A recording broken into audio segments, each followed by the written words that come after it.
Okay.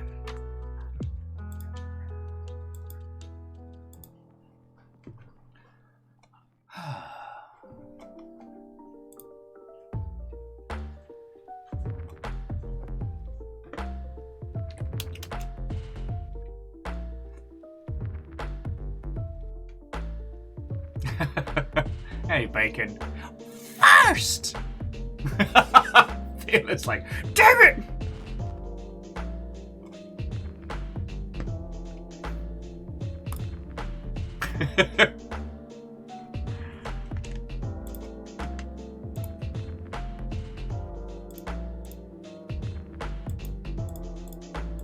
I'm Wolfgrad. Watto and welcome.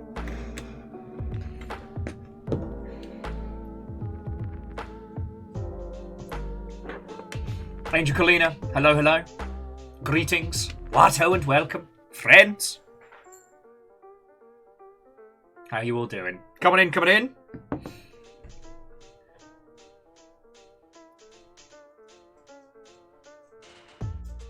Standing in line, the country club. I should be able to like sneak you to the front and be like, excuse me, this little British man in my pocket says I'm allowed to be at the front of the line, sorry.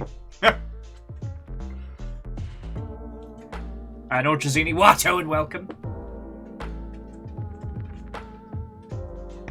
So yeah, no excessive use of caps.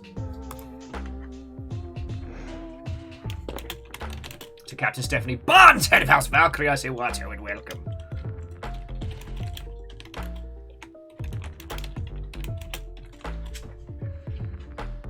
Oh, baby boy. Look at the wee lad. Hey, don't chew your posies. Hey, don't chew your posies. Good boy. I'm getting judged by my ward, my charge.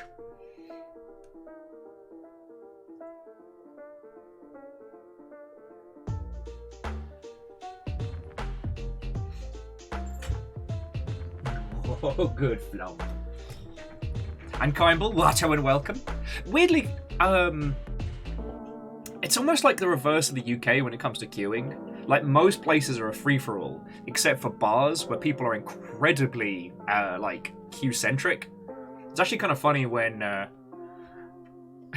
you see kind of like the UK game devs versus the US game devs at, like, GDC. Because the US ones will start forming a line, and the British ones will be like, BOOH! And Alnus, Watto and welcome. We are about to find out if souls are stored in the P organ. Friends, I'm just going to live with you today. We're going to be playing Lies of P. It looks like a fascinating attempt to emulate Blood Bowl. And I think that today is going to be a very, very interesting discussion about like the emulation of style and emotion and the articulation that a team can make on another team's work. You know, because of the sheer difficulty of creating a game, you can't just copy what somebody does. You can try, but there's always going to be traces of yourself.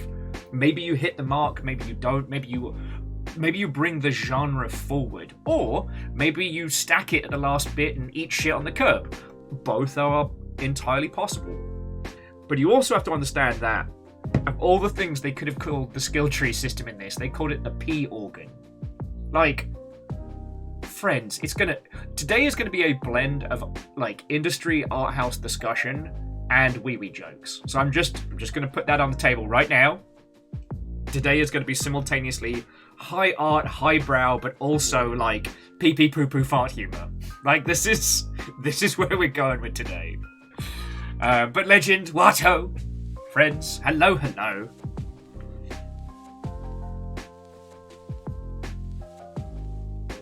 Jamami, Watto, and welcome. Yeah, highbrow toilet humor. How you doing, Zeke? Watto, and welcome.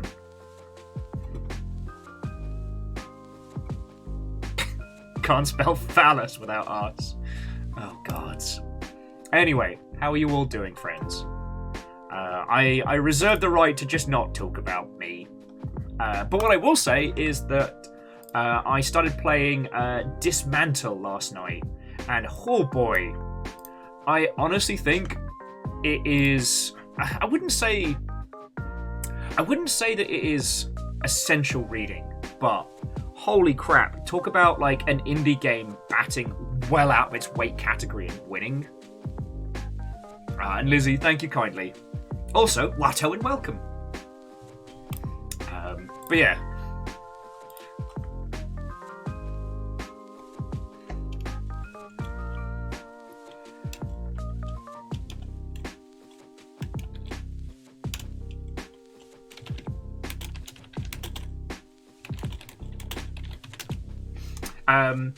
Keldra, lovely to see you. Caffeine, did I say hi? I hope I did. And Exo, Watto and welcome.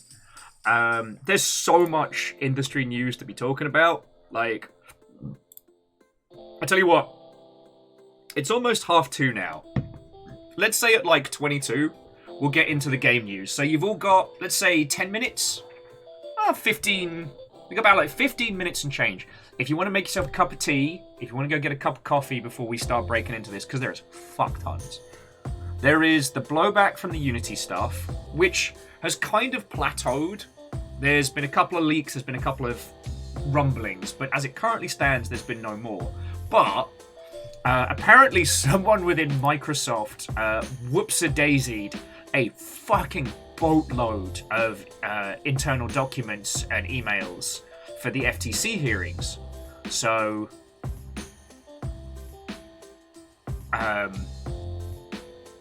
like, I've just been reading about the predicted cost of bringing titles to Game Pass. We now have, like, we have budgetary ballparks of what Microsoft is spending or looking to spend. Like, we'll be unpacking all of this stuff for ages. Kimball got a, do you want to work for a Unity-backed studio today in LinkedIn? Oh, I haven't even checked my LinkedIn. LinkedIn's been funny as fuck over the weekend. Alright, not actually funny, because, like, most of the genuinely interesting stuff on LinkedIn gets buried, but, like, everyone has been, like, even through all the self-delusion that you see on LinkedIn, all the false fuckery, everyone is currently fucking livid. It's brilliant. It's brilliant. I mean, Alpha, I always forget that you also have to do this professionally, but you have to do it in a way that people can read. You don't get to spend, like, 2 hours just chatting with your best friends about it, so. Vanderbeast, head of house order, Watto, and welcome. Thank you for filling the pint glass. But yeah. Reactor online, sensors online, weapons online, all systems nominal. Within a day of the Unity announce, I was getting Unreal adverts on YouTube. I wonder why. I wonder why. Favor 6, thank you for 47 months. Bleeding Nora. But yeah, so friends, you got time to make a cuppa or get a coffee or whatever time zone appropriate beverage your heart requires. So we'll get stuck into that in just a second. So I'm going to talk about things I've been doing. Well, thing I've been doing. Oh, actually, you know what? It's not all been fucking awful and terrible over here. I've sent off for some samples for a supplier for the Longship pin.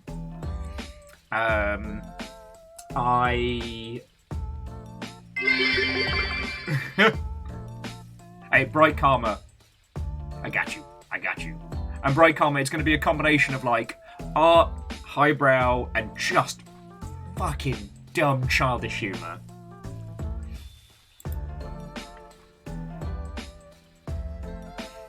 But also, sorry, thank you for the bits, because that's how I survive. It turns out I was a lot more sad, drunk, reckless with my spending.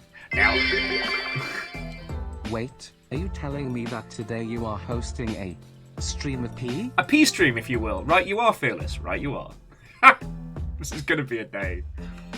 So basically, when I had sad boy, drunken vibes early in the week, I didn't just buy a pirate ship. It turns out that I got this little fucko. Now, thankfully, I didn't spend any money. I went back and checked, and, like, this little guy was like $13, but I got a 30-minute mission mech who's a little bit too bright, and I haven't inked him because I've not decided if I want to paint this little guy or what have you.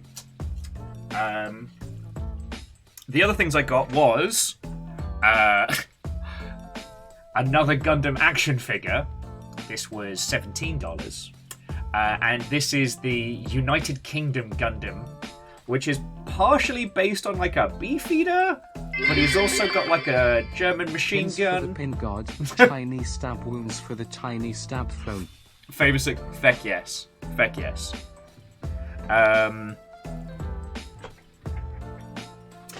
The other thing is...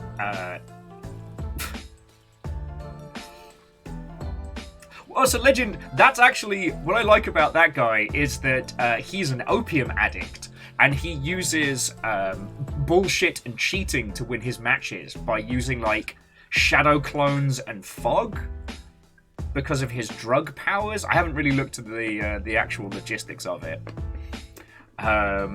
So now, like, flanked between chat. So if you lot are there, on one side I have Viking Gundam, and on the other I have, you know, British doop-de-doo apples and pears Gundam.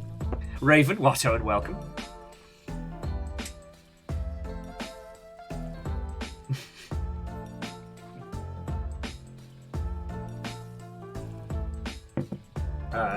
And the other thing that I got, because apparently when life gives you lemons, you crawl back into childhood memories.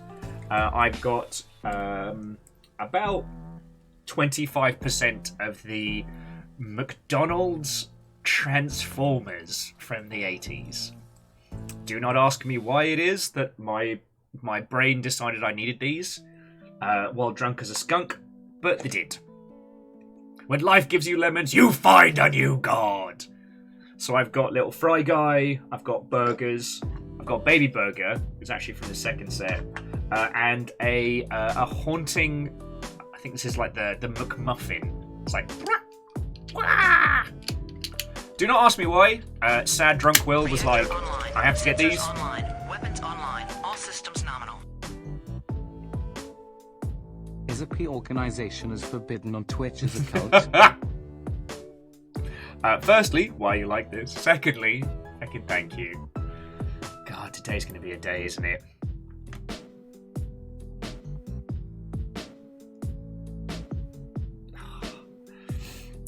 Sorry. The look off to the side followed by I was checking LinkedIn just to see how mad people are about Unity, and like, God, I'm naming no names, but this guy I used to work with, he's still posting about NFTs and Web3. Buddy, no. Buddy, no. I just want to have an intervention for him. Sorry. To the Dice Goddess, Watto, and welcome. Actually, Nick mentioned Dice that you've done some stuff with enamel pins in the past. So I don't know if if there's anyone you've gone through in the US, but if there's any companies you've worked with that you've liked, recommendations would be lovely.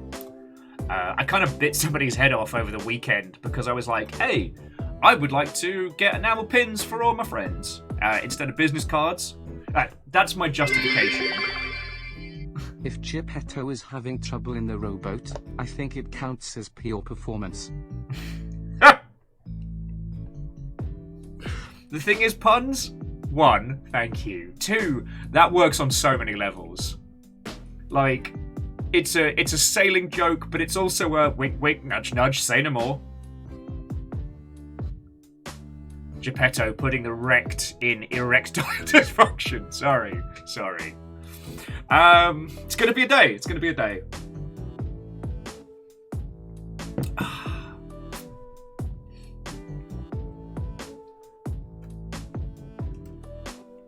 Favor 6. You can say self-sabotage or, murdered. Sorry. Favor 6, it's nothing against your good self. I'm definitely with the people that will be continuing to rally against the term unalive. Inhume is fine, because that is the implication of a professional assassin. Unalive is like saying in Minecraft at the end of a phrase, you know? Oh, Bright Karma, thank you for the pint glass. We've got ourselves a train going. But yeah, so Fable 6, we're going to be talking about the Unity stuff in about 5 or 10 minutes. Probably after the train. So again, before we get into video game news, if you would like to go get a coffee or a tea or something, now is the time.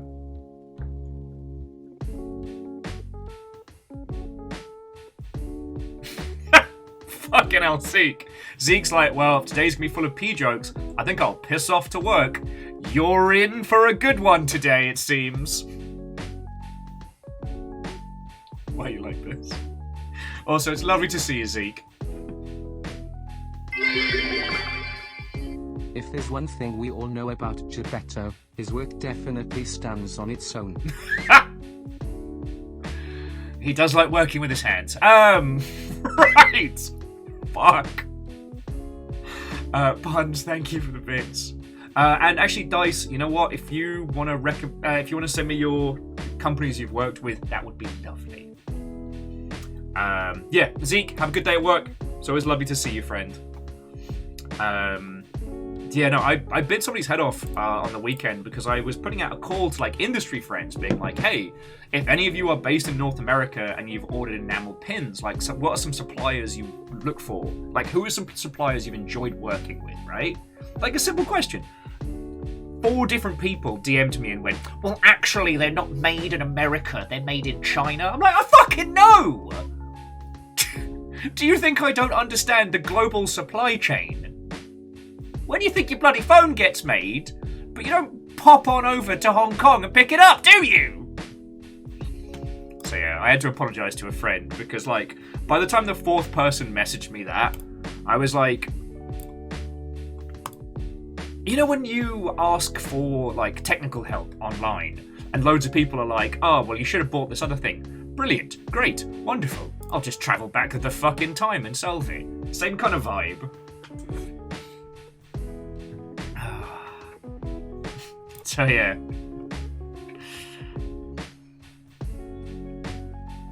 Yeah, like, Lizzie, that's not what I think you asked. Hey Will, actually, the global supply chain isn't a real chain.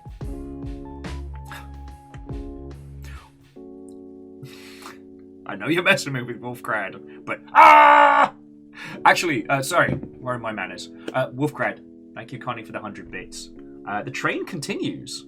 So it does look like we'll get into industry news once the train has concluded, which I'm not fishing for, friends, as you well know. I'm really fucking grateful for it, all right? Polygon put out an incredible video about video games and the global supply chain.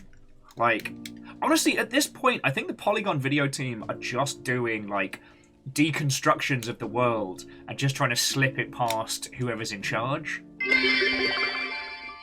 You know, if sometimes during this game P decided to do side quests with other characters, does that count as a splinter faction?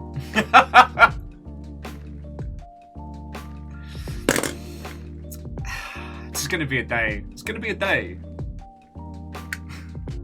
Puns, thank you for the bits, friend. Oh yeah, so like, if you haven't been watching, Polygon's video team is amazing. And, hey! You know what the chain of command is? Jane doesn't. And Numbers, thank you kindly. How are you doing, friend? The video about Breath of the Wild's physics system is basically we need games unions if you want more games like Breath of the Wild. And the video game about, like, logistics is a deconstruction of how the 4th logistics revolution has basically fucked us all. Pint Glasgow boom. Oh shit! Oh, fuck! Air Dragon, thank you kindly, you fucking legend. I'm sorry I missed that. I was too busy talking about logistics. This one might be for Kaimbo and peeps. For those of you who've played through Astroneer, like, is that a game with an ending?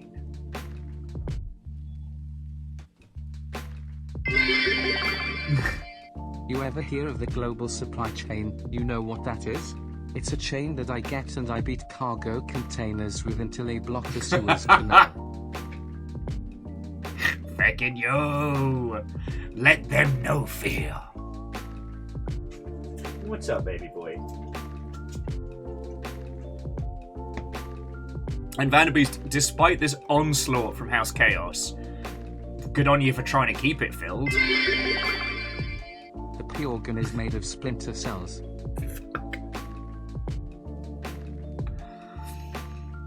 This day's gonna be a day. This day's gonna be a day.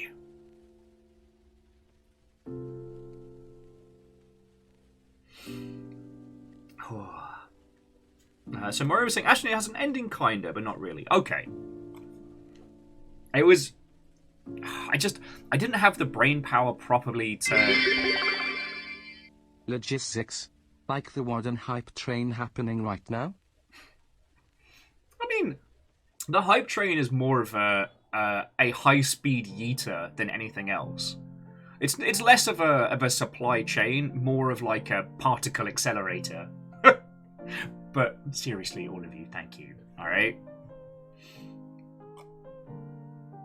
Kyle was saying it's cool to work out how to get to the center of the planet. Heck and y'all.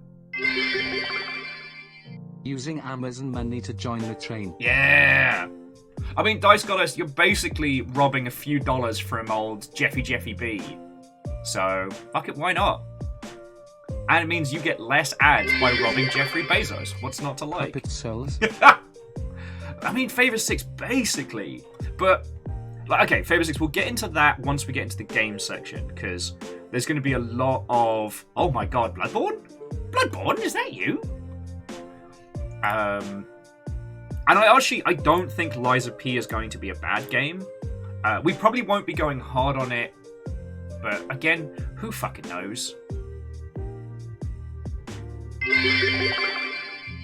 For the people in the back, growler go boom. Fucking wet. Fucking wet. Air Dragon, thank you. That's another $10. Keeping this whole place alive.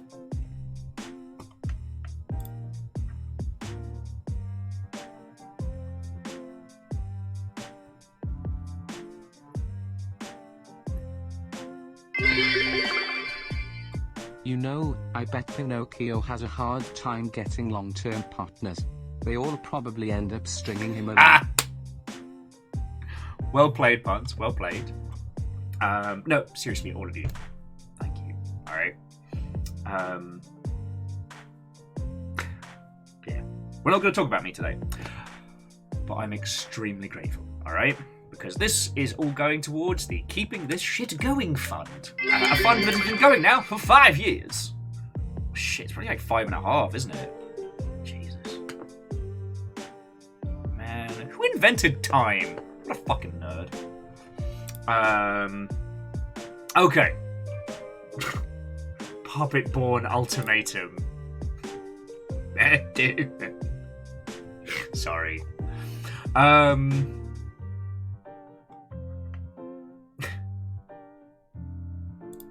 I'm just sorry. As you know, I've been using TikTok as a coping mechanism, and as coping mechanisms go, it's not bad. But I did see like a snippet of an interview with Matt Damon, and he was being asked, like, "Yo, is there any quote from a movie that people say at you all the time, like from Good Will Hunting or from?" And he's like, "No, they all fucking say Matt Damon from Team America at me," and I just was fucking cracking up.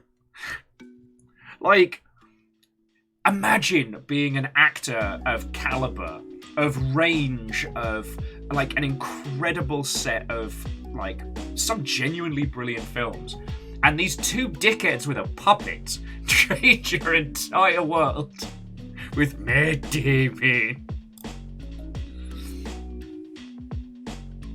Again, it kind of goes back to that Anansi Boys, like, names have power.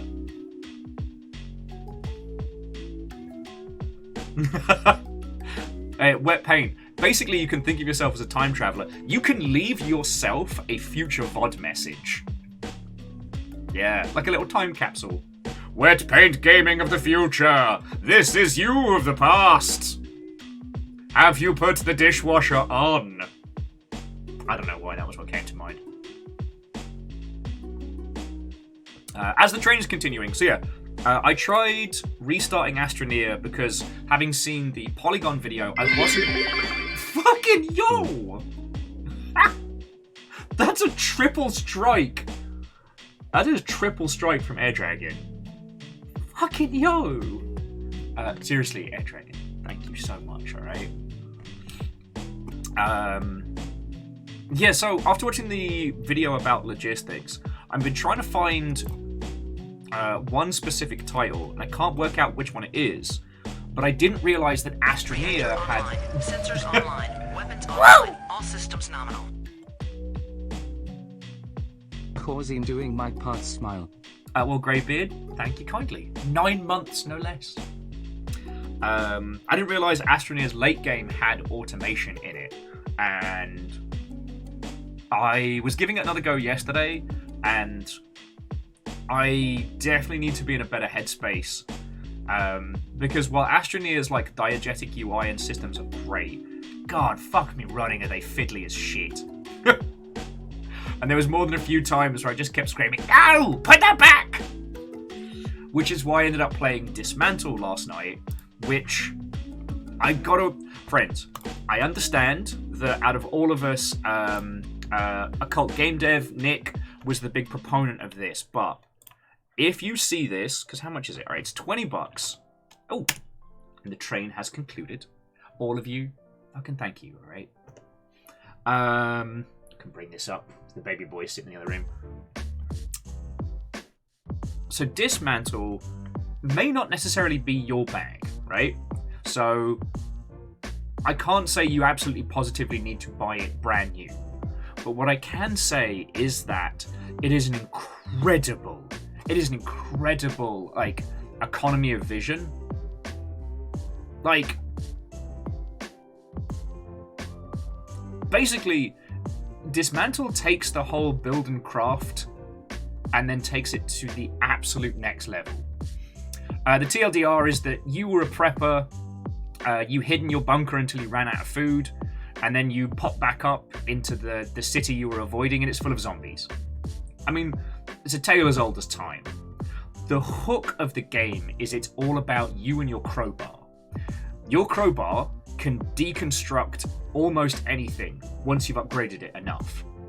So at the beginning, you can kind of break down like leaves and maybe like a chair, but you can't break down like a sofa or a door until you've upgraded it, for which you need supplies.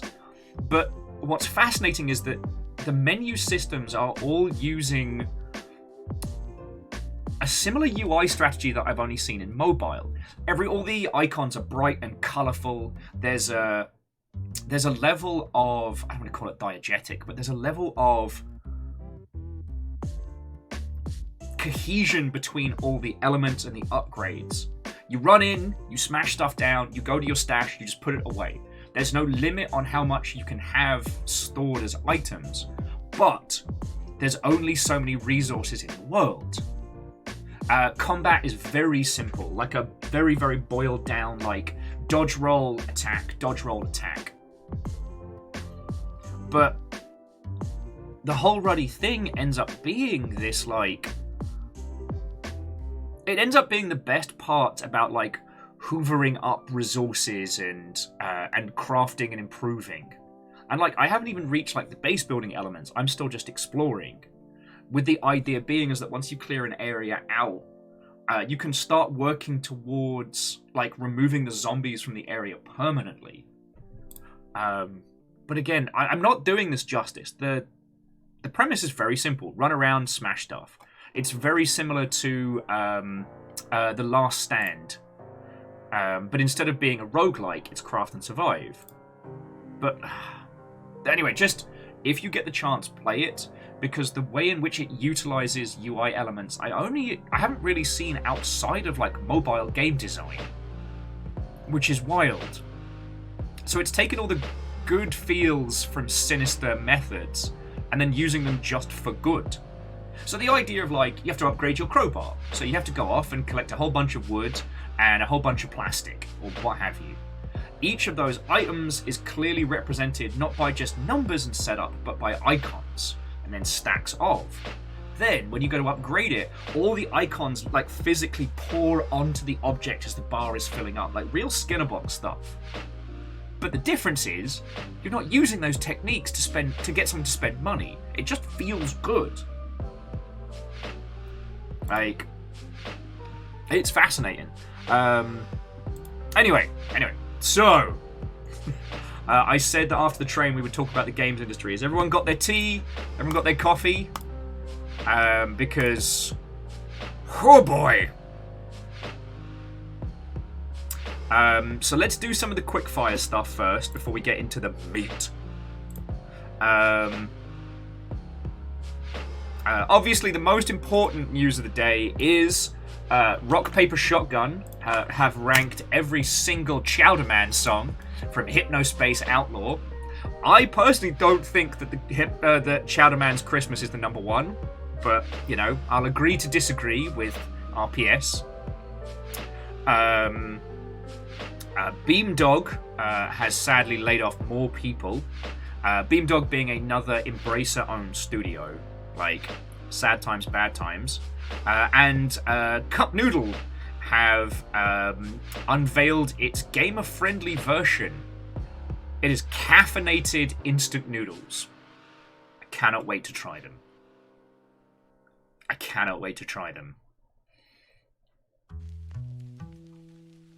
Oh, and yet another military document got leaked on the War Thunder forums. Apparently this one wasn't technically top secret, but it was a legit flight manual for a stealth bomber. So, fucking we, I guess.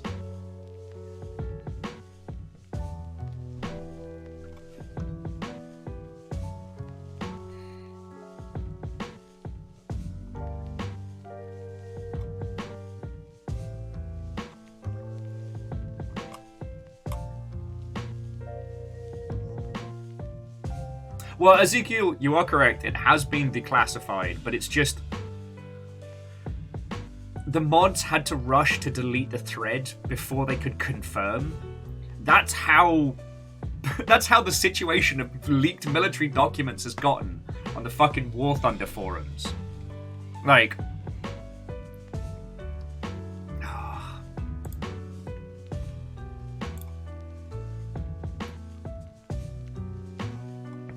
Alright.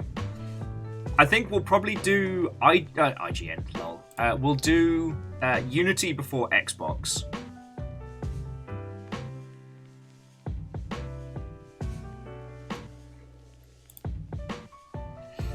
I'm just trying to remember if there's anything else in the general sphere to chat about before we get into the meat. The meat!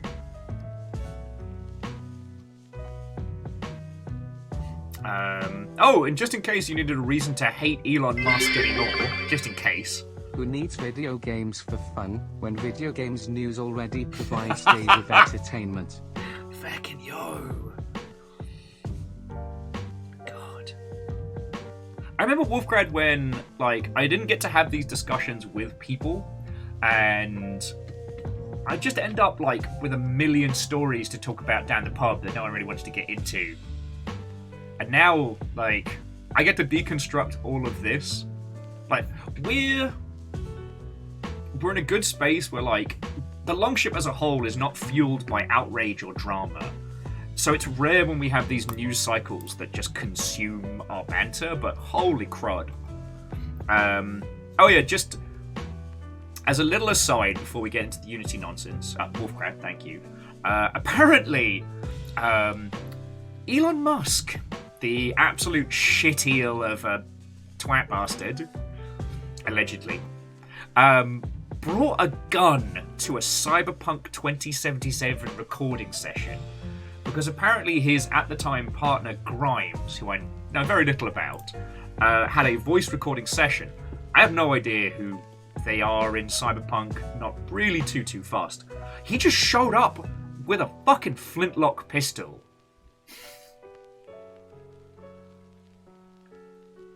Apparently he just really wanted to be in the fucking game, and he thought if he showed up, they'd put him in. And I guess in his, like, allegedly syphilis-addled brain, he thought that bringing a gun to a recording session about a game with guns in it was cool? I don't know. I'm not implying that Elon Musk's brain is getting eaten by the inside out by syphilis. I'm not implying that at all. Okay, so let's start with Unity. So, people are asking, have Unity backed down on their announcement? No, they've done a non-apology, and there is a leaked document saying that Unity are going to be shifting their pricing structure from their initial horrible announcement. However, as it currently stands, they have walked nothing back. This is a leak. This is not an external statement, and it's still something that will be based on user install. According to the leak, and again, this isn't confirmed. This is just a leak. That they're going to change the parameters of this whole runtime bollocks, but not get rid of it. So it's going to be 4% revenue, not cost per install, and they're going to ask the devs to report their installs to Unity. And it won't count to anything retroactive.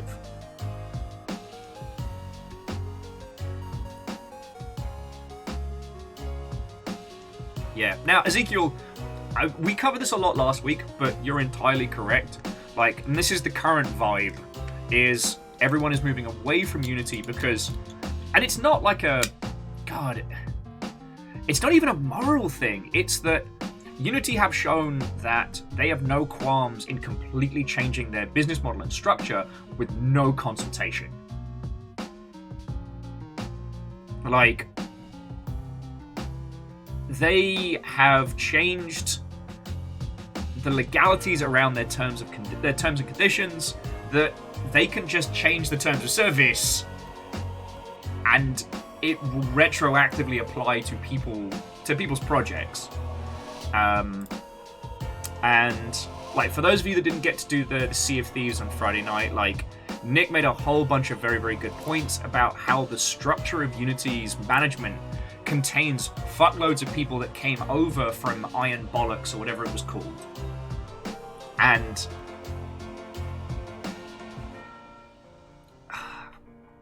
yeah, honestly, the Stabby Dave analogy, I think, is very, very clear.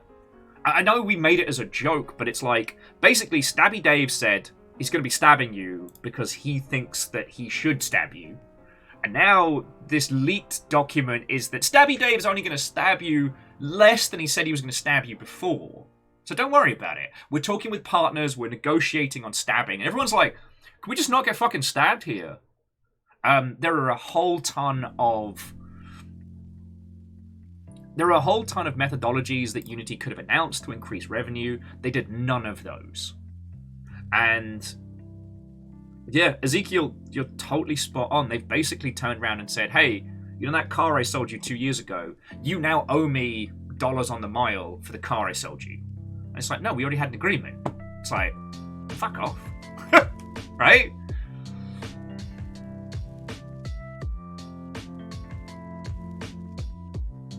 Well, so no, I did listen to Rami's interview.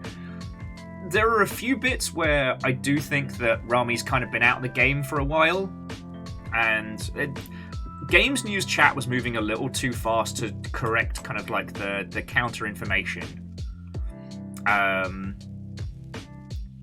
Godot is as valid as making your own engine when it comes to releasing on third parties, and I think that we'll see an increase in support from both Microsoft and Sony in terms of like the resources they'll be providing for external partners to publish on their systems. Nintendo still won't give a fuck. Like, Nintendo's philosophy is like, either you can make it for our system or you can port it to our system, but that's a you problem. Yeah.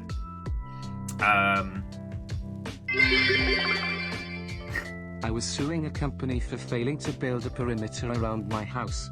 The judge asked me, "What's that pile of broken wood doing here?" I simply replied, "That was defense." out of my house. And then please come back. Akira Zero, thank you kindly.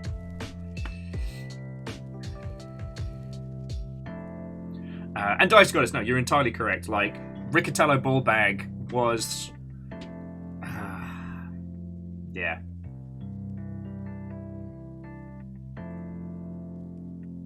Yeah. Although Project $10 was a great solution in the short term, but that's another story. Alnus, you're entirely correct that like a lot of teams are now drastically redrawing, their plans for the future. The hyperbole example has been the Genshin Impact team, whose name apparently escapes me because I haven't slept in like 1,000 years. But they've started to actively hire like engine programmers, and if I had to, put betting money on it, they're going to be creating like in-house engines. For most studios, an in-house engine is a very expensive front load, but it can work. It can. Like, that's how our industry was founded. And God, I mean, the irony is like Unity built up so much good trust with everybody, and Unity was built like just to be an engine. Unreal was just a homebrew piece of tech they made 1,000 years ago that they polished up, shared with people, like sold licenses for. Unreal used to be the really expensive, like AAA to AAA product. And then they pivoted that to being for everyone, right? So Unity built their base from the ground up, like as, development software for everybody. Unreal built their shit for themselves and then for the big companies, and then managed to bring that down to an affordable rate. Again, just as for framing, in case you hadn't heard, the Unreal deal is that either you pay them a fuckload of money and they give you an engine, or you use that engine for free until you make $1 million. And once you make $1 million, they take 5% of your income. 5% of your revenue. My apologies. And at any point with Unreal, you can just buy a license. Now again, the license is very expensive. But when you get to the point where you are making millions of dollars, that's a discussion. What's so heinous about this Unity one is that it's a surprise out of nowhere. And it isn't an affordable alternative to like Unity's expensive licensing stuff. It was going to apply to them as much as anyone else. So, it's a fucking mess. It's a fucking mess. Oh, sorry, Van Beast. Thank you for filling the pint glass. Akira Zero, I realised you threw in $5 in bits and I just kind of went, thank you! Didn't say thank you. So yeah. I guess the things to cover in case you missed it earlier is yes, Iron Source has been flagged as malware in the past. There are multiple studios currently protesting against Unity's runtime fee policy, and a bunch of studios have just out and out stopped using Unity ad revenue. They've just gone, nah.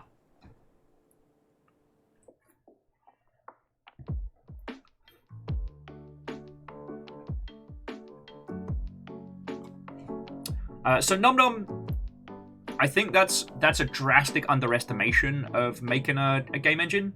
Because yeah, Ezekiel's saying like it could easily be 200 to 300 million USD, easily. With something like Supergiant, they've been working in the same engine environment, tile in, tile out. Just hang on, let me go see if they've said anything about their.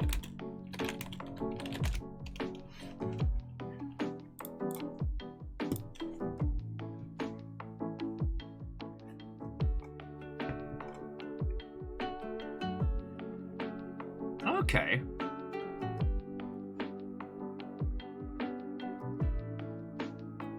So yeah, for Hades, they made a new variant of their homebrew engine, which is an evolved version of the XNA engine. So,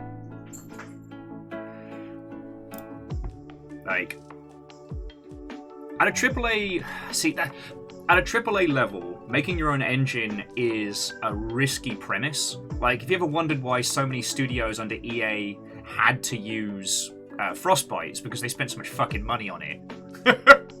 The Fox engine is still a fascinating one, and definitely led to the friction of Konami's like split with Hideo Kojima, because the Fox engine was in development for like, I want to say 5 years, and then once it reached a certain level, then development of MGS5 began, which a lot of people theorize is why they did Ground Zeroes and then 5, and then 5 was just cut short because there had been so much money leading up to that.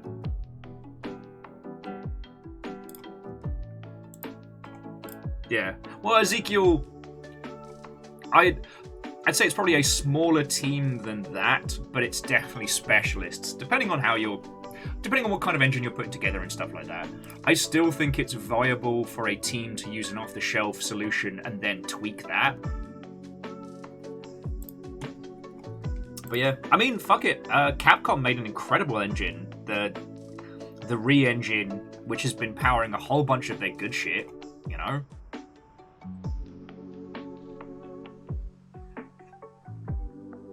Yeah, well, I mean, Favor 6, that's the thing, is Unity have absolutely shot themselves in the foot, because, like I said, the Stabby Dave analogy is really good, because you shouldn't have to worry about your business partner fucking shanking you during the day. And now that idea has been introduced, and you kind of don't want to work with Stabby Dave anymore. Like, why does he have a knife? Why is he called Stabby Dave? At this point, even if he doesn't stab anybody, the threat is there. And if I was advising you, like, if you had me consult on your project right now, I would not advise you use Unity, because we have no idea what they're going to do next. Oh yeah, Ezekiel, Larion's engine's fucking brilliant. But again, it's worth noting that they've been using that engine since Divinity Original Sin, which came out in Divinity Original Sin 2014. So that engine was in development before that dropped and has been improved upon. I don't know. It feels interesting to go back to this because, like, as an old school, for those of us who kind of grew up like in the pre-Steam days, every studio made its own engine. Like that was part of the whole process, right? And it's going to be interesting to go back to that.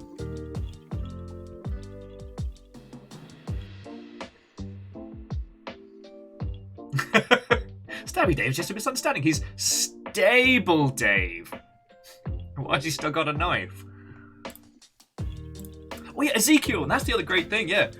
UE5 still has stuff from Unreal 99 in it. But not enough stuff for Sweeney to leave it on the fucking store. Fucking Sweeney.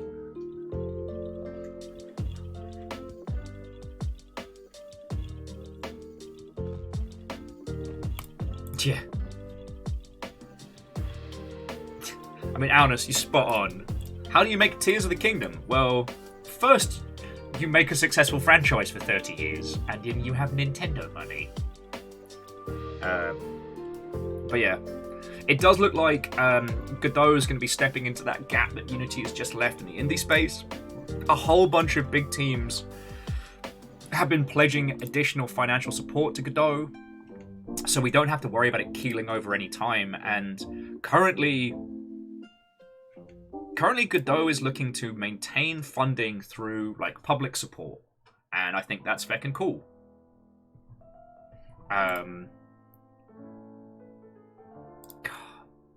Sorry, I'm genuinely fucked off with this whole thing. So like, we were talking about licensing, right? If you license UE5 and you spend the good money, not only do you not pay them royalties because you're already paying them a fuckload of money, you'll get like, they'll put you in contact with Unreal engineers who can help you with any like specialist problems or edge cases, or if you want to take the engine and do weird fucking stuff with it, they'll sit you down with somebody who lives and breathes that environment, right? Like,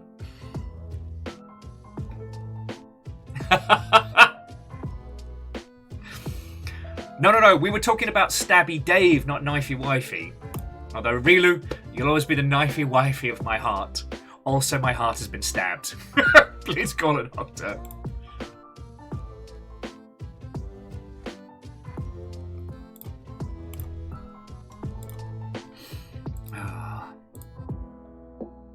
Anyway, sorry. I don't think there's anything else to add on the Unity stuff. Like, people are protesting it. No statements have been made. It's all leaks and nonsense. It's just, we cannot understate how much Unity has fucked themselves and the game dev community as a whole. We made this joke so many times last week, but it still stands. For a company called Unity, they sure did unite the whole fucking games industry.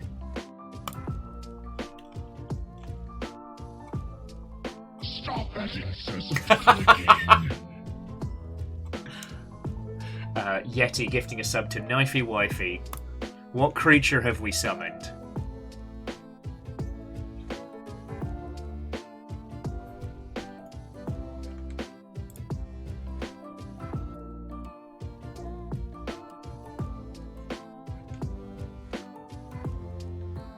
Sorry, Ezekiel, we've got links for subs, just to stop the usual shady shite.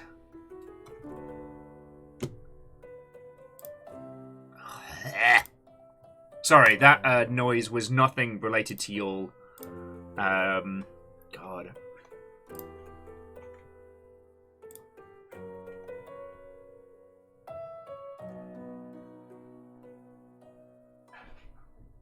Oh, hang on a second, friends. Amos, leave it! Leave it. You still got water, mate. I'm trying to break into the fucking kitchen.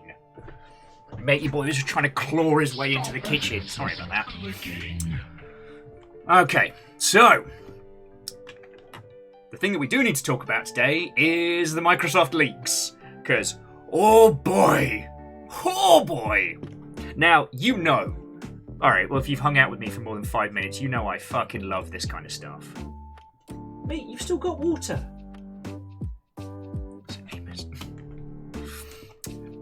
Fuck it. Where do we even begin? Okay, so...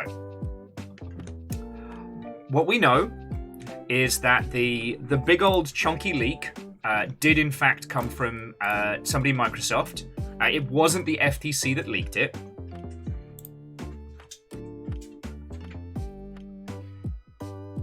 There's been so much to unpack. Like, fuck, I don't even know where to begin. So, like, there's been a few hyperbole headlines, like... Stop that incessant clicking. Favor 6, thank you for gifting a sub to Stabby Daddy.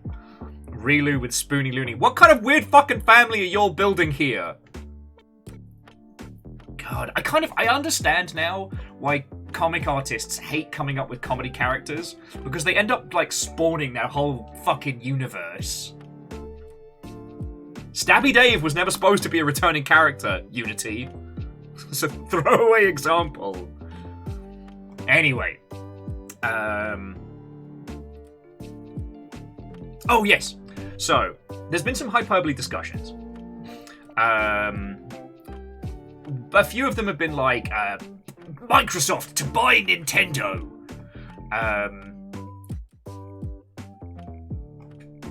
Those kinds of discussions happen in every big company, right?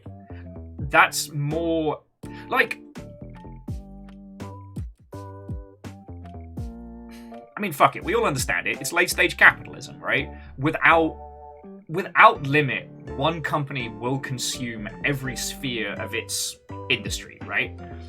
With no limits and with no restrictions, Microsoft would absolutely buy everybody out. That's just how it is. It's the blob gets bigger. Fucking 4-key fishy, get out of my house. But thank you. Microsoft will not be buying Nintendo anytime soon. Mainly because, like, they're a very, very proud, very, very stable Japanese company. They're not going to get bought by Microsoft. But that doesn't mean that people like inside of Microsoft haven't discussed the feasibility. You know, you'd be an idiot if you weren't trying to think about how you consume your competitors. I'm not saying that's good. I am not pro Microsoft absorbing everyone, but if you don't at least have a strategy of what you might do, even just like an email or an email in confidence, you know. Of course, Microsoft just thought like how they could buy Valve. Capitalism is basically a cancer simulator. I mean, it's closer to the Blob. Oh, I mean, the battleship analogy is pretty good. The crocodile analogy is pretty good. The cancer one doesn't track. But thank you for the bits.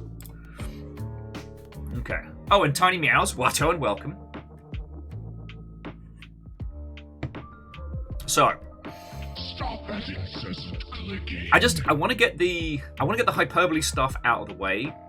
Microsoft's next console coming in 2028. I mean, that makes sense. That's in keeping with the cycles of what they have going on. And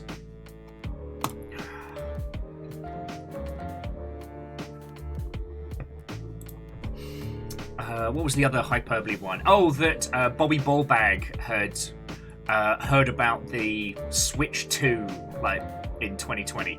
Of course, like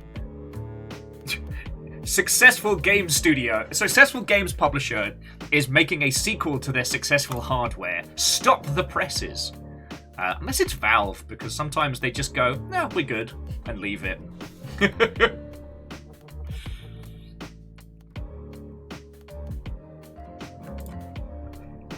Well, so Tiny Meows, it's not about what they should do. This is about what they are planning to do.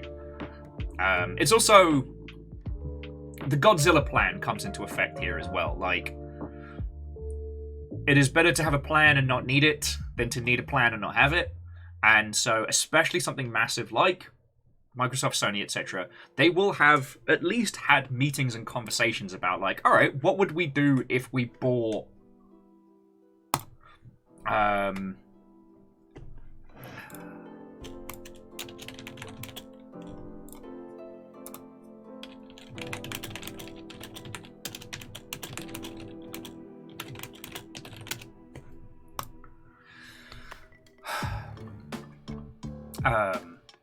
what would we do if we wanted to buy Valve? How would we do it? Like, these are discussions that people have. Yeah, Eagle lives. Console manufacturers making another console after 6 years. Le gasp. And honestly, I think a lot of the major console manufacturers would quite like to have a big old reset after the combination of distribution problems and international interruptions that happened throughout, like, plague and lockdown and stuff like that. Relu, the idea of you taking monetary value and gifting a sub to capitalism, you're breaking my little brain here. It also means at the end of stream I have to thank capitalism. Feckin' way. Anyway. I'm trying to think if there's any more hyperbole stuff to get through before we get into the spice.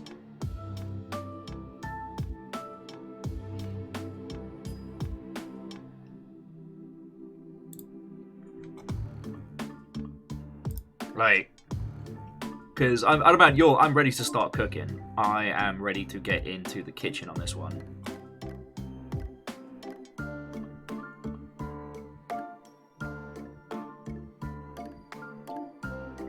Mental Monk, no offense, but stash it. Like, yes, none of us would have a job if we didn't have capitalism. Like, don't be an arse. Don't be an arse. We're all stuck in this fucking hellhole together, alright? But, like, yeah. I work on a platform that's run by an evil billionaire. I know that. Gotta...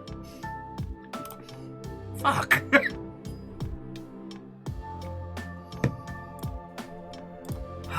Right.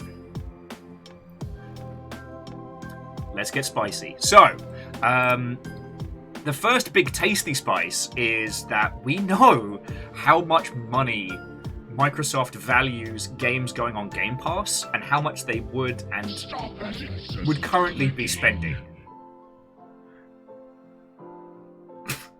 Capitalism the Hedgehog. Fucking hell. Alright. So. I don't know, Rilu. However you wish to keep this whole place going, fucking thank you. Even if it's I have to read out Capitalism the Hedgehog in the ending credits. But no, seriously. This is the first time we've gotten real solid data on how much money Xbox spends on Game Pass titles. Now, it's worth noting that with things like Starfield, they just bought the company. They own Bethesda. It cost them nothing extra to put it onto Game Pass. But now we can get a sense of how much they feel like they would have to spend. And these obviously aren't based on nothing. So, like, for Lego Star Wars, Microsoft would pay $35 million to get that on Game Pass. But for something like Red Dead Redemption 2, they would be paying $5 million per month. $5 million a month. Assassin's Creed Mirage would be $100 mil. But here's the one that's quite funny. For Baldur's Gate 3, they were going to lowball Larian. Only $5 mil. And that's $5 mil lifetime. Not Lego Star Wars, $35 mil. Like...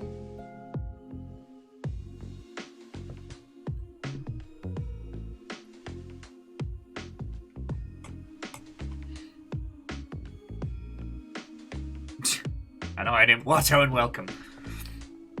But what this gives us is a sense of like Microsoft's value.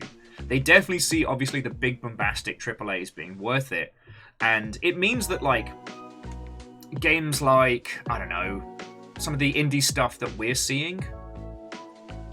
There's probably going to be closer to the sub-mill category.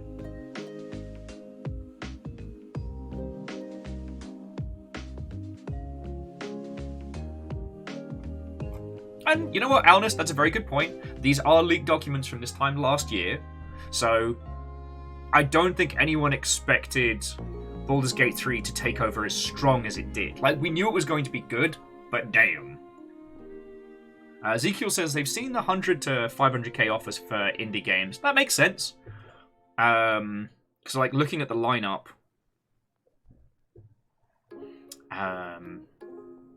Return to Monkey Island being Just Dance being 5 mil. Yeah. And hey, 500k to an indie team? That's some big fucking bank.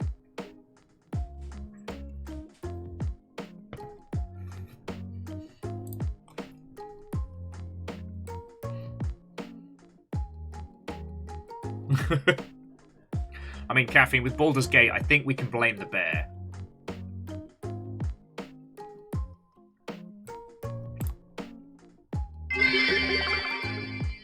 Wait. It's been almost 3 years?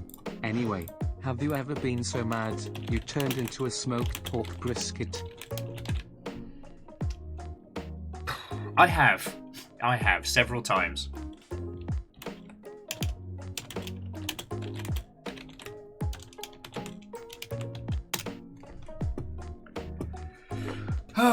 Sorry, Jackie. Thank you kindly for... God, 30 months. 30 months at tier 2 and all. Cheers to you. I got leftover homemade pasta for lunch. Because I cooked up a whole bunch, so I got that to look forward to. Anyway, sorry, so jumping back. So, this is the one problem with this, is the deconstruction of all this info is very hard to see all at once. Now, where's the cloud compute stuff? Because that was fucking fascinating. God, it's annoying it's also spread out.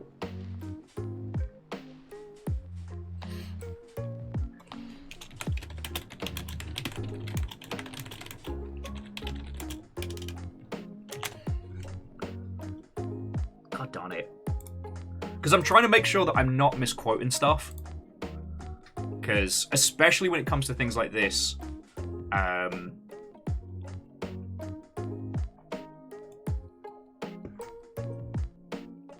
just trying to make sure everything is... Oh, darn it! Where's the bloody article? I'm trying to find... There's a specific article that was leaked that showed the timeline of, like, some mass implementation stuff. Where in the bloody hell was it? So here was the document that had the console elements. Beans. I mean, Alpha, you probably had to go through all this nonsense as well. I'm just trying to find the right bloody article. God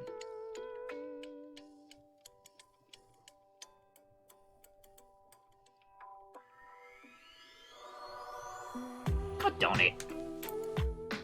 Sorry about this, friends. God,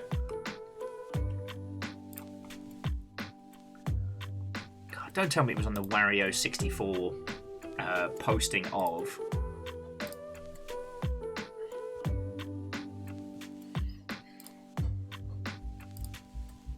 No, that's just on the console hardware. Anyway, for those of you who don't know, like, I used to be in, like, the cloud compute space for a hot second and looking... Reactor online. Hey! Sensors online. Weapons online. All systems nominal. What ho? How's the pee? We haven't warmed it up yet, but it's certainly coming.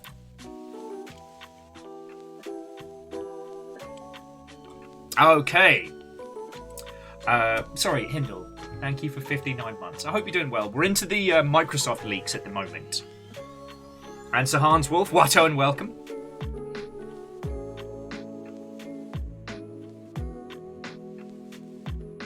Okay, so this was the one I wanted to focus on. It's in, annoyingly, Wario64's Twitter is the only place I can find this one set up. But this was something that I thought was fascinating. So,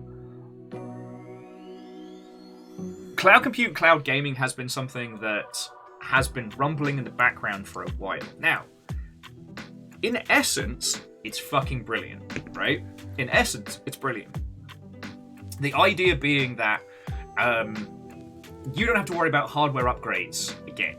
That the majority of compute is done cloud side, and you're essentially what you buy as a thin client. Eventually moving towards, and this is the mystical future, by the way. This is the kind of shit that Stadia was batting for. The idea being is that your game runs somewhere in the world, and you just play it on your telly with no worries. Obviously, we know that this isn't technically possible right now because of speed of light problems and all sorts. Also, wildly expensive. But combined with, like, you know, a few other systems that Microsoft has tried to put into play, like Azure and things like that, which was a disaster with Crackdown 3, but has definitely been kicking ass with Sea of Thieves. It seems their next one, what they're saying is that as they're moving forward to the next console generation, they're going to be going for hybrid cloud titles, which means that a potential new suite of tools to play with. And again, it's their problem to solve, but as creatives,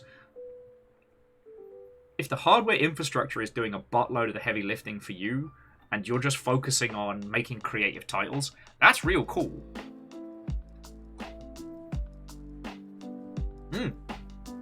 Yeah, it's good, shockingly. Because it was like... I mean, Stadia was an absolute mess. But it was a mess for a myriad of reasons that weren't like the elimination of expensive hardware. Just... Stadia was a confusing mess with so few use cases and so little back and forth. But that's another story. It's just one of the things that's been very, very prominent with two of the three big releases of the summer is just the technical leap, right? Both Baldur's Gate 3 and Starfield are very technically heavy titles. I can't run Starfield on this rig. This rig can stand alone, stream and play some heavy titles. But the way in which Bethesda build their games is they tend to be more of a, building on top of what was before, creating these unwieldy messes. And Baldur's Gate 3 is not light, the amount of effects, anims, the quality of it. Like, tiny pixel indie game, it ain't. And as, everybody who's been advocating for kind of like cloud compute stuff is like, yo, if you could just have that running on somebody else's server somewhere and play it, you could play it on like absolute dogshit hardware. That'd be brilliant. What it would also mean is that the time between consoles would significantly diminish, right? You wouldn't have to buy a console every, 4 or 5 years. You'd be buying one every 15.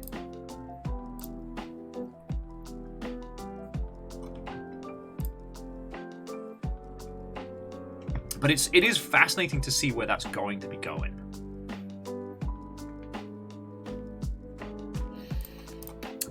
Okay, so what else has been in the leaks? Nothing super special. I guess the sad one is that there's nothing new from either Bethesda or Arcane. Doom Year Zero sounds interesting.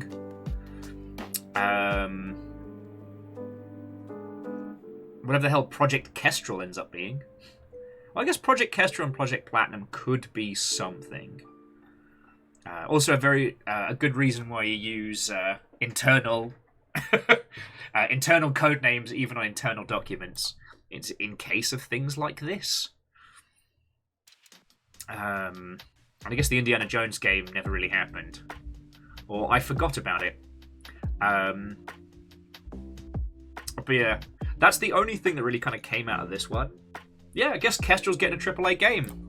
Congratulations to him.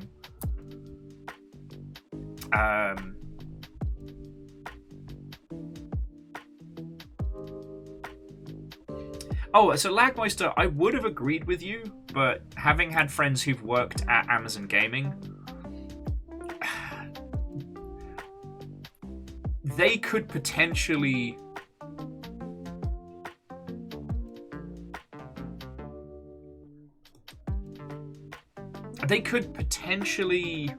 position themselves to sell the technology to others, but like between Lumberyard's failings and the real struggle they've had to put out any kind of solid title, like I will be amazed if there is even an Amazon game studio, in 2 or 3 years.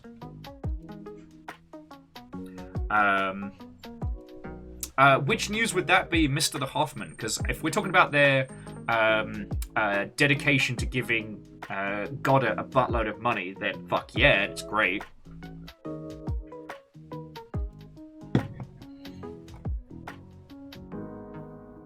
Oh yeah, but I mean, Lagmeister, everybody's already using AWS for services and stuff like that. Just be an extension of. But they haven't succeeded in doing like Twitch integration stuff. Honestly, one of the things that Amazon has been doing is using the tech from Twitch.tv and kind of selling that for people to use in a myriad of ways. Sorry, I know I don't talk about Twitch drama stuff, but from a tech standpoint, it's fascinating because. So you've all heard of Kick, the place where all the white supremacists go when they get thrown off of Twitch. The crypto casino-backed streaming service. They are paying for the proprietary tech.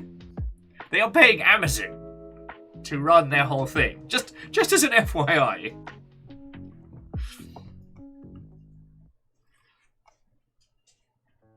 So Fearless, from the people I've talked to who've worked at it, they just cannot seem to put themselves into the mentality of game studios. They keep trying to run them like Amazon tech side. And it just results in people getting angry, frustrated, and burnt out and just going, fuck you, and quitting. They bought a fork fucking CryEngine 1,000 years ago and forced their whole teams to use that. Alright, CryEngine can do incredible things if you know what you're doing. The Miscreated still looks gorgeous in 2023. Like, but it's not an easy setup to work with. CryEngine has so many weird quirks. You've got to know your shit or be prepared to work with it. And you can't take that aggressive tech company, like everyone out for themselves, last wolf standing bollocks, and apply that to a collaborative creative process. Like, there are games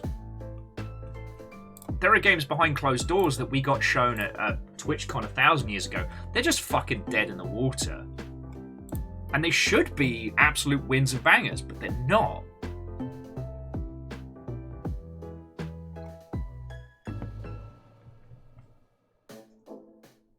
Hello, baby boy. I just got to get Amos some water.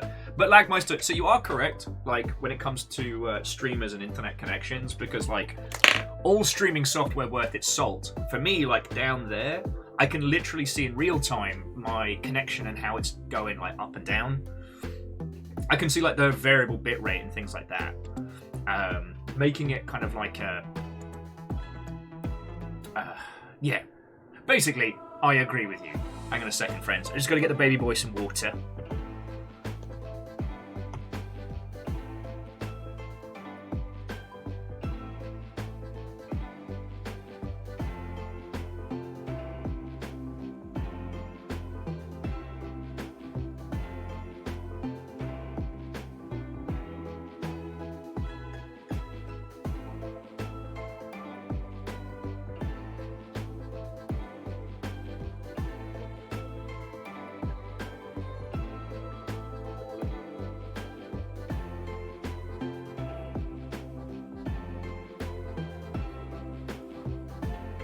Sorry about that, friends.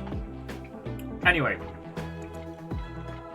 we don't really need to go into the details on that one. Like, Amazon Game Studio was a concept that fucking died. They burnt through so many people in the industry that, like, the only thing they could really do now is buy a team outright and not fuck with them. And I don't think they're able to do that as an organization. So, all right, what have we missed on the Microsoft leaks?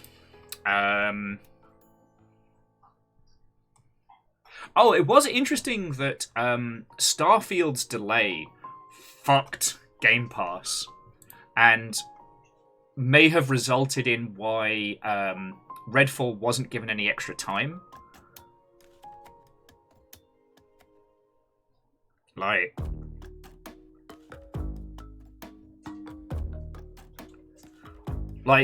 Phil mentions the fact that both Redfall and Stalker 2 were having unclear launch windows, and having to move Starfield left them with this huge gap. And it's fascinating. It's alright, baby boy. Well, okay, so the fascinating part is how the overall goal of Game Pass is what we expected. Its goal is to just be everything, right? It's not necessarily about dominating the other platforms. It's about that long-term increased gain until they have the largest market share of users. And in the same way that, like, what's a similar business strategy? Okay, the free games on Epic to get people to use Epic more. These big bombastic AAA titles are what's supposed to bring people into Game Pass and just keep them there, right?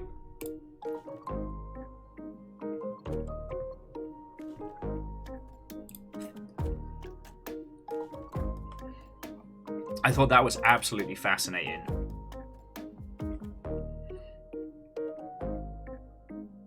Okay. You know what? I think those are the big ones I wanted to chat about. Like, we now have an understanding of how much Game Pass is spending and how it's operating. Whatever it is they're cooking up with their cloud compute solution will probably be folding into their next big hardware generation, but we won't be hearing about that for at least another 2 or 3 years.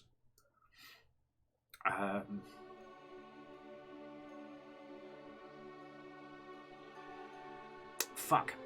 There's something else I have missed. There's something else I desperately wanted to talk about with this one, and my brain is giving me a fucking File not found.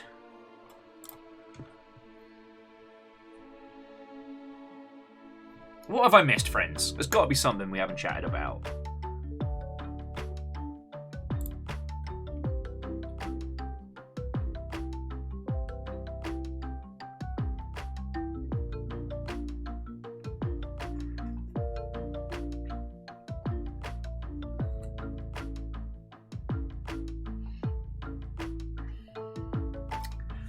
Angelina, so Amos's meds, he's been doing... His itching is down. He's definitely healing better. He's chugging water and peeing like a demon, so it's required a lot more moment-to-moment care, but he's happier, and he's doing better. But, oh boy. Yesterday, I zigged when I should have zagged. I thought I had enough time to... Yeah, I thought I had enough time to switch the kettle on before I took Amos downstairs. And in the time it took me to walk from here to the kitchen, fill the kettle, push a button, I turned around. He had created a small lake of pee in the middle of the living room. Obviously, I can't be mad at him. I should have just taken him downstairs first. But, like, I've been churning through pea-soaked towels and pee pads like you wouldn't believe. It's been a lot. But he's feeling better, and I sent an extra thank you to Camille this morning because, like, you know, should hopefully have the cash to actually be able to look after him. You know what I mean?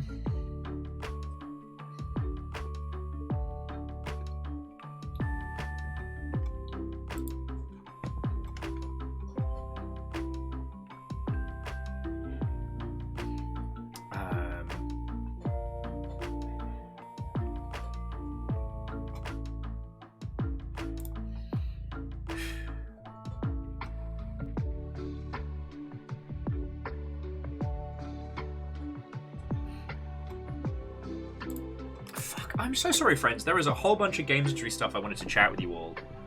Oh, I will say, jumping back to the Unity stuff, holy crud, the amount of armchair engine programmers that have come out of the woodwork is driving me up the wall. Like, I don't have time at the moment to tell friends not to get into stupid fights on the internet. There's too much stuff going on all at once, but like, God. And never has there been a time where I would recommend people get a consultation with an engine programmer more than now. Because, especially on like Blue Sky and Twitter and things like that, the amount of people who are like, oh, well, blah, blah, blah, blah, blah, blah, blah, blah, blah, blah. And, like, incorrect statements on the internet is nothing new. People being wrong loudly is is the foundation of Web 2.0. But God, some of the bollocks people are saying with such clarity and assurity, just, it makes me twitch. Television. What? So Jamami, you're right. Game engines are black magic. For those of you that do use TikTok, make sure you're following Chet and Zalavir. Make sure you're following them. Because Zalavir was telling one of my favorite anecdotes recently about how there is a Paris level in the new Hitman game that had a wall that just fucking killed you. And because of the complexity of getting that whole thing to work and how their like homebrew engine works, they couldn't fix it without breaking the whole damn thing. So eventually what they did, they just piled up a bunch of boxes in front of this death wall and just fucking left it. Because to change anything at its core fucked the whole game, right? Like, just stop and think about that for a second. There's just a wall in Paris that just kills you if you touch it. Hashtag death wall. And they don't know why. They have no idea why. They made this world. They shaped the very nature of that chunk of Paris. Why does that wall kill people? We have no fucking clue. We're just going to put boxes in front of it and stop people from touching it. Yeah, it's a load-bearing death wall. Like, game engines, even if you're the person making the game engines, eventually ends up being a level of complexity that it is essentially magic, right? Again, going back to what we were discussing earlier, CryEngine is gorgeous, but it is made by a bunch of insane wizards, and you need to either be an insane wizard or know an insane wizard to get it working. Alright? I cannot state that enough. So when it comes to people saying like armchair engine design is being like, oh well, this engine can only do blah blah blah blah blah blah blah blah. Really, they're all as bad as each other. Blah blah blah blah blah blah blah blah. God, there's no way you could get God onto a console. Blah blah blah blah blah blah blah blah blah. Like, and here's the thing: being wrong is free. being loud and wrong is free. And with everybody... Game engines a Jurassic Park-styled chaos theory. Life finds a way. Life finds a way. And Fearless, thank you for the bits, friend. Yeah, we are talking about the fact that we as humans have tricked rocks into thinking.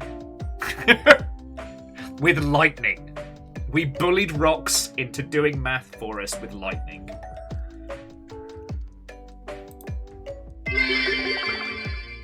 So engine programmers are just tech priests? Okay, Jam, I understand that is a joke, but tech priests are the best way to describe working on a homebrew... I shouldn't call it homebrew. On a custom engine. Like, I've been joking about this a lot, but like I said, when I was at Total War, there was an engine bug that said "See Ingmar." Ingmar had left the company several years earlier. Like... Ingmar was basically the fucking machine spirit of the Total War engine. Like, I'm not even joking.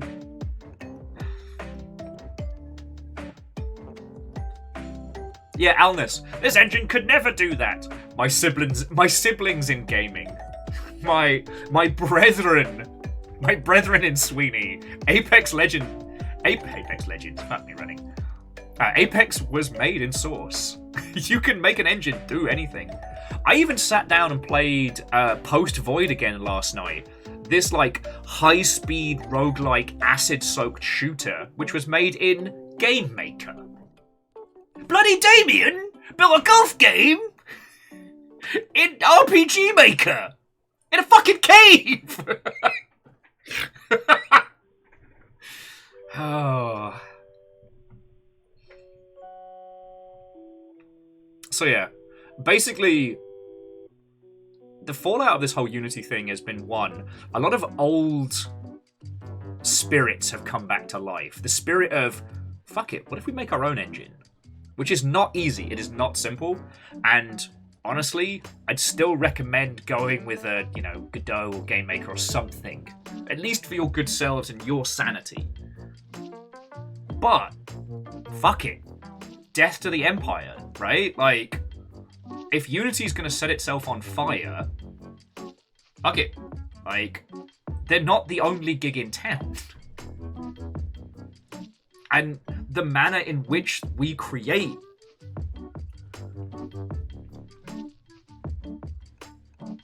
like, video games at their heart are a complete mess anyway. Even if you use like a fancy schmancy Unreal 5 or what have you, like, everything behind the curtain is a fucking disaster. Every beautiful experience you've played, you have to imagine that behind the curtain, it's basically the play that goes wrong. Seriously, if you haven't played Dr. Landskov and the Terribly Cursed Emerald, play that, because that is the best analogy for what it's like to actually make games. Yeah. Now, Dice Goddess, that's a very good point. Like, Unreal has a buttload of resources. Godot has a... I keep changing how I say it.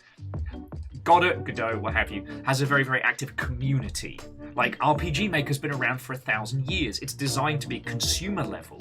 And Game Maker is there. No, Game Maker's fine. You can make it do what have you. But, like...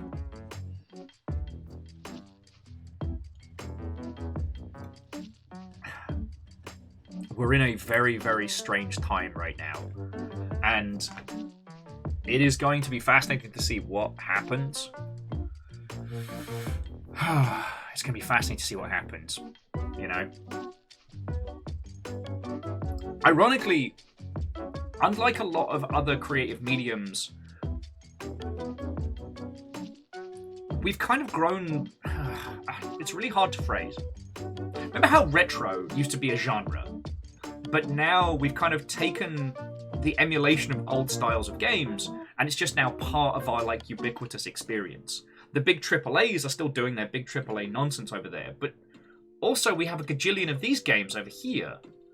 And the articulation and evolution of what would have been called retro, which is now more just described as generally, like, Indian spread. Like, we're emulating the times of yore when everyone did have to make their own engines. They did have to work out how to do all this stuff.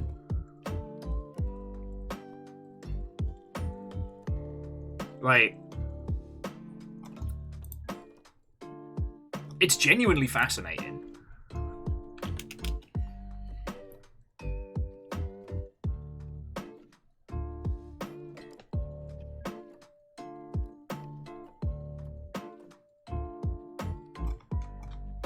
Right, we've...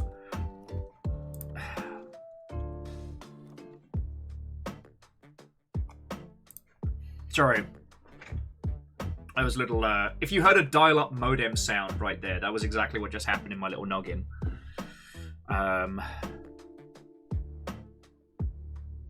It's fascinating that Unity's fuck-up has basically forked how I would have predicted video games were moving forwards. Because what I personally saw about like 2 or 3 years ago was that we'd end up having about like maybe 3 big game engines, right? And people would flip between 2 of them and make them do fun and interesting stuff. But for all intents and purposes, there'd only be a handful, right? Like you're not going to code your own video editing software. You're just going to use it to cut your video up. And that games might move into that space. Whereas what's happened now is we've just had this huge injection of, oh, fuck. Now there is a business value in keeping it in-house, right? Like, the reliability of these huge empires has been shaken before it's been founded. Like, Unreal doesn't have to worry because they've started 1,000 years ago by forging developer-to-developer contracts, you know? They are the reason why we always think of the Xbox era as being grey and brown, because the default shaders that they presented, or default textures and whatnot, that were available in UE3. The fact that UE4 didn't have, like, a vehicle controller out the box fucking killed racing games in the AAA space for a good few years, right? Yeah, Legend, the Joy default assets. If they can get it done, it's good enough for Gears of War, right?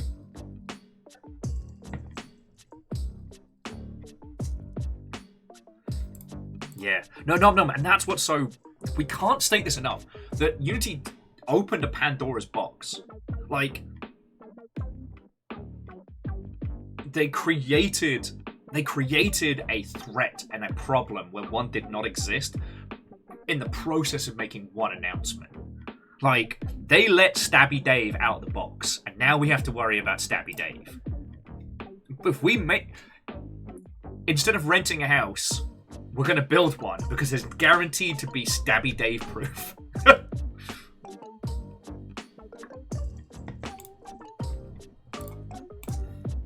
Yeah, Air Dragon, entirely. It has very much poisoned the well.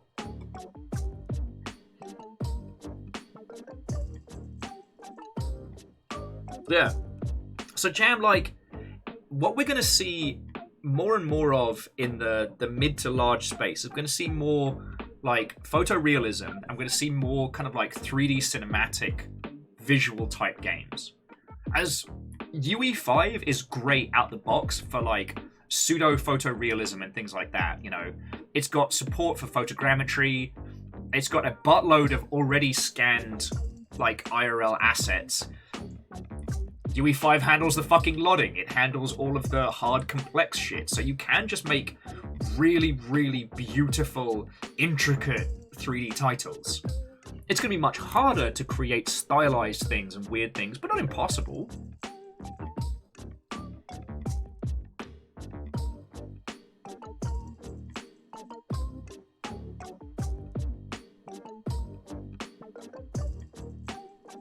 I mean, so Air Dragon, I can't comment because I haven't had to work with like IT tech and stuff in 1,000 years.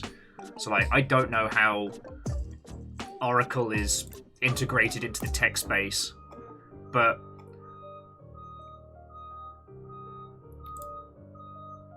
I can say that had Unity managed to continue for another like 5-6 years, it might have reached the point where they were so ubiquitous as the indie engine, as the go-to if you weren't going to Unreal, that they would have become part of the landscape. Now they're a fucking risk. They're a fire hazard. You know? It's like they announced that their engine will occasionally burst into flames and fucking kill you. And then everyone was like, I don't want to burst into flames and get killed. That sucks. And they were like, all right. We're going to reduce the amount of situations where it can burst into flames and kill you. It's like, no, I want the fire gone. No Stabby Dave. God. Okay, sorry. I've been talking a lot at you all. Is there anything from either that or the Xbox leaks that you all want to touch on?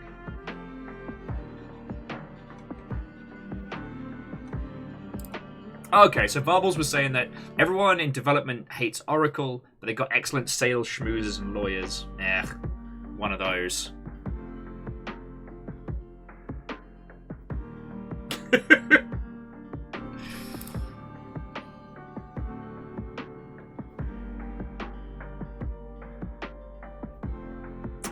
So Ludo, I've spoken to some friends that work in that space. The mobile sphere is probably the most likely to flip them the bird, and definitely has more power to hurt Unity in return. TLDR, Unity have a system for putting adverts into your game, something that's very, very ubiquitous in mobile games, right? Unity get a cut of the ad revenue. So we want to sell fucking... Looking around my desk for a product, and I can only think of swear words. We are going to start selling the Not Muffin. It's not the Egg McMuffin, it's the Not Muffin, right? So we go to the Unity ad sales peeps and we're like, hey, we've got this advert for the Not Muffin, we want to roll it out via your platform. And they go, cool, that will go out to all these mobile games. You will pay us $10. We will take $2 of it. Well, actually, no. We will take $8 of it, and the developers will get $2 of that. And then we, as the Not Muffin, go, that's cool. And the game devs go, it's all right. That is how... I know this is a drastic oversimplification, but that is the pipeline for how, revenue is generated via adverts. What a buttload of companies have done is they've just turned that feature off in Unity. So... look at it like this. We've just paid Unity to advertise the Not Muffin. And then Unity had to turn around and go, I know we said, right? I know we said we were going to advertise it on a bunch of these mobile games, but the mobile games aren't doing that anymore. They're not getting their $2, but also no one is seeing your advert. And then we would be like, I sure did pay you to show people this ad, and I can't help but notice that no one's seeing it. It's time to talk. And not Ronald McNot-Donald, he starts cracking his knuckles and getting out the whimsical crowbar of business. Shit gets messy. So yeah, the mobile space has a lot less mercy for this fuckery.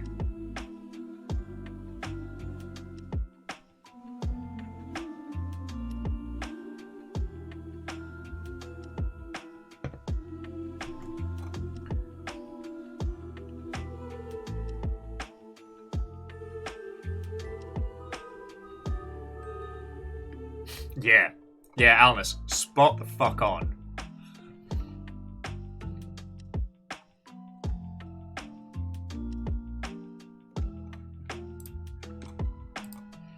I'm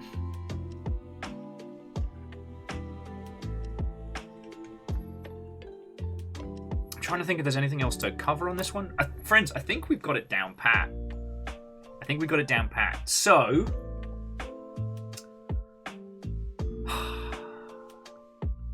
I guess it's time to shift gears. I guess it's time to go from sensible industry banter to the P organ. Again, friends, if there's anything that I haven't chatted about, if there's things that you want to go into more depth with, I'm fine to talk about them. Oh, well then, let me show you what I've been doing, because Nom Nom wants to see a Gundam.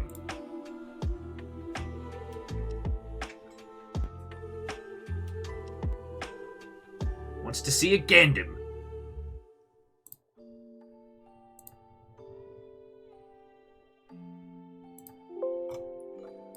Excuse me? Wants to see a Gundam.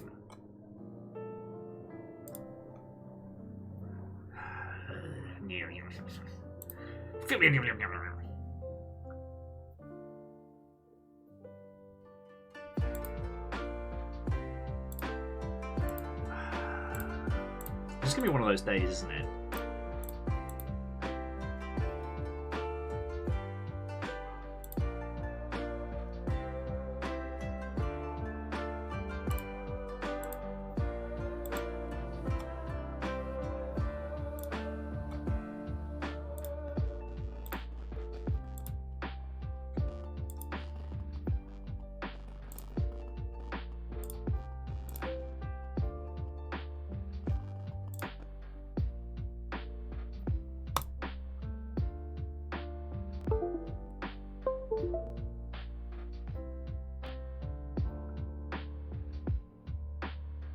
Oh, good. Oh, good.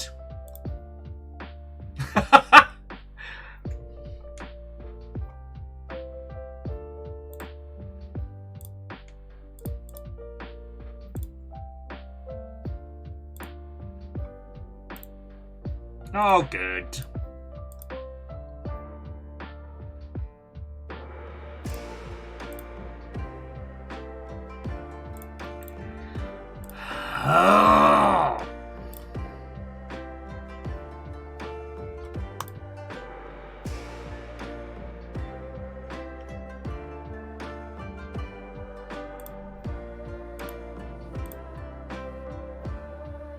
I knew it was all going too well. I knew it was all going too well.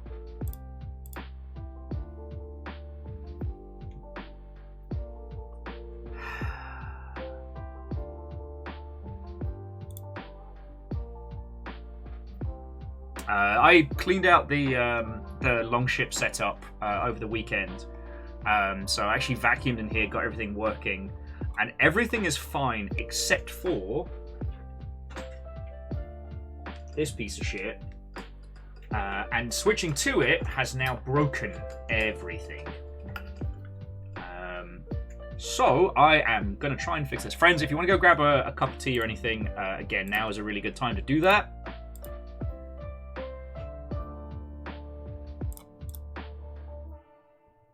See if I can get this back online without having to bring it all down.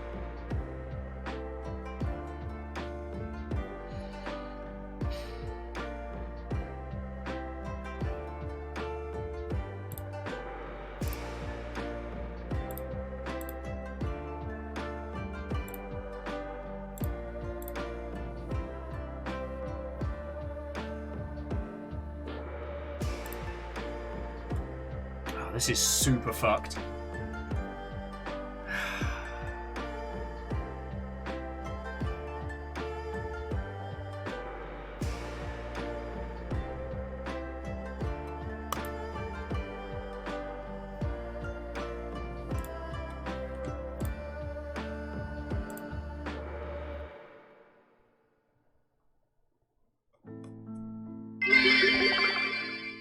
Here's a pun to keep the spirits up. What's up with all the sheep crowding the fields? Don't worry, it's just the landscape.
There we fucking go.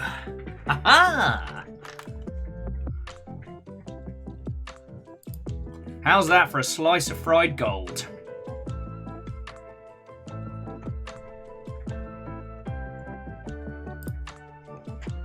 Okay, so friends, I'm gonna take a quick little pee break because I need to get the piss out of my system before we start talking about it.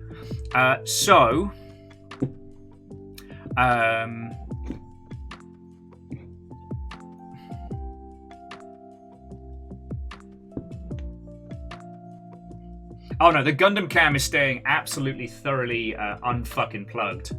Piece of shit, garbage, whore, fuck. Sorry. I apologise. I watched a film that got the H term back in my vocabulary. I do apologise for that one. Again, I have infinite respect for sex workers.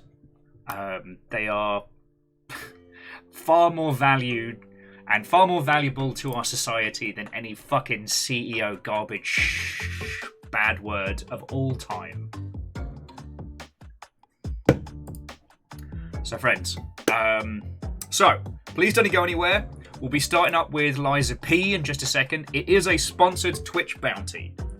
So it'll be advertising you a pick up this video game today. We'll get stuck into it and we'll see. We'll see whether it's worth your time and cash. But also, I really want to discuss how it is this whole attempt to emulate an experience, a vibe. And I want to see how they've gone about it because, for all intents and purposes, it's, Bloodborne with the serial numbers filed off. So let's see how it goes. And yeah, so Vanderbeast, thanks to the Twitch bounty, I got cash and I got some... we got cash and we got a copy of the title, so... Alright, so bear with me, friends, and I'll be back in just a second. I do apologise for all of this.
Right, you lovely lot. Let's jump in. I realised that with there probably being some kind of incredibly dramatic introduction, now is the great time to reheat some pizza so that I can offset whatever Solzian flavoured nonsense they put on us. Yeah, I got the good stuff. Gundam.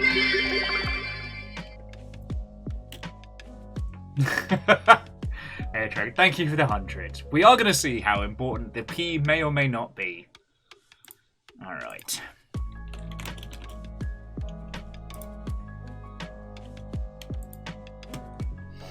Alright.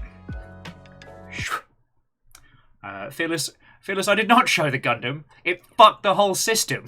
Did you not see? Did no one notice that?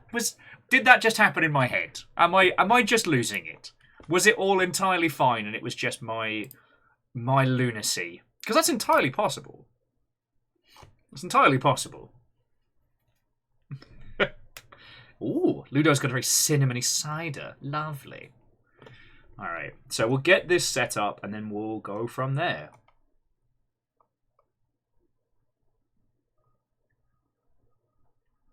I guess, yeah, Alpha, two things can be true at the same time, right? Oh, I should have run this tile before, shouldn't I? Oh well. Time to compile those shaders! It's an exciting new game.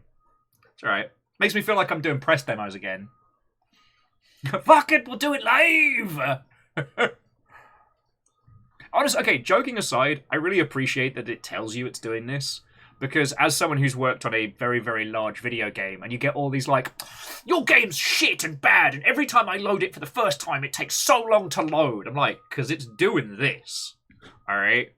Like, I don't know what you want from me, you know, buddy, pal, 69, forum user, Dingleberry. Like, I don't know what you want from me, buddy. This is how it be. This is what we be doing. Like, I don't know how to tell you this.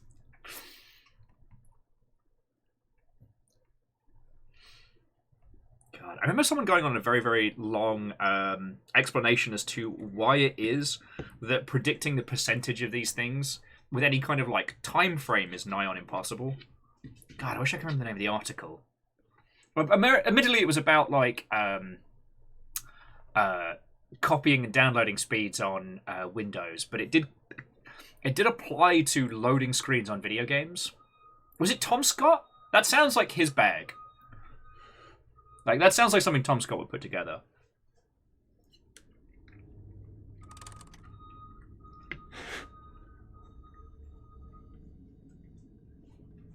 What's up, Amos? You got crazy eyes. What's up, baby boy?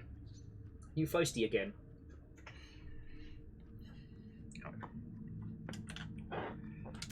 Glassy glass.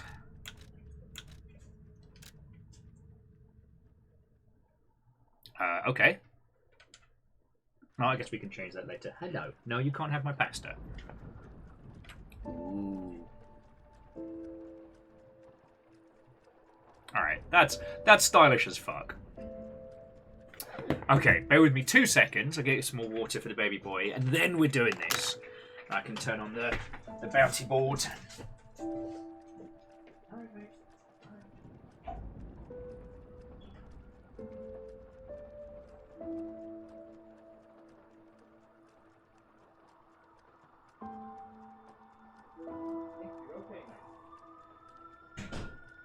Oh no, everything happens so much.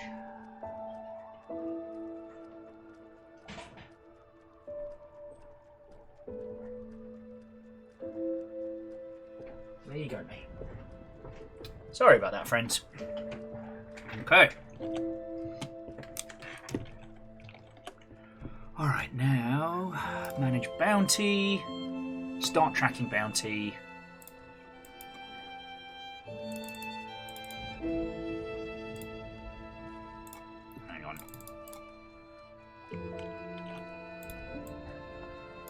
do like P organized crime.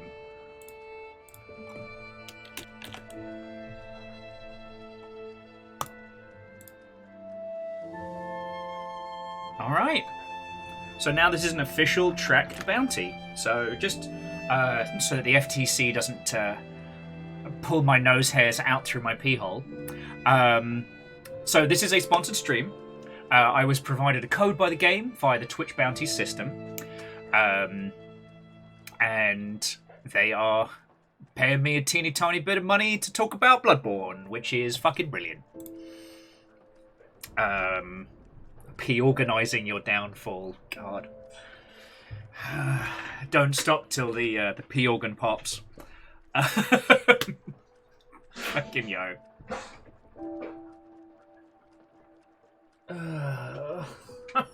Come on!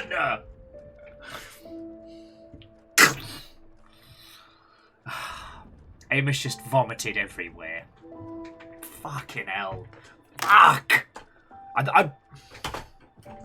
Amos, leave it. Leave it. Leave it. Stop it. You're not eating your own sick, you nasty lad. Oh.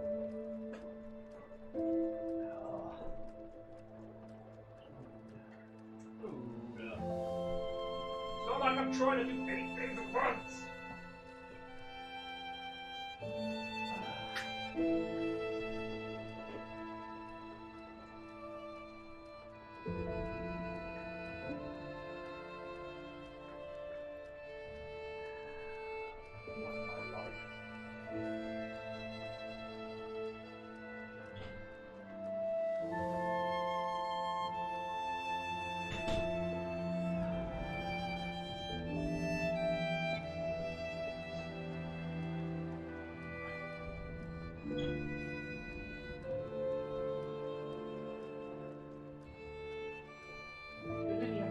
In my food, could you?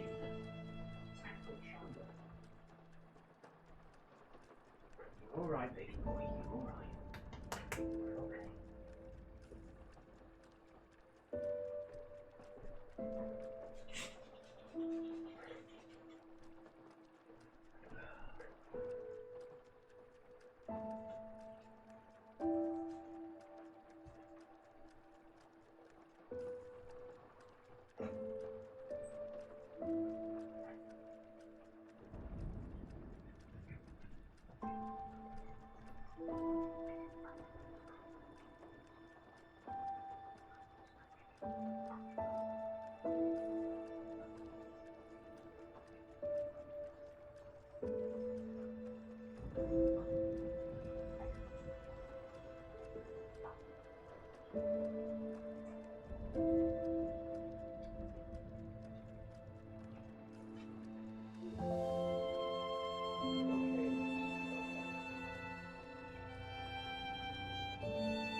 Okay. Oh, sorry about that, friends. I should have muted the mic.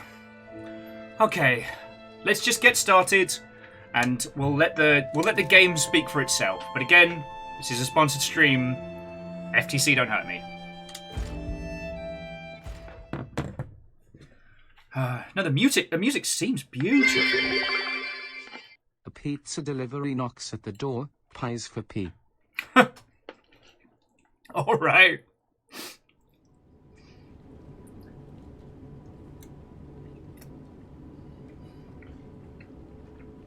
Can you hear me?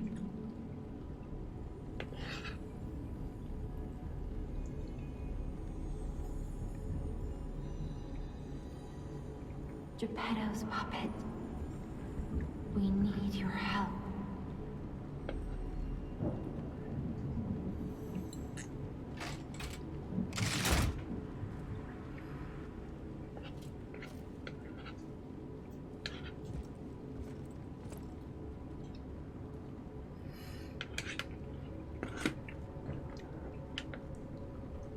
All right, I'll level with you, friends. I was expecting a lot more. All right, so I got a cheeky punch already.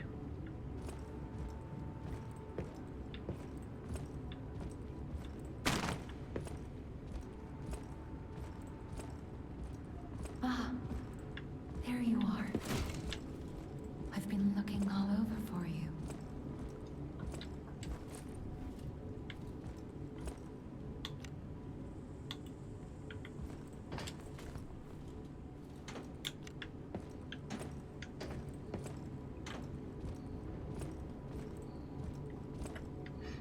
Okay.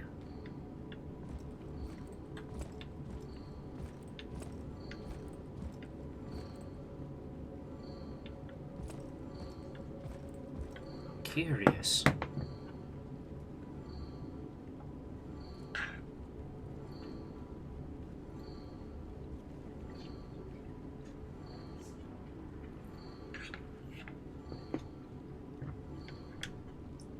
Oh, currently, Ludo, it is a bloodstain-free shirt.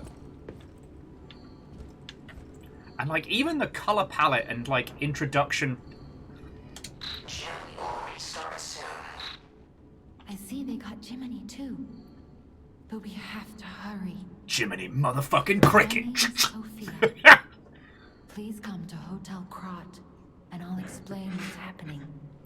That's where the P organ is. Jiminy, please escort him to the hotel.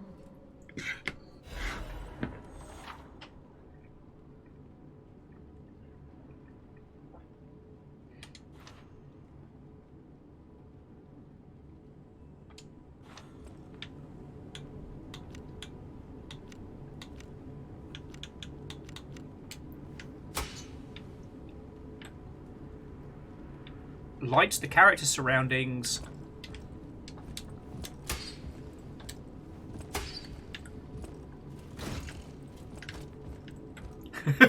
Wish upon these nuts. Oh god. I mean, currently it's being completely unapologetic about layout and the Let's ilk. get you out of there. Find something that might help. Also, at the moment I can't run, so I'm moving at like max kind of speed here.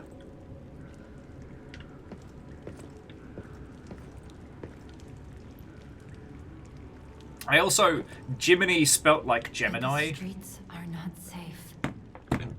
Arm yourself with one of the weapons over there. It'll be helpful on your way to the hotel. Alright, so to recap.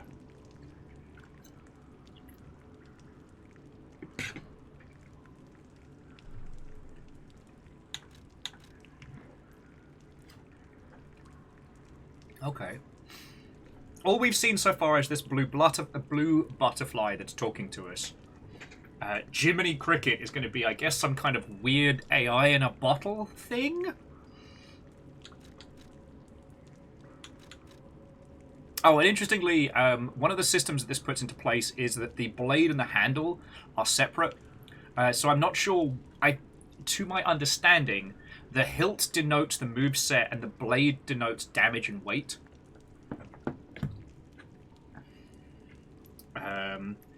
Verdant, if not, I think Timothy should potentially talk to his lawyers.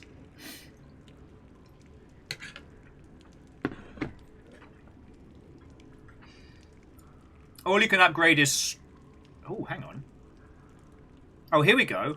Heavy combat style that cut down enemies using physical strength. Quick and nimble combat style. I want heavy. I have to do enough dodging in fucking Armored Core. The Path of the Sweeper.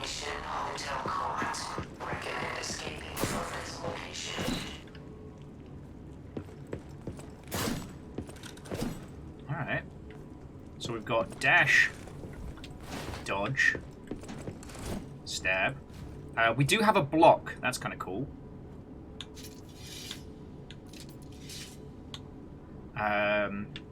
Left would be cycling our weapons. And whatever our Legion arm is. So currently we have the left arm of steel, which has a limited, non-refreshable... Alright, so what have we got? Oh.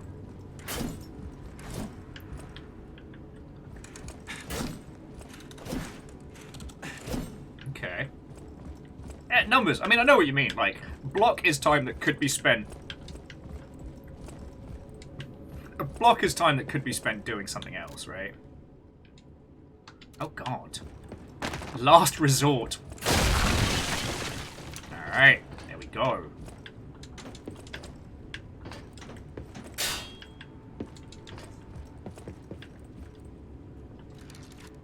Okay.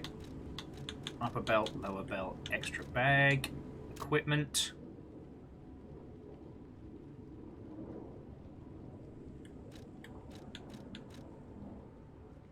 Left hand part's made of metal. It throws a strong punch. They do not have any special powers.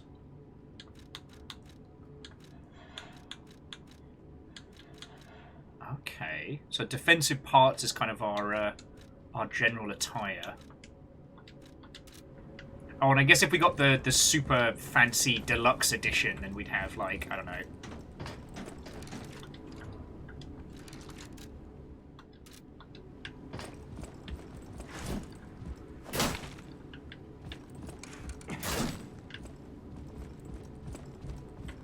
Okay.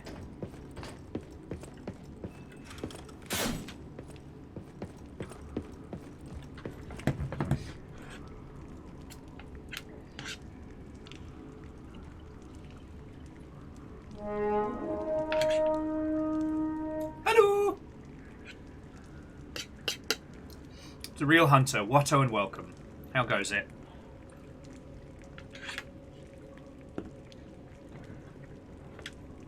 We just started. So we're having a little trundle around.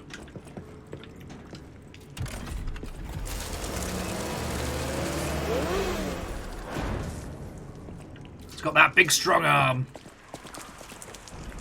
Well, this seems bad. Reactor online. Sensors online. Weapons online. All systems nominal. Bloody right you are! Imagine that. Right on time, then. But more to the point, Hunter, how was your stream? What were you up to? Sorry if I look a bit stressy spaghetti. Caffeine, that was a chainsaw rev. I think it's meant to be the strength of, like, the prosthetic. But then again, we can't really call it prosthetic. If the whole boy is made out of pieces, I guess it's just the special arm.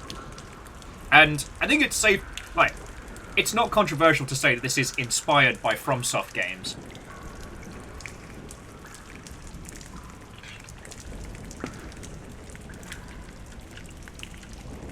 But this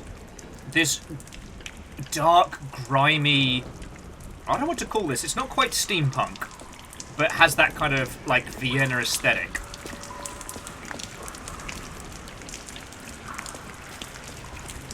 It's got a real, like, 2 seconds ago there was a massacre vibe.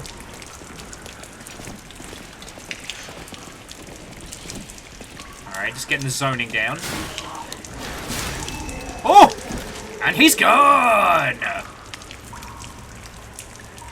And these unsettling, faceless automaton.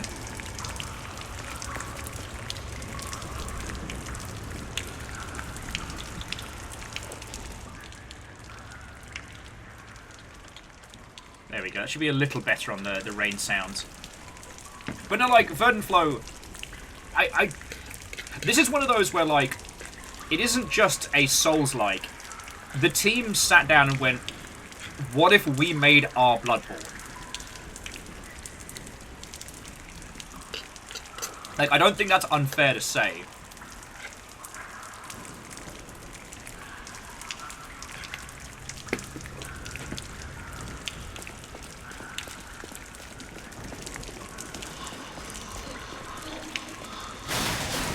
Woo! Loving my charge attacks there.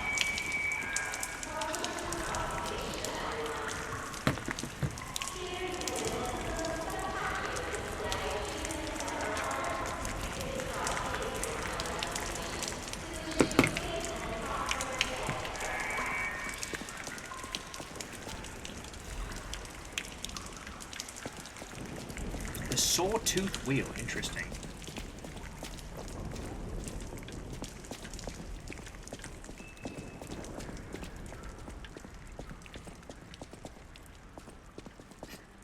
I was about to say, friends, comparing this to Bioshock is a little bit on the nose. Like, not everything with a level of, like, Art Deco opulence is Bioshock-esque. And then the first thing we see is a fucking giant statue with a sign. I'm like, fuck you, Andrew Ryan. I don't know how this is your fault, Andrew, but it is.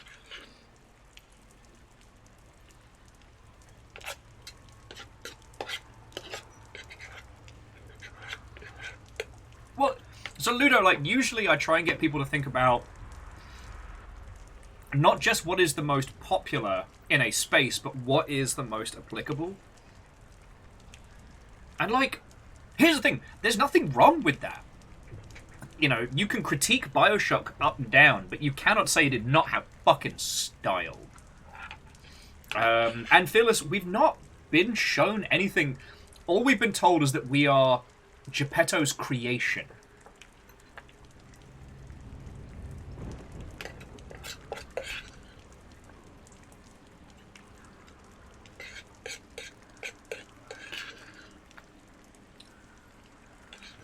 I will say, and Jack's Gulch, it's lovely to see you. How are you doing? I will say, it feels immediately familiar.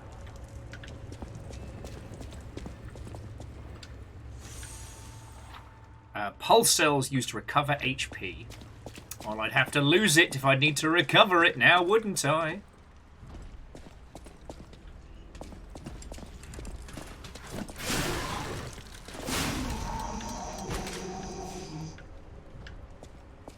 It's currently being a lot more friendly than Bloodborne ever is at the beginning.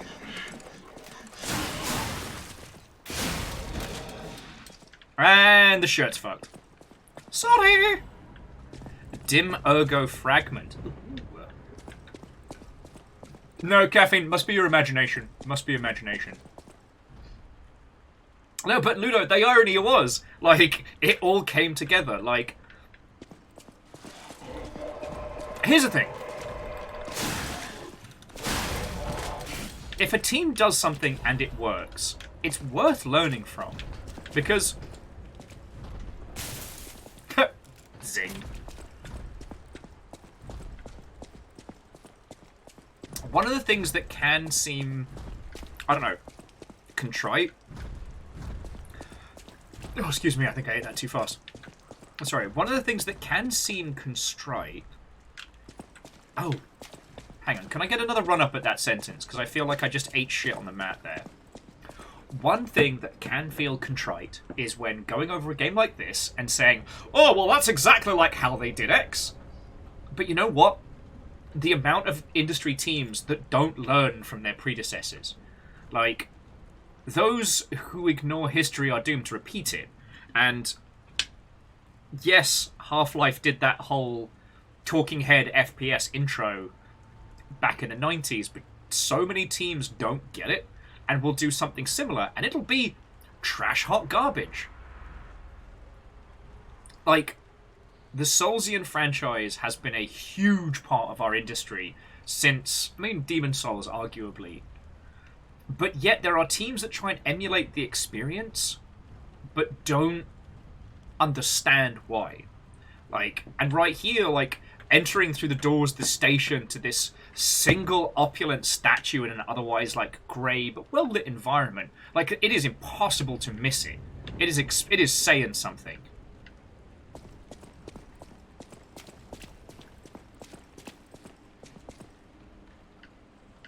Also, the unnatural twitch to our character's movement and the dead expression on the face, we'll see how that pans out. As it currently stands...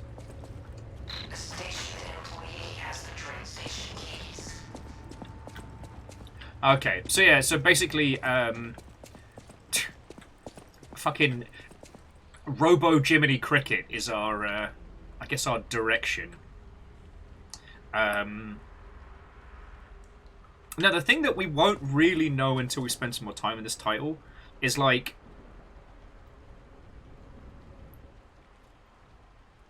the unnatural movement and nature of this of our character. Is that going to accent it, or is it going to feel like they just kind of phoned it in? You know what I mean? Oh, God. Oh, I guess I have to parry. Yeah, and so Caffeine, I wholeheartedly agree. The fact that how much that's going to play a role in this as we continue is going to be somewhat fascinating.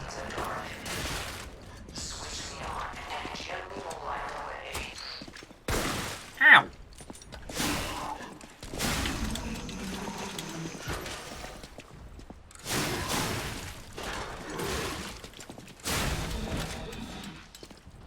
Sorry, just Caffeine was saying that it's obvious that the team here really enjoys the Soulsborne series.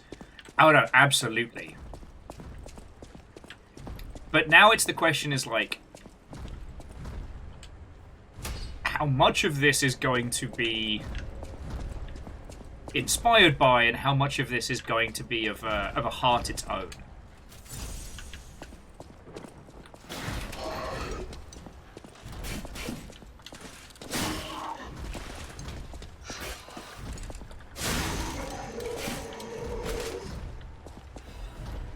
And there's a few interesting choices, like these automatons move in a very, very, like, strange and staggered manner. However, when they fall, they immediately go into ragdoll, which is curious, you know?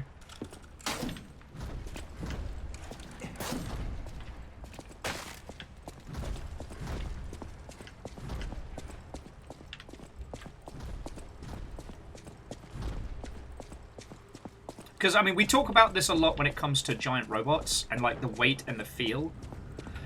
Like, where is our character going to fall on the uncanny valley? Is it going to feel intentionally automataristic? Or is it going to end up feeling like they phoned in the animations? Only time will tell.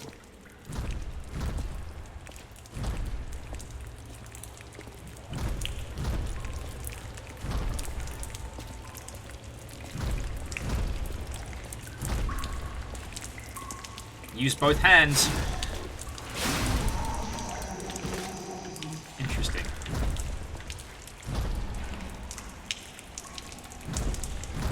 Oh man.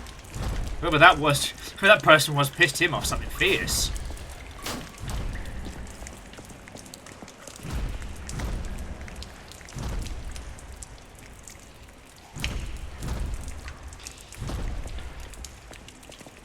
And Ludo. That's not the robot's blood. Hey, old bastard.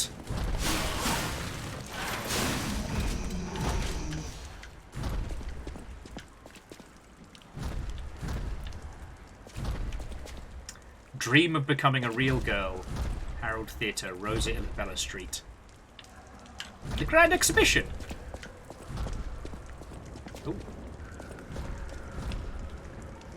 I mean, they certainly understand the Soulsian, like, level design philosophy. Like, looping back around to create small areas that feel infinitely winding.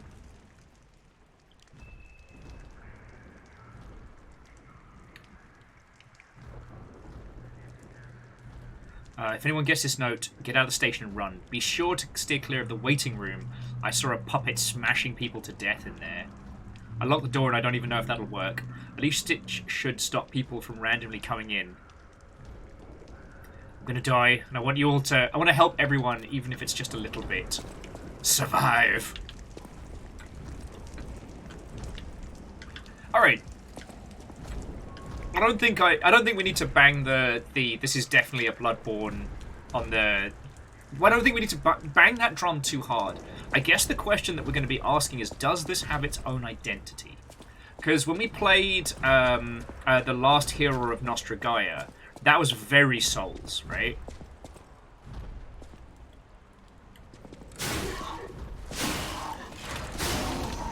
Okay.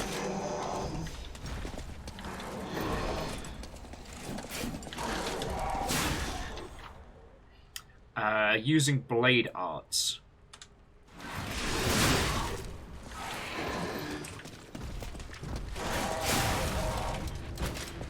Okay, so we basically have an additional super meter?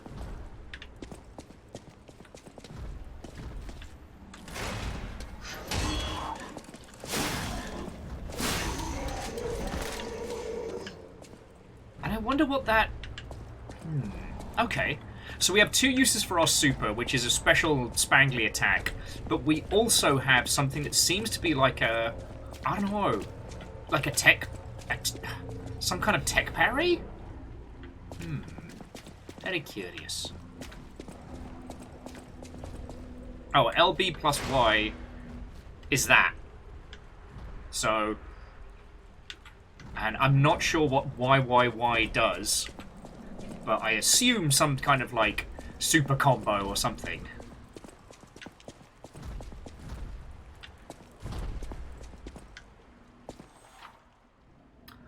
Doors and ladders. You can unlock these by going down them. Okay. So, Kathleen, the YYY seems to be like the... like some kind of, like, super whooper combo attack. Each hit of Y unleashes my super.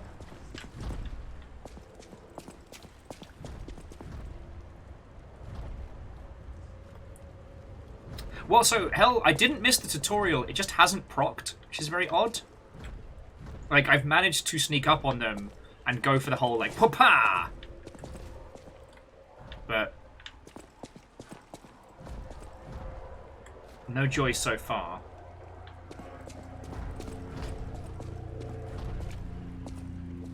I'll see if I can just punch this guy with my cool arm.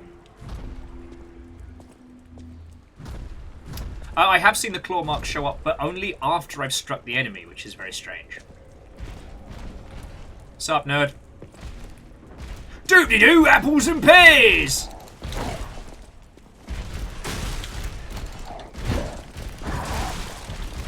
Oh, look, you've got a second attack for his fucking combo.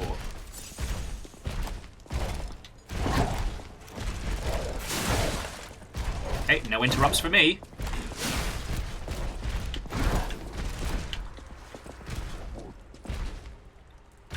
Warp, warp.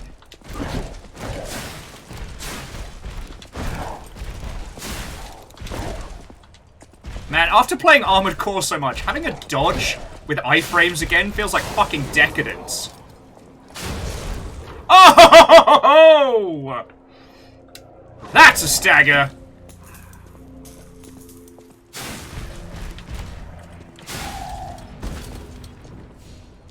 Get to fuck. Doop-de-doo, apples and pears! Welcome to London!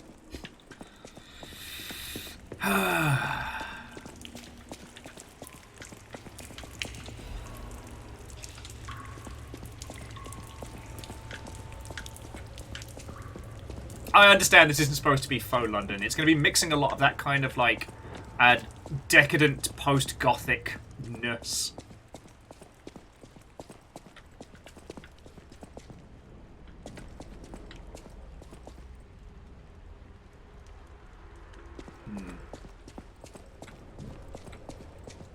So one thing that's very interesting is that the vibe and style is so close to Bloodborne that I find myself comparing the two almost immediately. So I was like kicking over that guy and going like, oh, he's a bit wobbly, that one. But here's the thing. The ragdolling in Bloodborne is fucking hilarious, right?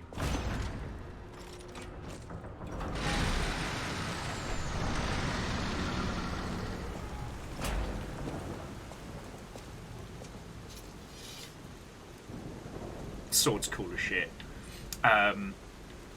Sorry, yeah, the ragdolling of Bloodborne is hilarious. You can kick werewolves into the air.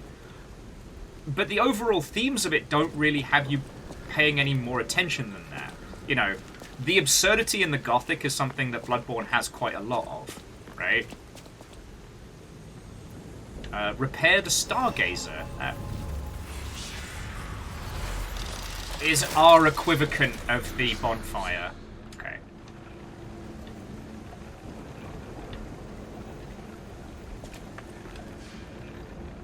This is called a Stargazer. A marvelous device the Stalkers used in the past. Public threshold exceeds danger estimates. Please reduce positive numbers or reset danger parameters. As we are not strong enough to beat the puppets.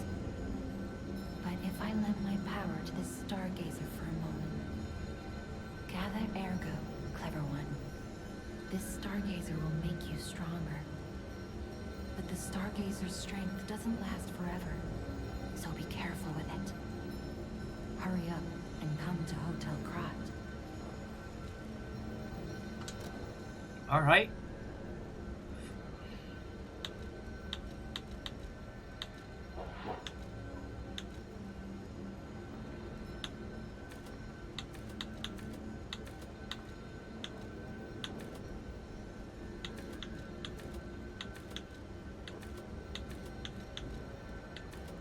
All you can upgrade is strength! Haha!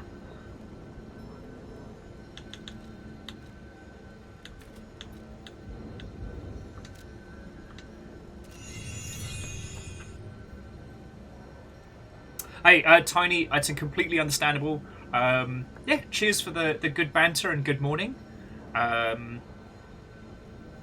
It still has yet to be seen whether or not this is a title...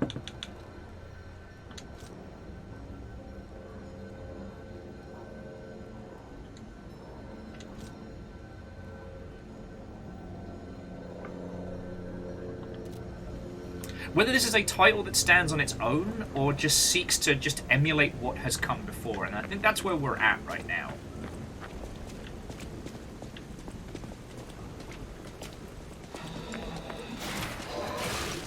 Oh, feck off me.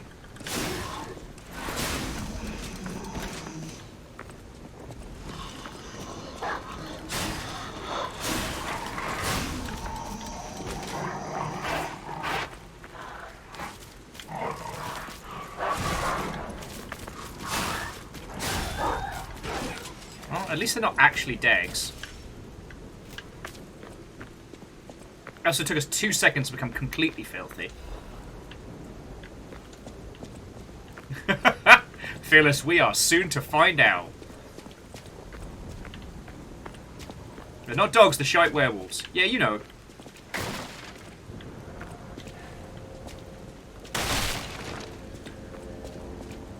Is this a Soulsian game if you can't crush things with a dodge?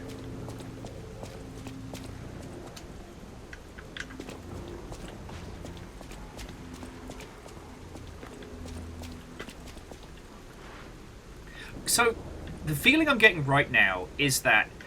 Is this doing the whole, like...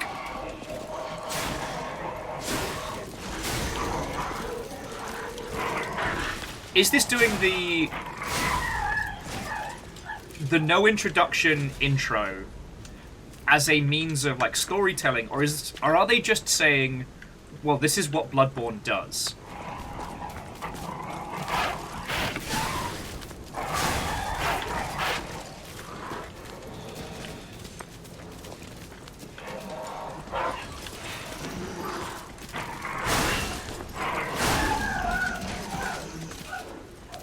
Lagmeister, Bloodborne without modifications does not contain wet Timothy Charlemagne.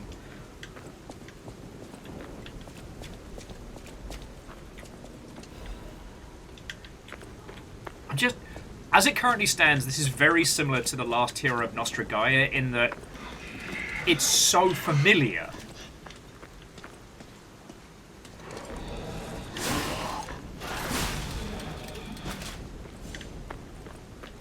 Alright, let's try that Y combo out, because that was definitely the thing I was curious on as well. And Hellraiser, like, an emulation of Bloodborne that feels like Bloodborne is a success. I guess I'm curious to see what this is doing artistically. You know, does the set dressing have any more to add than... Oh, that's where it came from. Does it have anything more to add than, say, a general...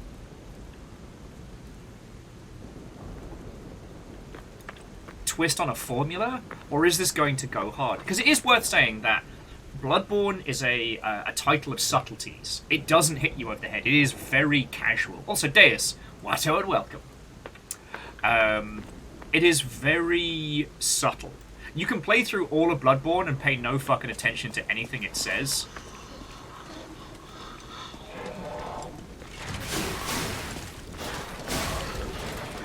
Oh yeah, let's try the Y combo. Alright. Little quick, fast super dash. Alright. Legend says, I'm curious to see if we'll have a tools and progression curve. I'm glad you asked. Who's ready to see a P organ? Alright, let's see if we can get that backstab working.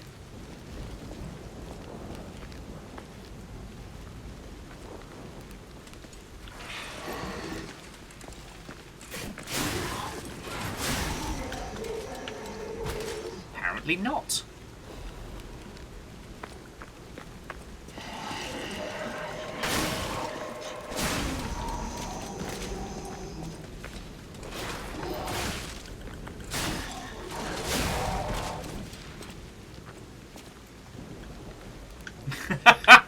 Nightbreeze says, I really see a pipe wrench. No idea if it's in, but I want to see a wrench in So my your plans. powered up special is a sword art online? Which is certainly better than the sword art on Rye. Let me tell you. You want to get sourdough for that. Fearless, thank you for the bits, friend.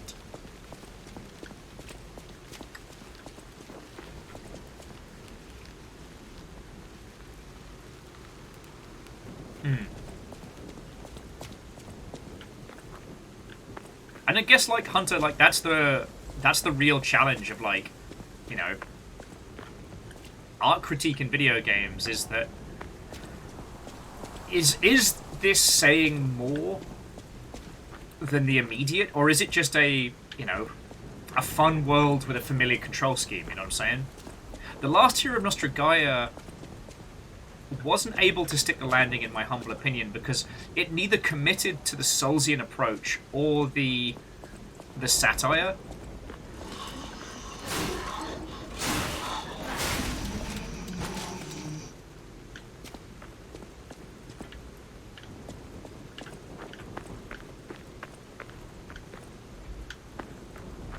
And it was definitely a difficult thing to maintain as well, like. Certainly easier said than done.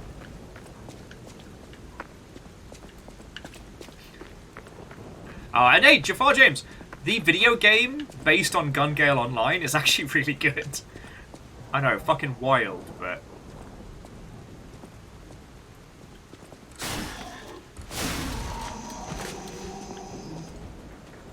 Alright, I officially do not understand this backstab, but...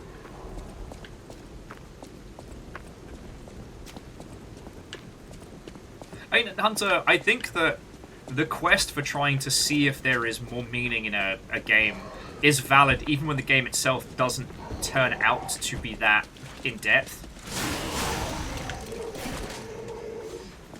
Because, you know, in games, the experiential is where we live, right?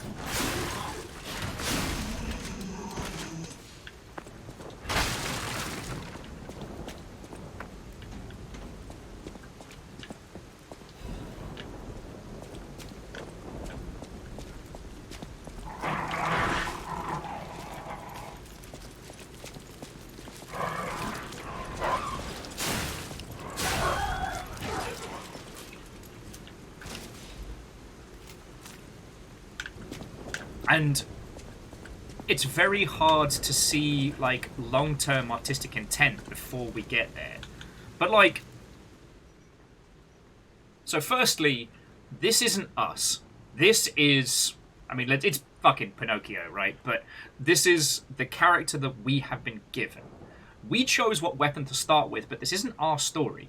Bloodborne is your story. The Soulsian games are your story. Sekiro is the story of Old Wolf, like, rebuilding himself after both his arm and his, you know, his honor was shattered. We are playing as this lad, alright? So let's have a quick look at, like, the breakdown here. The default abilities have a little bit of flavor to them. So we've got Vitality and Vigor, we understand those. But then we have Capacity, Motivity, or Motitivity, or however you want to say that. Then Technique, and then Advance. Now, what is Advance? That's going to be fascinating to find out. In the common abilities, we have HP, Stamina, and then Legion, along with a Guard Regain. The rest makes simple sense, right?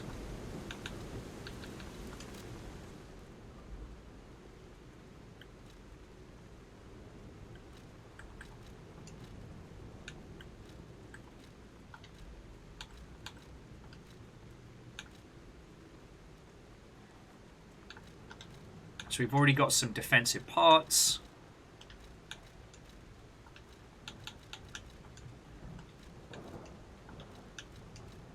But nothing else for now. Okay.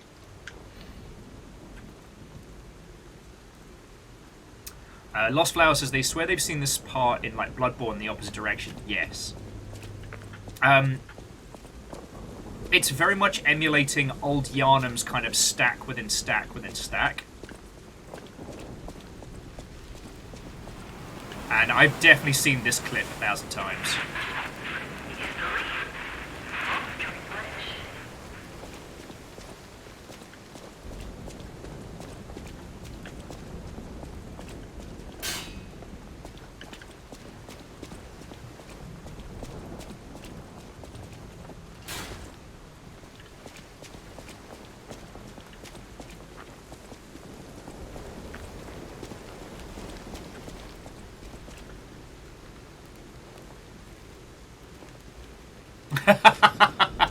Sorry, this is Hunter's checklist. Do the controls feel intuitive and fair? Timothy Charlemagne feels a lot lighter than the Good Hunter, like a lot lighter.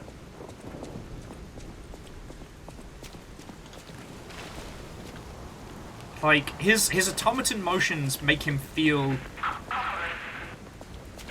light.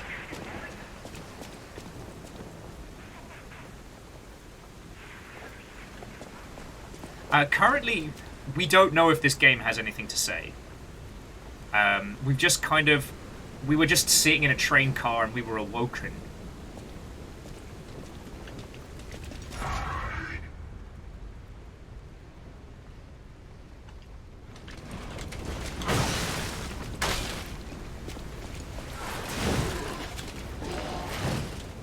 Alright, mate, alright.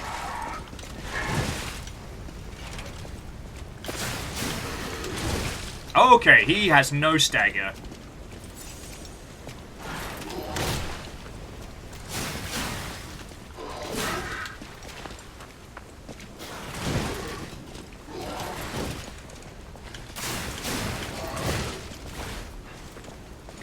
Grinder, used to prepare weapon durability? Nani?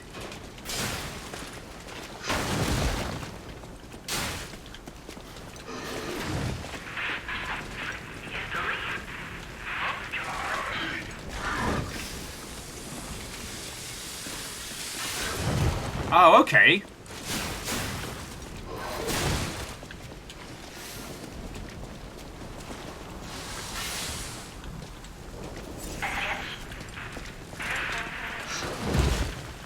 No! Hit him! Hit him! Timothy!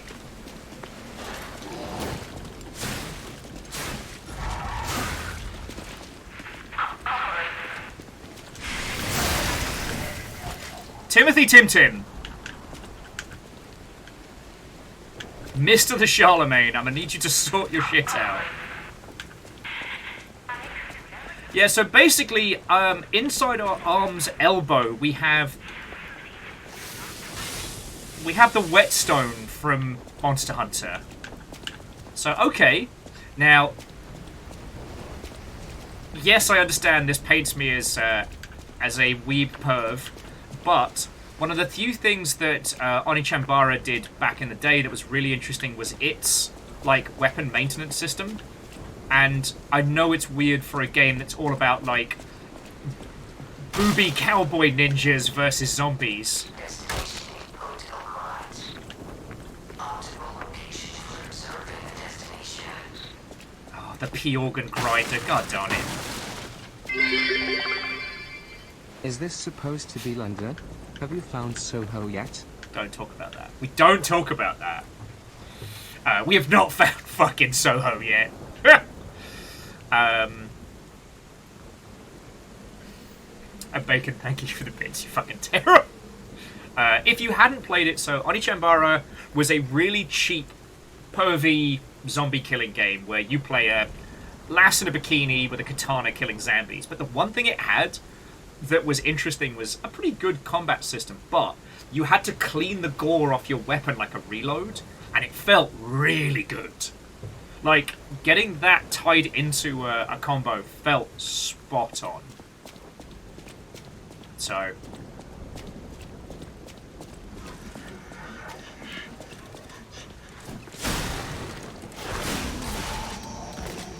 Oh, his mate's got a fucking... No! Timothy!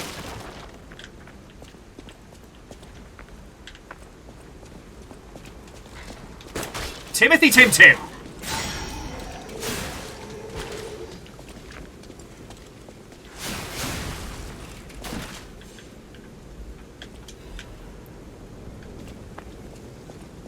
Why are you like this? Sorry. Free thermite! So, like, I'm always a proponent that any kind of either weapon degradation systems or reload systems or repair systems need to accent the experience. Sometimes they can be used to offset. Like, you know, with firearms, when you reload, can set the rhythm and pace of combat very well. With melee weapons, like breakable weapons or weapons that need to be, you know, sharpened, healed, or improved, like, how does that make the experience better?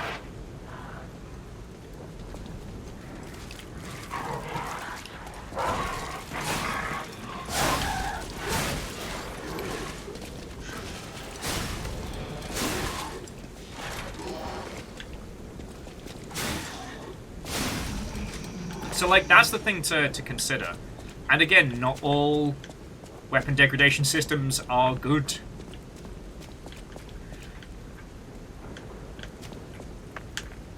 I mean, all you need to do is bring up, like, Breath of the Bloody Wild, and then it's a knockdown fight about intent of design versus, like, experience.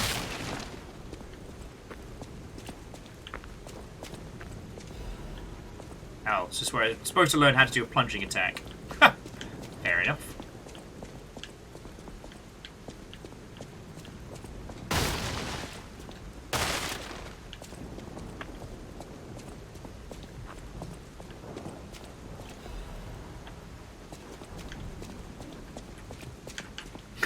Danny Watto, and welcome!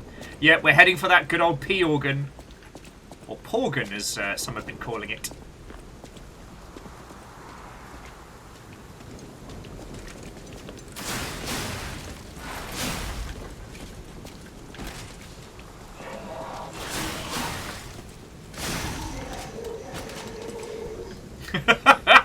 Okay. Oh, okay, this is extremely, between the wrecked carriages and the general vibe of the city, like, this is unapologetically Soulsborne.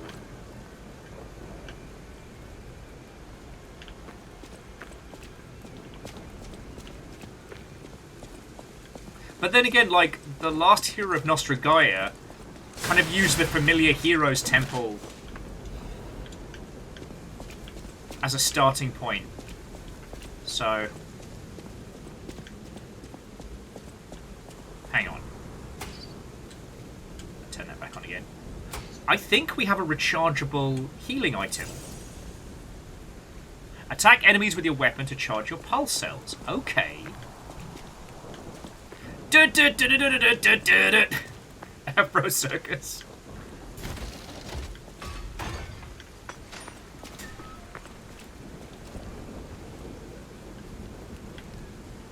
I'm going to be a boss.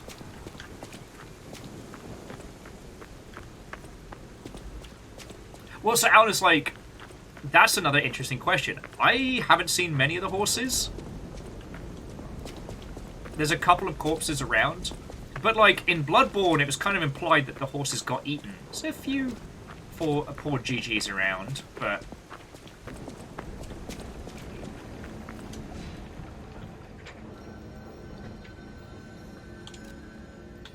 Okay, so what is Advance? Alright, Advance increases Legion. Interesting.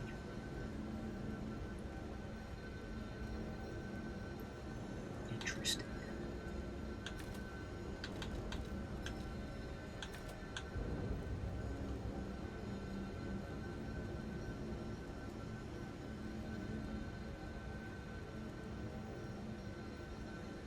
So Hellraiser, I mean, I agree with you. I don't think the weapon repair system in Bloodborne really did anything. The only good thing the weapon repair system in Bloodborne did is early on, it gets you to go back to the Hunter's Dream. Because it's the only mechanic that really forces you to go back there early on before the doll's active and stuff like that. So, like, if you get the hot snot kicked out of you early on, you might continue to try and, like, you know, throw your face against... Interesting. You might try and throw your face at, like, a whole bunch of nonsense when you're just not ready for it. Not making excuses for it, but that's where I believe its preference is kind of coming in. Well, the other thing is... why are the robots respawning? That's another interesting question. Because...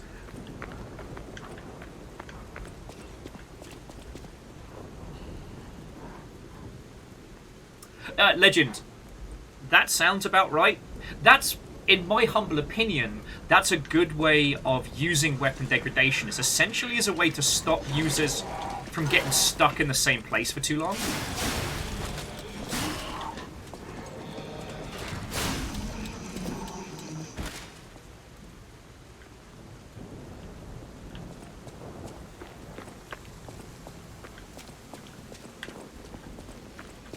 Angel Cleaner, Dark Cloud, or...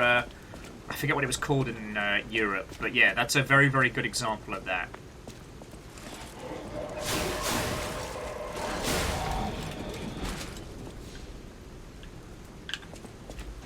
Anyway, these are questions that I'm sure the game will answer in time, but like, in Bloodborne, you're in the Hunter's Dream. You're essentially living and reliving the same night over and over and over and over again until you solve it. Like... from everyone else's perspective, you only show up once in Bloodborne. From your perspective, you do it again and again and again and again and again until you are strong enough and you get it right. In this, who are we and what is happening here? Does that make a weird sense? That's what I'm asking. You know, when we go to the Stargazer, it respawns everything. Why? Do the automatons spring back to life? Are we only temporarily putting them down? Anyway, I think I'm about to...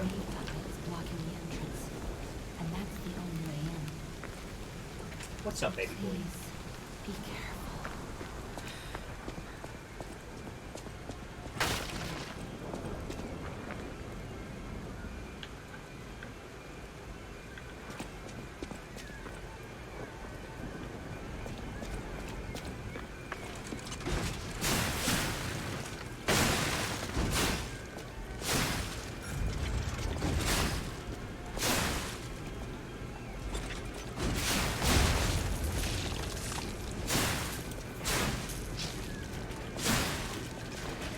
Hello, baby boy. What do you need?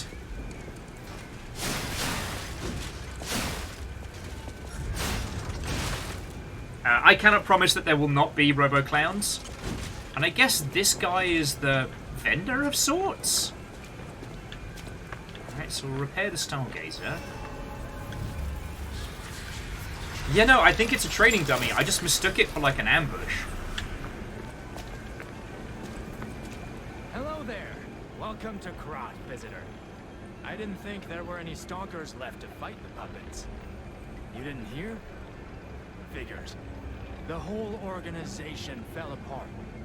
All that's left are wannabes and amateurs who think they can fight on their own. You ought to buy something while you're at the festival. You can't rely on yourself alone. Out here alone, you can... So what are you selling?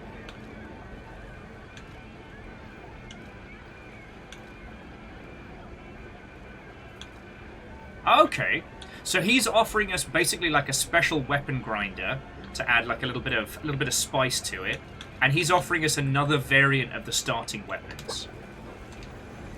All right. What's up, baby boy? Do you need some more water? Friends, hold that thought. I'm just going to see the baby boy needs something.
Sorry about the interruption, friends.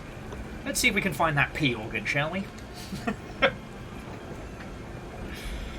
You want to see wet Timothy Charlemagne in Bloodborne? Fiona gave me a look like, woo! Okay.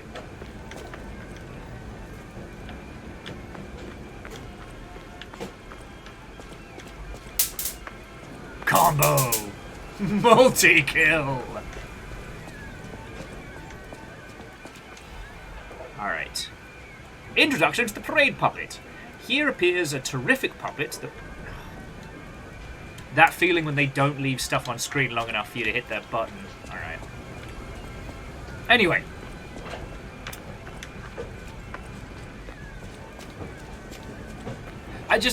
The thing I wanted to say before we kind of encounter what will end up being like the first boss proper is that, like, emulation is not wrong or bad in video games. You know, on the shoulders of giants, right? Like, if people didn't emulate System Shock, you know, we never would have gotten Dishonored. Yeah. I mean, and Jamami, technically Fiona is casting mad lightning spells. So, like, I'm not critiquing this based on that. And frankly, the amount of would-be Soulsborne titles that do not learn from the most basic of concepts that have already been solved. Like, you know?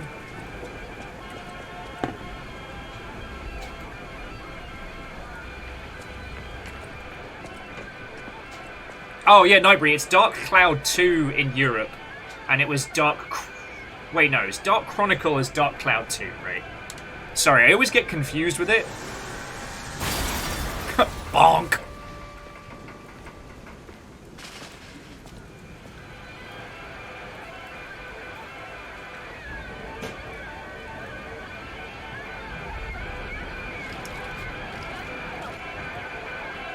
Alright, here we go.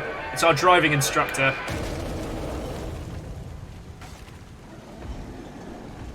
Oh, it is a clown! Oh, good. Oh, piss.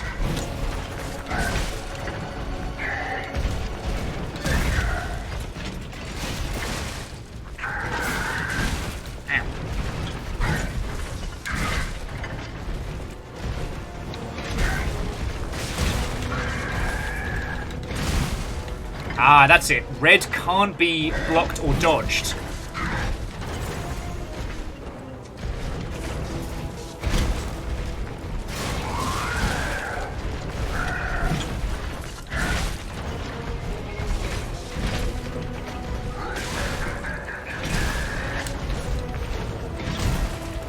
It's interesting that the character clearly has some kind of...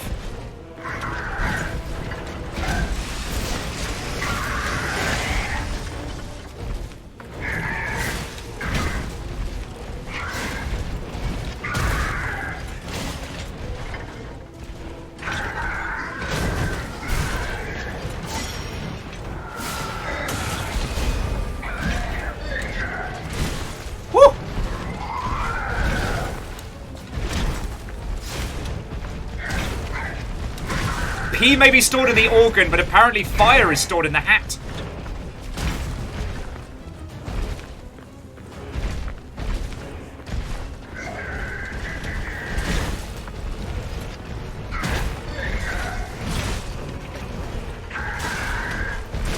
Ow.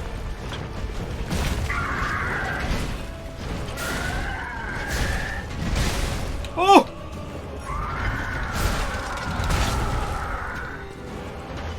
This is not looking good for Tiny Charlemagne.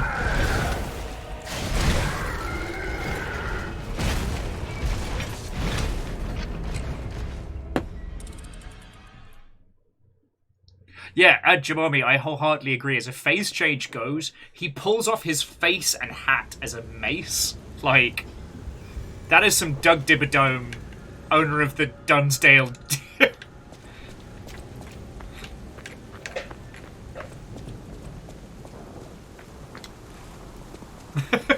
But Doctor, I am the parade master. And And interestingly, you recover your souls from outside of the boss battle rather than going in, meaning that one does not have to commit.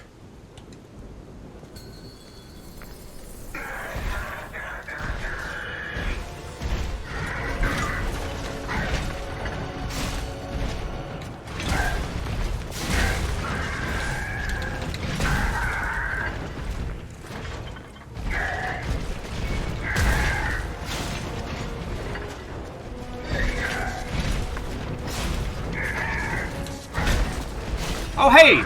That thing at his back is full of people!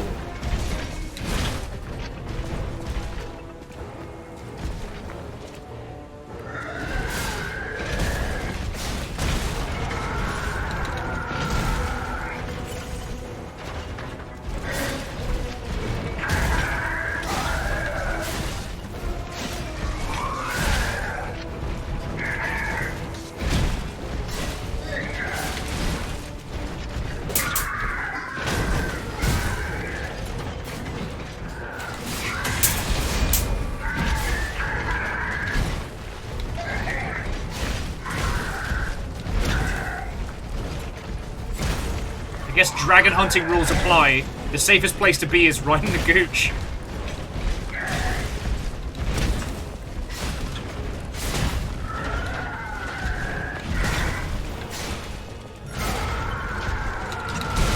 Ow. The fuck's beat me to death with his own head?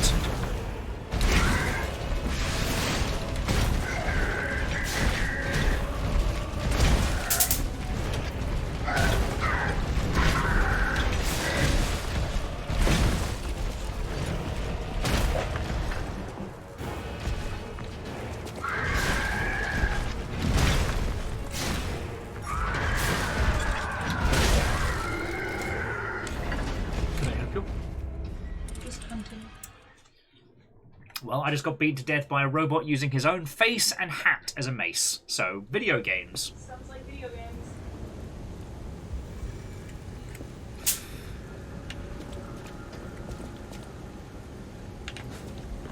So, Fearless, that's an interesting concept.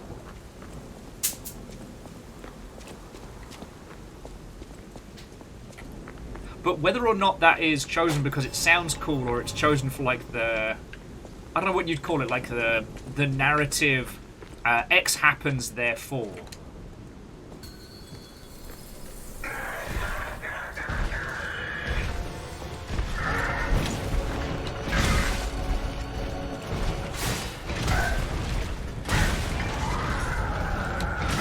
Oh, come on!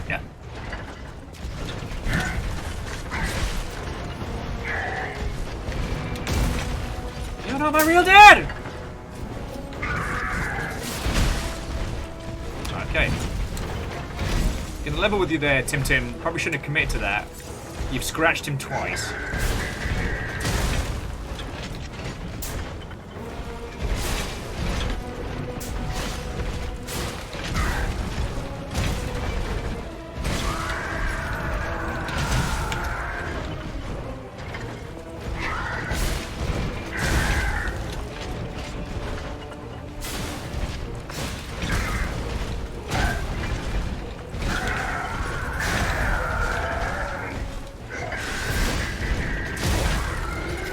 And squish.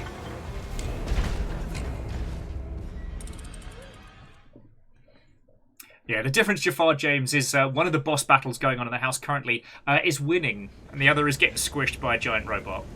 Oh, I should say a big robot. Giant's a stretch. But, like, I mean, I guess right now it's Schrodinger's intention on all of the writing, but... As I said, I once watched a fucking dingleberry, sorry, two fucking dingleberries mock Bloodborne for its wording. Specifically on its, like, skills and menus being like, what the hell is skill? A skill that denotes skill? Oh, that's dumb. But when you go through all of Bloodborne, you realise how all those different elements come together and what they mean. And with this, like, right now, Ergo could be just a fun word that they thought fit, or it could genuinely be about this idea of like getting powerful through the medium of therefore.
The unnatural movements make it definitely interesting, but very hard to predict. Oh, come on!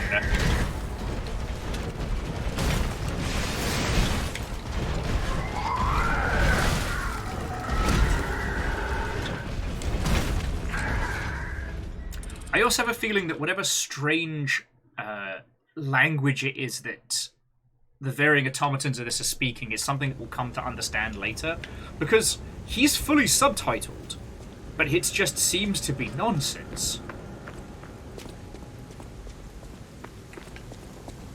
Oh yeah, no, Dice Goddess, I'm not complaining about his animation set. It's very, very hard to read, but it's fascinating. And especially in the second form, it's just, it's so...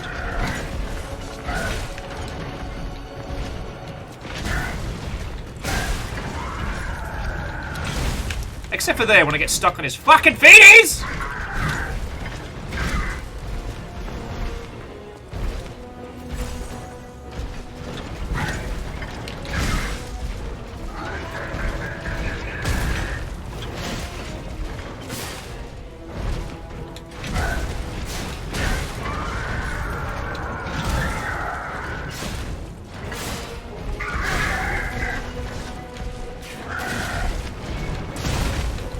See, I thought I could recover out of that quicker.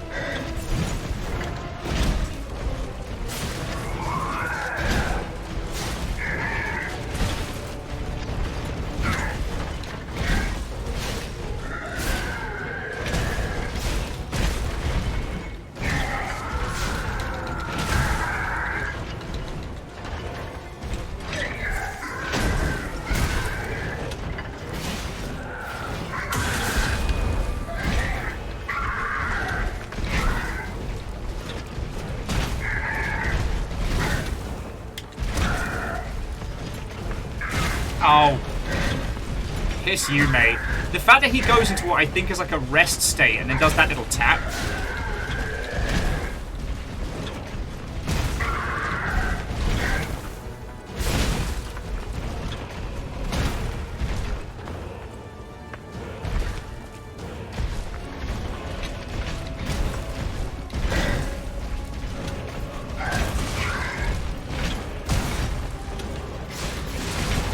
Oh, you get a new funky flavor after that, do you?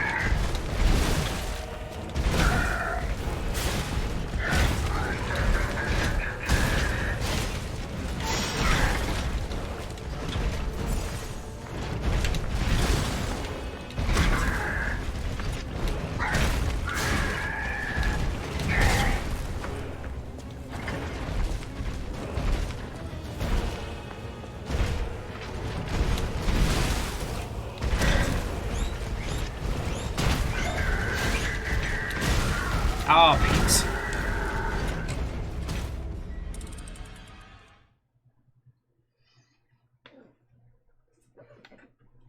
Yeah, Alice, I think that's where it's going to be going.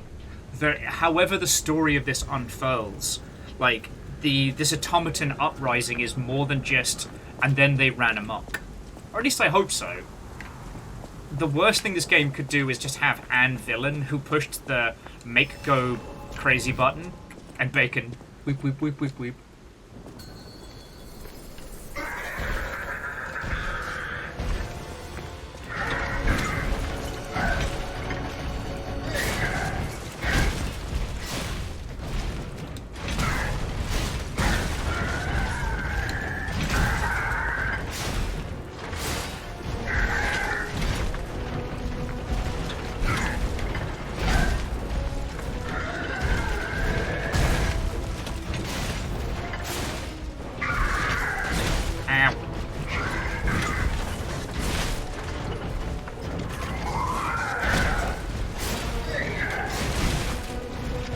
Beans!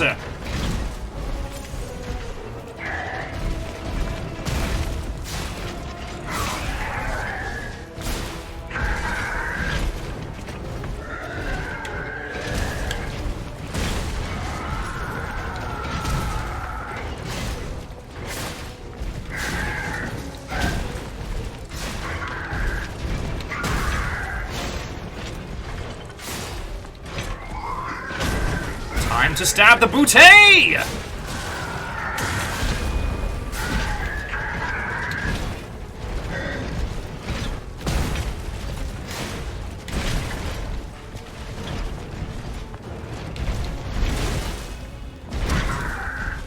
He does this little unnatural hippity hop that keeps catching me off guard.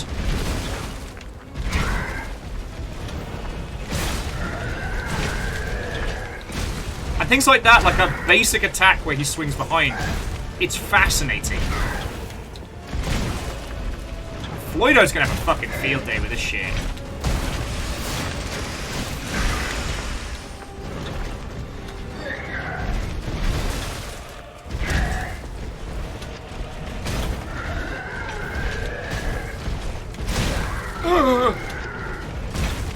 Might be time to go get Beefcake. Time to go bully some small automatons until I can hit harder. Who is that? Friends, did you just see Master Shredder? Master Splinter? Fuck me running. With what appeared to be the jet-powered nail from Battle Angel Alita. Did you all see that?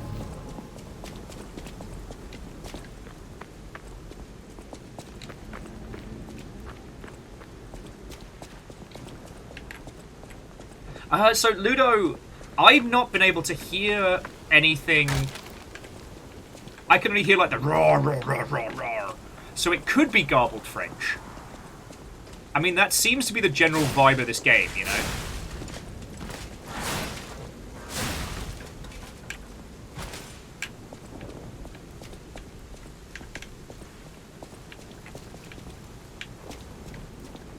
Oh, sorry. So Angel Kalina, I meant Floydo, because you know Floydo is an animator by trade, and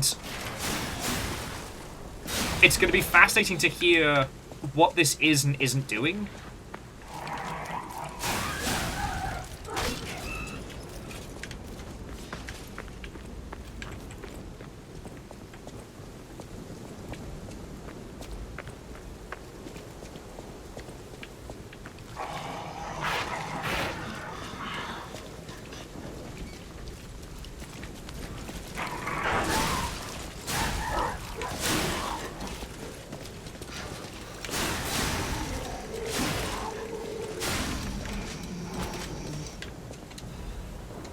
I definitely feel that considering we're swinging the big heavy chonka-chonk sword, we should definitely be doing more hurt, so I'm just going to work on getting a little bit more beefcake for us, you know?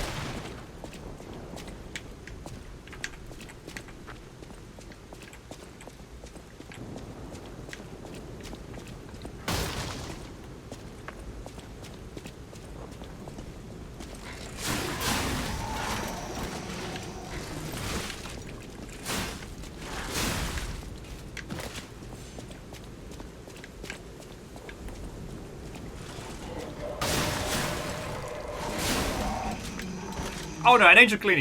You're fine. It was more because you know, DJ is an artist and illustrator by trade, and so I always love hearing his deconstructions on art.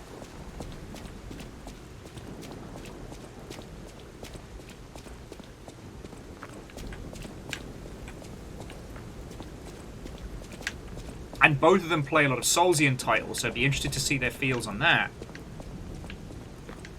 God, I'm lost already.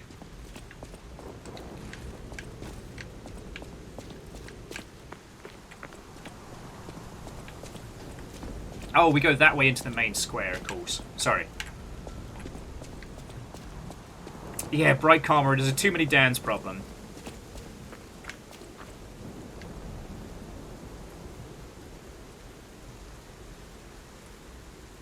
One thing that's interesting, though, is we're seeing this, like, jerky twitching, like, puppet motion with one arm. But aside from the big chunky left arm, like, a lot of the motions for our little Pinocchio friend here are quite smooth. You know, the walk cycle's got a butt wiggle and everything.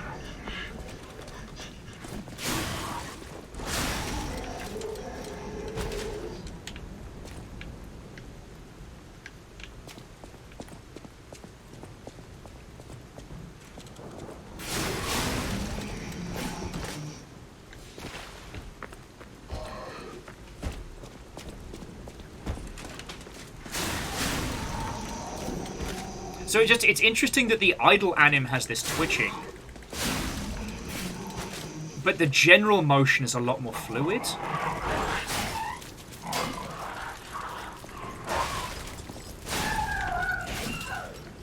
Because Caffeine was saying that the thing that's currently bugging them is that the way the sword is held with the head bob and the wrist at a really weird, like, almost like busted angle, it makes a strange kind of sense thinking of this character as an automaton, but there's not too much else to bring us through.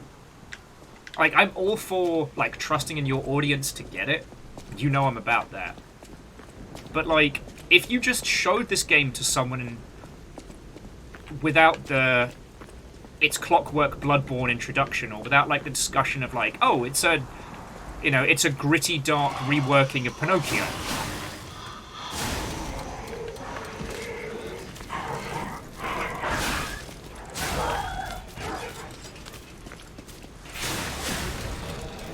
Like, honestly, friends, if any of you have anyone in your life who hasn't spent a lot of time with the Soulsborne or played Bloodborne, I'd love to know their feels on this game.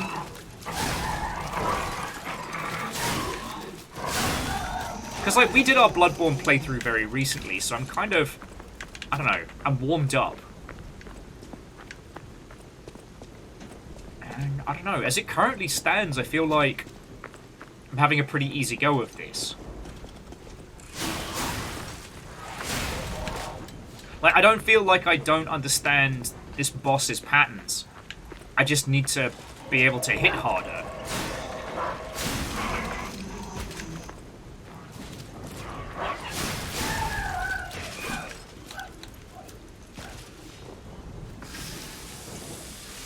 Let's sharpen that weapon right up.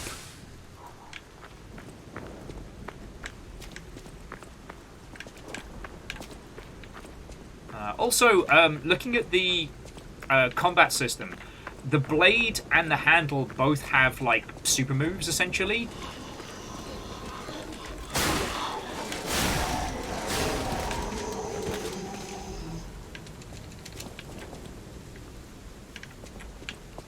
So later on, you'll probably be able to unlock more maneuvers dependent on, like, weapon combos and whatnot. Like, weapon pieces combo. Well then, Lagmeister, I'd love to know your feelings on this if you get the chance to get hands-on with it.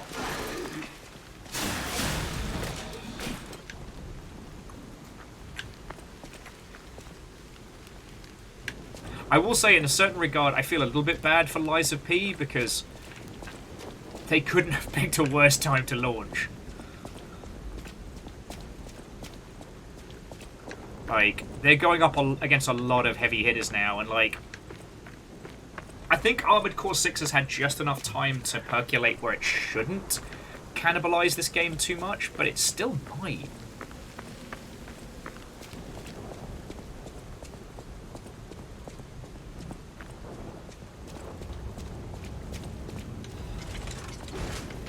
Nice try.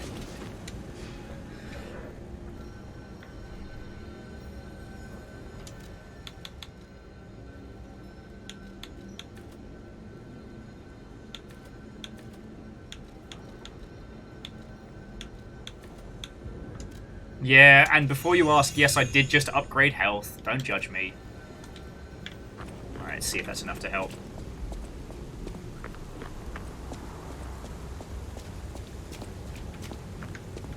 I mean, that was always going to be the case, Hindle. Like, you don't need me to tell you, but people are always going to look at this and go, boy, this sure isn't Bloodborne. And it doesn't help that, like, rumours of Bloodborne on PC have been floating around for so long, and they never happen.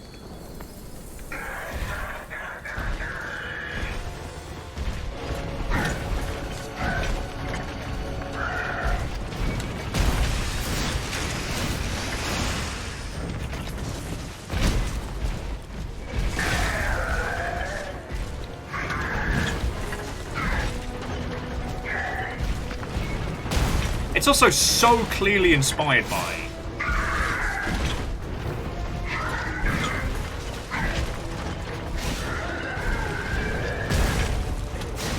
Like, this was never going to...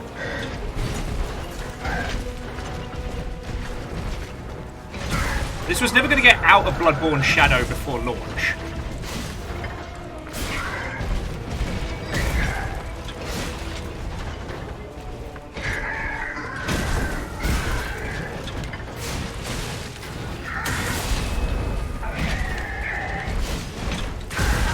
Oh, come on, mate.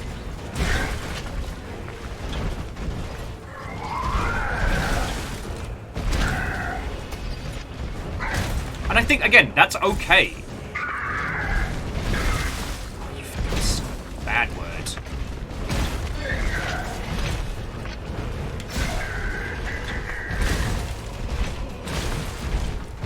Oh, come on!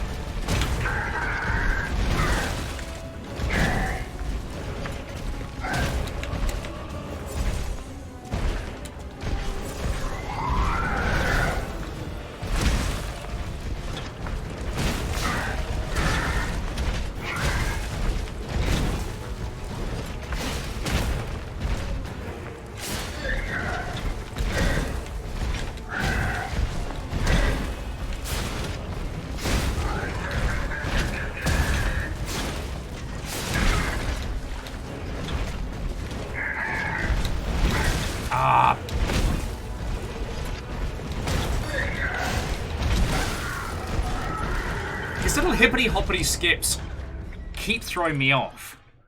I need to learn them, but...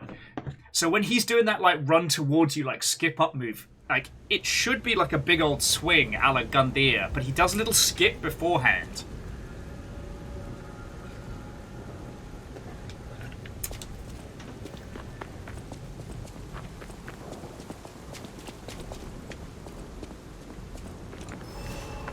Ludo said that subtitle was finally the guest is here. Was it? Fuck, I was concentrating on the boss so much, I didn't see if there was any, like, additional nurse. Alright, let me throw my face at him again before we go off and get a bit more swole.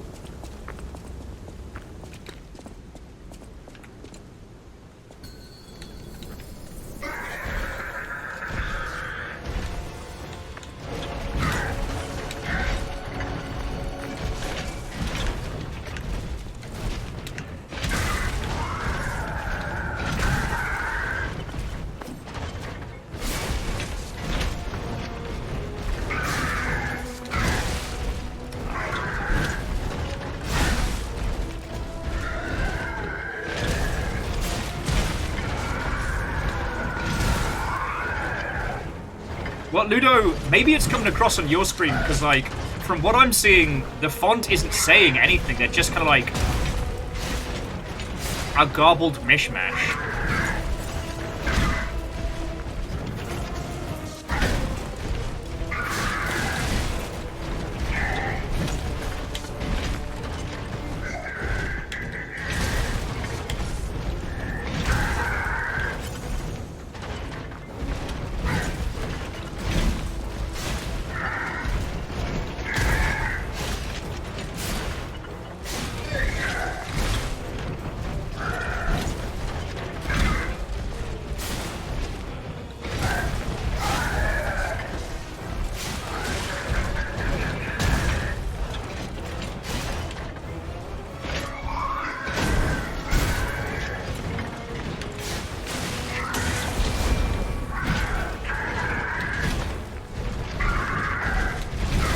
See, it's that double skip as he's running up.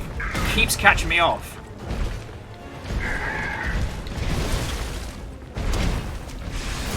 Fuck.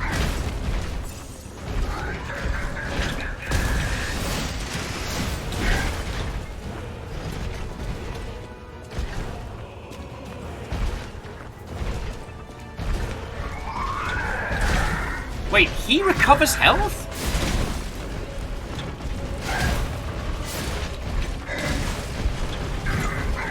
Oh, that's why I'm fucking up.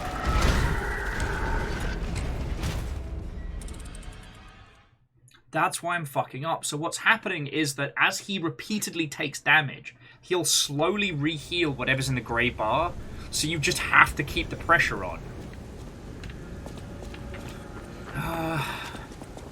Fuck. It looks like it might be time for the old... Let's actually, no. We'll see how it goes. I want one more shot. And then we can just talk about the title and grind a little bit.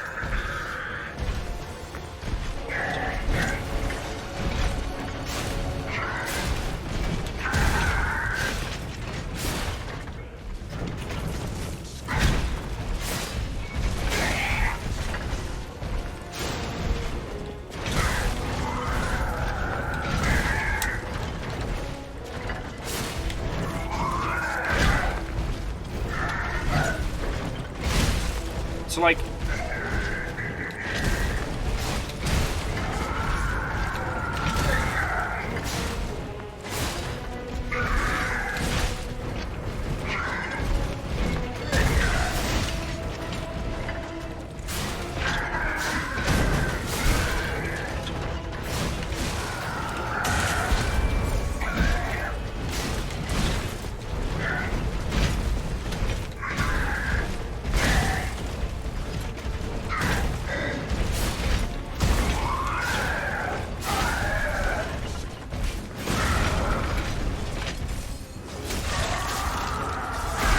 Oh, there we go!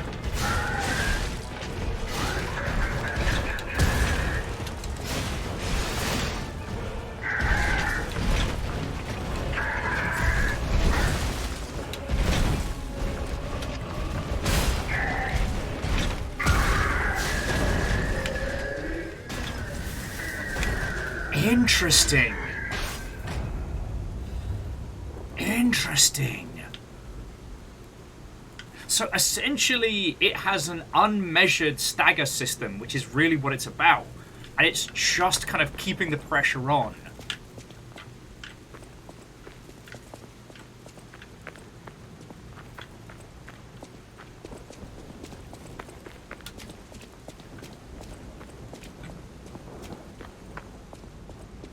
Look, Ludo, if they've worked out a way to make it readable for someone watching a stream and not otherwise, fuck, that would be cool, right?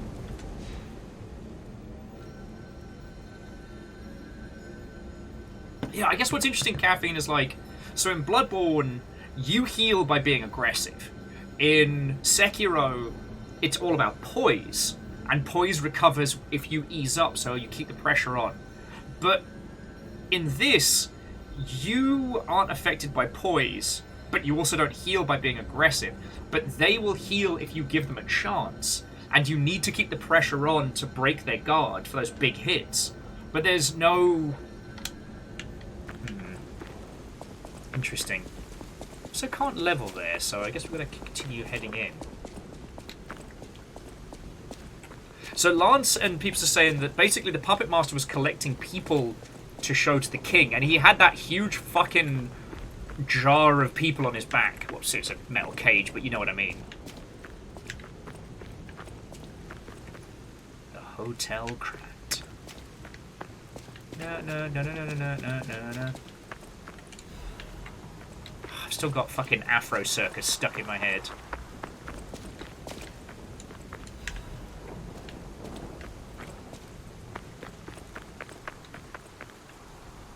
No, so Hindle, the game talks about a stagger mechanic, but there's no way to measure it.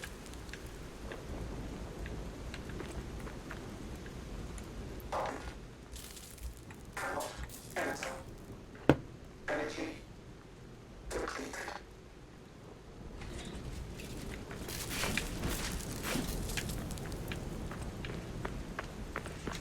Interesting. Hotel Krat, the greatest luxury you'll ever experience. One more thing I should mention. The hotel's security excludes puppets like you. So you'll have to lie to get inside. You're a special puppet after all.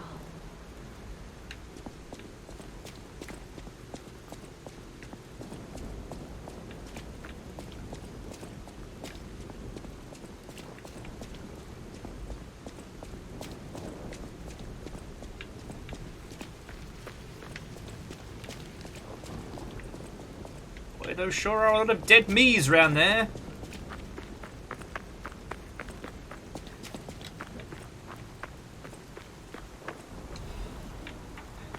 I will admit that the fact that it has wholesale told us to do the thing which Pinocchio as a story is all about doesn't necessarily mean that it is bad, but it definitely means that the writing team on this are going to be... Sorry, Amos is getting his feeties cleaned. Amos, you're fine, buddy. He's getting his... Welcome to the sanctuary of the Grand Covenant. Prove your identity. Who are you?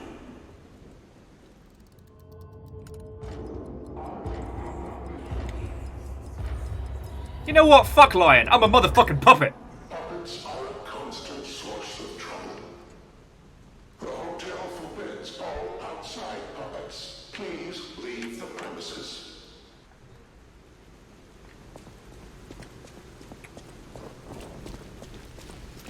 Legend, I am sorry, friend. I didn't... The jump scare wasn't intentional. Welcome to the sanctuary of the Grand Covenant. Prove your identity. Check this out. I am definitely a puppet. Sorry, puppets aren't allowed inside. So now we come back and go, hello, it is me. Regular human man. Grand Covenant's fourth law. A puppet cannot lie. Welcome to Hotel Krat. Your springs are reacting. Now, is there a way to break into the hotel? Is that potentially a New Game Plus thing? Is it going to do like a kind of a base like morality system? Moo-ha-ha-ha-ha-ha! Little did Pinocchio know that he was going to the villain house.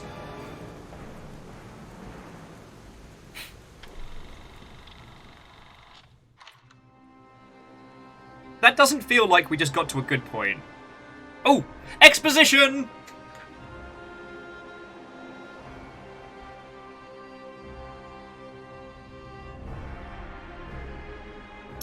Visual exposition! Oh! Look, it's shiny! Now if I insert this into Dave... He's alive!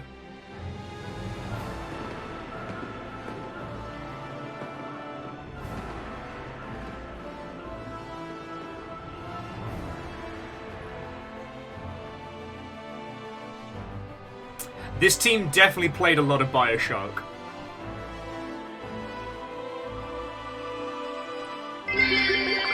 Like a lot. Put it in the pee hole. Fussy. No! Bacon!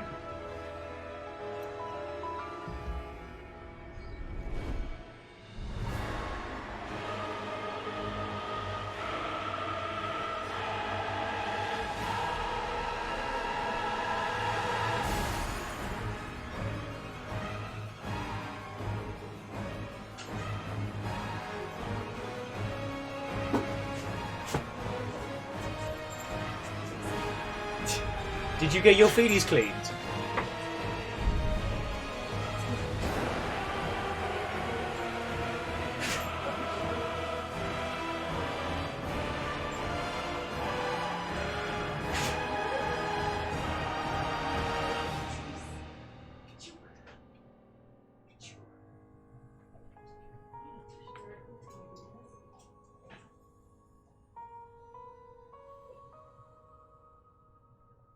Here's a question. Why show us that now and not at the beginning? Because that frame clearly ends where we started. Why wasn't that the opening? Could have been a decision to get users playing faster. But... ah yes, what is it that Patrick Gill called this character? It's mummy-daughter wife. They will be giving you healing and general happy vibes. I'm so happy to see you. I am Sophia. I've been waiting for you. Searched all over the city of Krat to find you. Lance, I wish it was my You joke. must have questions. What do you mean you searched all over? Get fucked! You sat in a hotel for 3 days. First, he was last seen on Elysian Boulevard. All of Krat is dangerous for humans, and that neighborhood is one of the scariest. Please find Geppetto on Elysian Boulevard. I'll explain more once you find him. Chosen. I mean Ashen. I mean Pinocchio. I have searched for days to find you, by which I mean I sat at the bar and I did one of those spa treatments. For fuck's sake.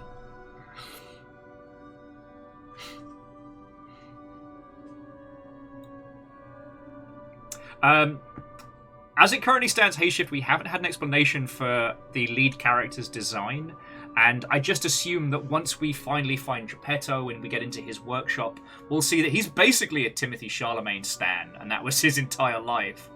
If I can't have a Timothy in my life, well, by Jove, I'll use my skills and I'll build a Timothy.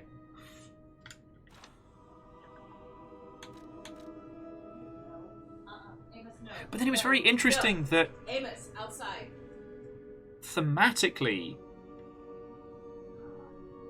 The boy. Sorry. In Bloodborne, until the doll wakes up, you get no improvements. You get nothing. You get what you're given, and you fucking deal. Alright? But in this, we had these strange, like, blue magic automatons. Like these strange, like, clockwork flowers that allowed us to level. But then as soon as we beat People in a Jar, we lost the ability to use those, and that's when we got... That's when we came here, because there was no conflict between that boss fight and this.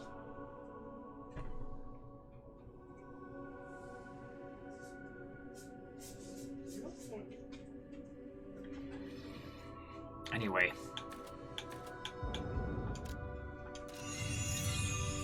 All you can upgrade is strength. Look at Gemini. I think he's in shock. Jenny is fine. Gemini will fucking have you, lass! The real Gemini isn't so calm. I'm no inventor, but perhaps I can fix him. Or perhaps he'll fix himself in time. Wait, take this pocket watch. Krat is a labyrinth of peril right now. This watch will guide you to a safe place. Be careful, clever one.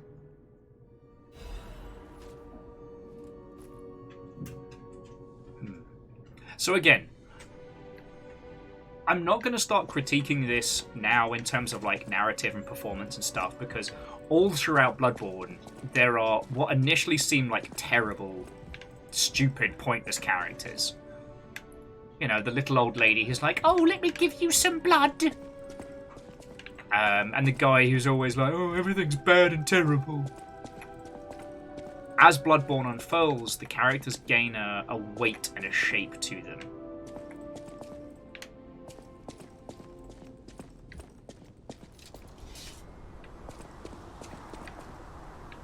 So you have like a little practice area.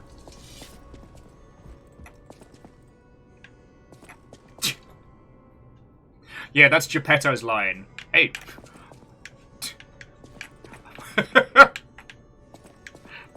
I'm a sucker for pretty boys. So sue me. When you can make your automatons, you can make them look however you want. Alright. So we've got the big stargazer in the middle. Okay. Let's meet the cast. Welcome to Hotel Krat. My name is Polendina, butler to Lady Antonia. Please let me know how I may be of service. At Hotel Krat, comfort and calm walk hand in hand. Welcome to Hotel Krat. How may I be of service?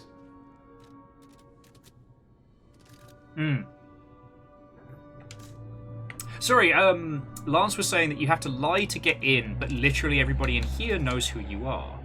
The Grand Covenant is a set of absolute commands imprinted on puppets when they are made. First law. All puppets must obey their creator's commands. Second law. A puppet may not harm humans. Third law.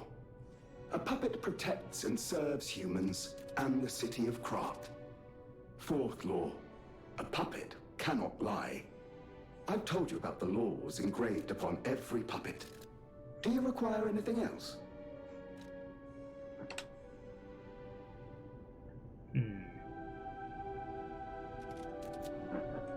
Sorry, for some weird reason, I was just thinking about RoboCop. One of the big beats in RoboCop is how the humanity of man will always override, the programming of machine, right? That ultimately RoboCop chooses to do the right thing in spite of what programming he has. Do you know what I mean? With this, we're told, the laws of robotics. But we've already seen the second law has been very broken. So, Unexpected guests are welcome. We don't insist on reservations. I'm Antonia. Hello, baby. And this is my hotel. Good boy. Welcome. Oh, I knew from the moment we met that you're Geppetto's puppet. He might have a few loose screws, but Geppetto's skills are undiminished. It's a shame. He took off for Elysian Boulevard. No, baby boy. And he never came back. If it doesn't turn up soon, we'll have to make a new coffin. Are you laughing over that death joke there, love? I was keeping this for him. It comes with a long story. But I think it's better off with you. Please find that old man. And do take care of yourself out there. Ludo says, "Oh no! She has fatal blood disease!" That'll do it. Okay.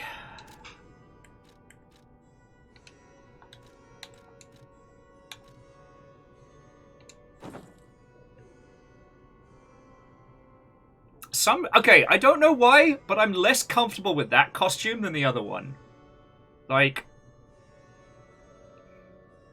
I'm not comfortable the old lady just gave us that because that's clearly her fetish. We're going back to the shirt.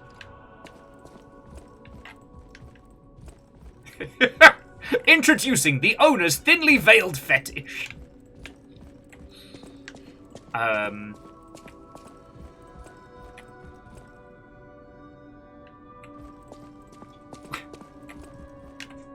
Actually, Lance, I took 2 semesters of puppet law, so I'm actually pretty not sorry. I keep laughing at my own joke. Hello. Amos, you're alright, buddy. Your feelings are already clean. You're okay.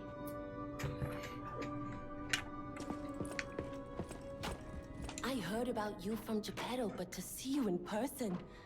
Wow. You should take this. Geppetto left it with me.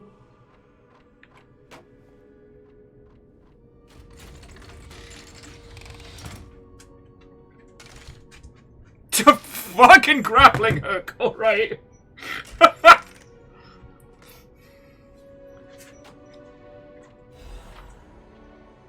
Excuse me, my dear. I'm going to go down the streets to look at something. If my boy Pinocchio comes by, will you please give him this fucking gun? What the fuck? Ah, my assistant. Do you have that rad as shit grappling hook for Pinocchio? Well, make sure to give it to him when you see him.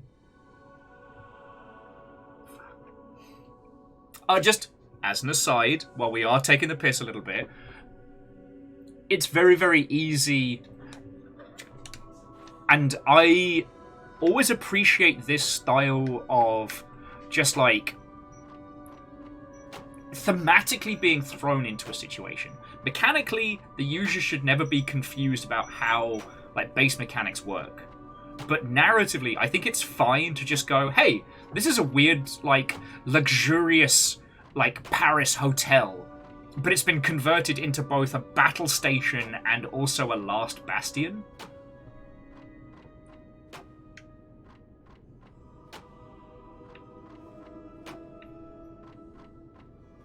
And Hindle, that is an interesting point that we haven't met any masculine presenting characters that aren't robots.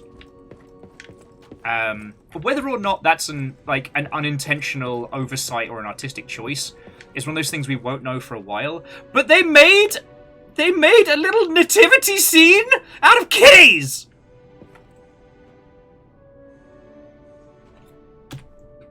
They made a cat nativity. A cat nativity.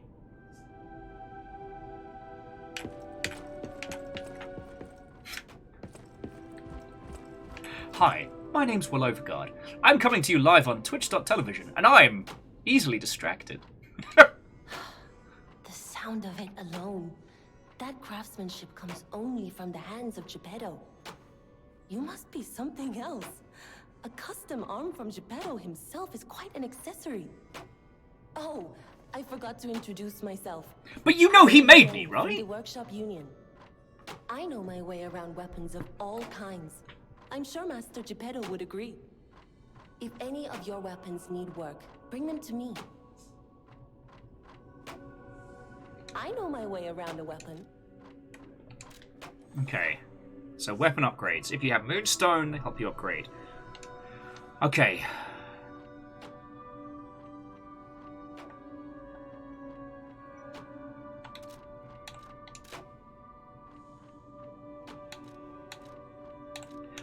Oh, okay.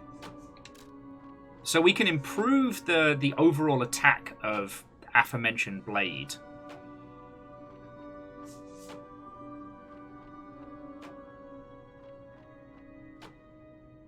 And I'll save it for now, obviously, but the handle is different. Yeah, so Caffeine, we can mix and match the handles.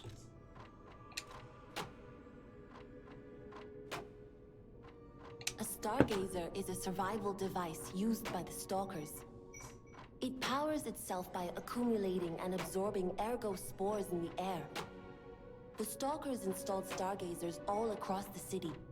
Once they're recovered, we can put them to use. It is going to be interesting to see how much this is a set forward story and how much of this was... I have a feeling this team really hit upon time constraints, and that we're going to see those probably more in the narrative than anywhere else. So, like, who are the stalkers? If this is the evening that the automatons went mad, why was there a team of stalkers made before? Assuming that stalkers are like hunting rogue automatons. Like, and if we're following Bloodborne's plot point, that means that automatons were going mad and killing people before, and the stalkers were kind of like the black bag cleanup squad. But then, Lance, what if this is the retelling? Because, like, ergos and therefores, literally using the power of narrative to improve our strength. This may not be the world as we see it. Like, this could be the retelling. You know, the lies of P, the story of what happened. Now, we might be trying to infer a lot more on this than they have. And again, every game is a miracle. If you've enjoyed a Soulsian game and you've had your fill of Armored Core, but nothing's really stepped in afterwards, fuck yeah. Alright? Like, for as much as the mummy daughter wife jokes and the silliness of it, like, feels real good. I don't know if I would recommend it to someone that hasn't played a lot of Bloodborne, and to those that have, I think that you'll find something to both enjoy and critique, but you won't have a horrible time doing it. And I think that's a really good... I think that's as ringing an endorsement as I can give it at this If you want point. to test your skills or try new techniques, head for the garden. The Like- stalkers captured a puppet to use for training. Don't look at me like that. Everyone hates puppets. I know whose side you're on. If I had to guess, I would say that this is either a South Korean or Chinese team that made this title. Just going by the femme-presenting character designs and how the language isn't quite translating... Sorry, the writing doesn't quite fit. Like, the characters don't seem to, at least from our interactions, have a line through at the moment. But we'll continue exploring, see if there's anybody else around the hotel that we can talk to. Okay, Ghosty says so. It's a South Korean team. Okay. I'll use my power to help you. And again, like, FromSoft's a Japanese team. You can definitely see it in the Kingsfield games and a little bit in Demon Souls, where the translation kind of falls on its arse a bit. So, like, I'm not critiquing. Ergo is the miracle that made Krat prosper. Without Ergo, there would be no automated puppets to make Krat wealthy. When you move, you tap into the power of Ergo within you. Gather more Ergo. It will make you stronger. Because, like, even if this isn't the way it goes, the idea that what you're accumulating is, like, power over the narrative, that it is the story that you have come to command, fuck, that's a powerful hook, right? In the folklore of Krat, a cricket often acts as a guide. That is why these automated models became popular. But Gemini is unique. He's more than just a guide. As you get more familiar with Gemini, you'll see what I mean. Also, I want to say props to Ni no Kuni for having the main character be unapologetically Welsh. Like, I get it. Voice acting is incredibly expensive, and getting things wrong can be a very, very polarizing choice. But the idea that, like, everybody in this fictional world is varying levels of faux English or faux American, and then just having, like, Jiminy being like, "I'll fucking get you easy! Hey up, bastards! It's me, Jiminy fucking Cricket!" would be amazing. What I'm saying is, please hire me to do terrible voices for your game. I am extremely affordable. Kitty! Love me. Love me. Ah, come on. Love me. Ludo, yeah. Final Fantasy 16's cast having that northern voice. Also, fucking shout out to the Xenosaga, or the more recent ones. I forget the proper title. While the English accents in the first one, and oh boy, they are something, they get really good.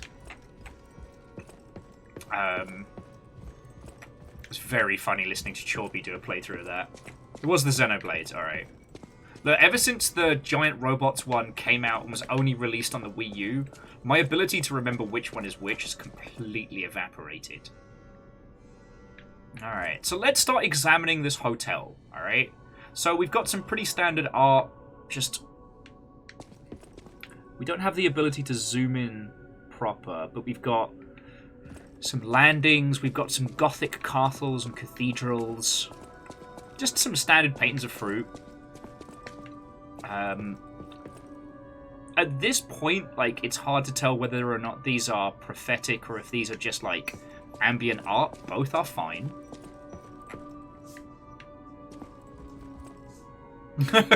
Ludo, not at all! Would I do such a thing? Oh, she's looking at a painting of herself in her youth. That's a fine and normal thing to do all day. That is a fine and normal thing.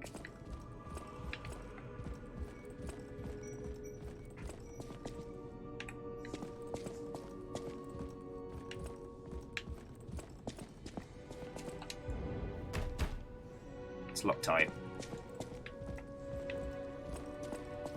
That's just a normal human thing. Oh shit, it's the guy from Art Attack! Sup, talking bust?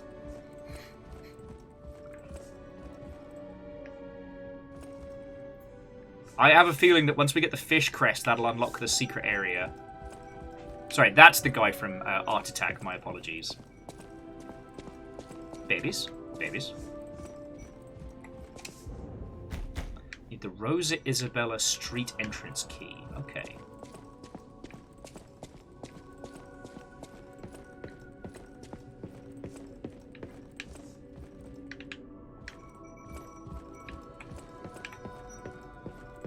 Oh, Ghosty, what are you talking about? Cats the musical? No flaws. Shame duty. You know what? No, I can't even joke. It's about to be sick in my mouth if I kept that bit going. Alright, so we got this guy. So what does the puppet string give us? It gives us a bit of a get over here. And a tiny whip.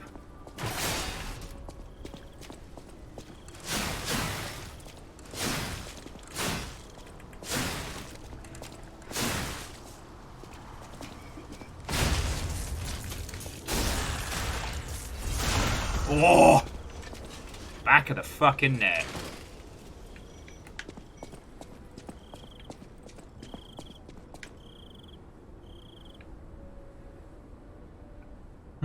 There was no Cats movie, there is no secret Discord, and there is no war in Passing Say. Great fortune to all visitors, rest for all travellers. Blessings to all friends. That's just nice.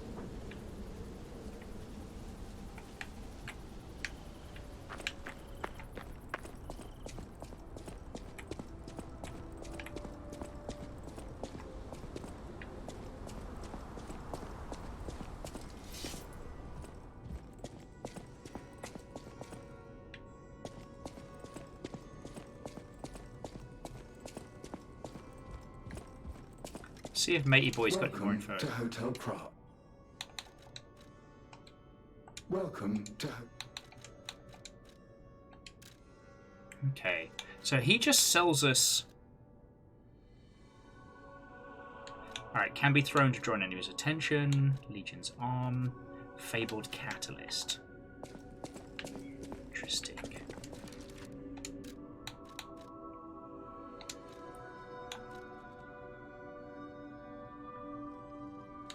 So we can get, like, some additional items. We've got a heavier frame that may allow for shenanigans. Oh, that can't be changed here.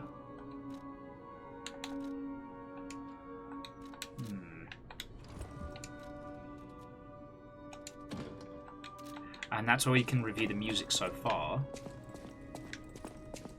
I guess the tricky thing, friends, is going to be trying to balance the could be with what is. I mean, I won't lie, I love the gorgeous opulence of this. And if you do have to do something that has this kind of like clockwork punk, you know, French opulence style to it, the juxtaposition of like the dirty, grimy streets we came through, like the dark, smoky entrance through the railway up into this, especially how, again, we're always kind of like ever so slightly climbing up, doing a real good job of framing Krat. Like, this lobby opening area is just beautiful. What will be interesting to see is if they learn the other trick that the Soulsian games have always done very well, which is distance framing. Like, at what point will we see the rest of this area, this country? When will we see our goal and where we need to be heading?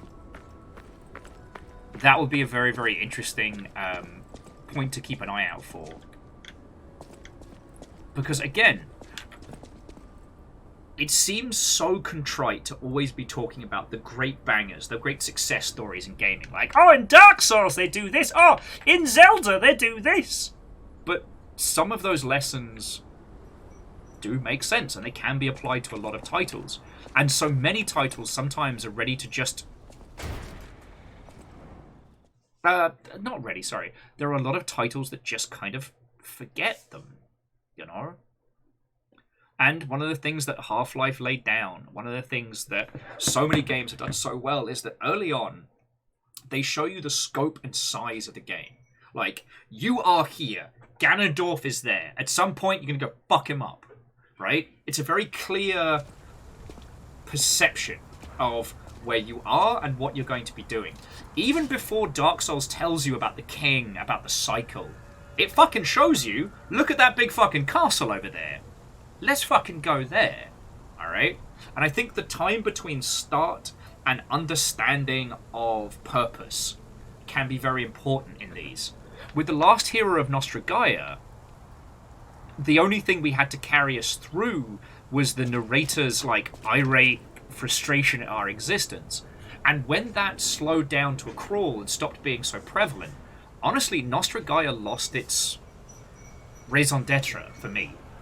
I loved how it actually analysed how people played games, and how the denizens of a world might look at those. If you haven't played the last hero of Nostragaia, it's fucking cool. It's not great, but it's cool. And the first boss is called the Grinder, but not in that way. It is the personification of people that play MMOs and just grind for resources. That meditative, almost disengaged state where you're just doing these tasks at repetition for service of a greater goal.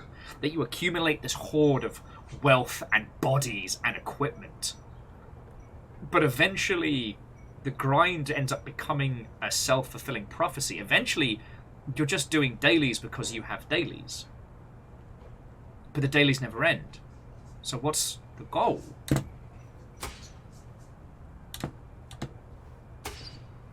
you know what I'm saying? And Nostragaia did some very, very interesting deconstructions on that. But beyond...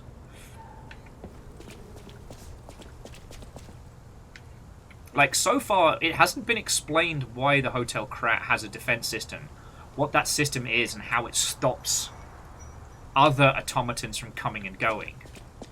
Because it's literally a password. Hey, let's be more careful. The Black Rabbit Brotherhood. I hate these guys. But don't be alarmed. My name is Gemini. We'll talk later, when we're safe.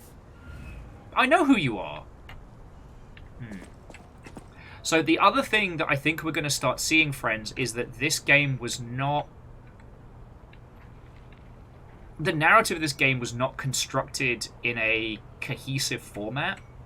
Yeah, sadly, Gemini isn't Welsh. Sorry, Jiminy isn't Welsh. But you can't win them all.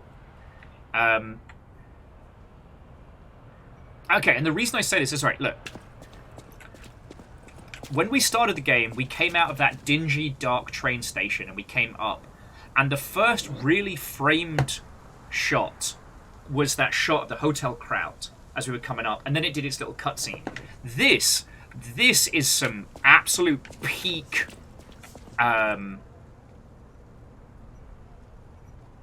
Bioshock-style framing. Now, fuck tons of games do this, but look...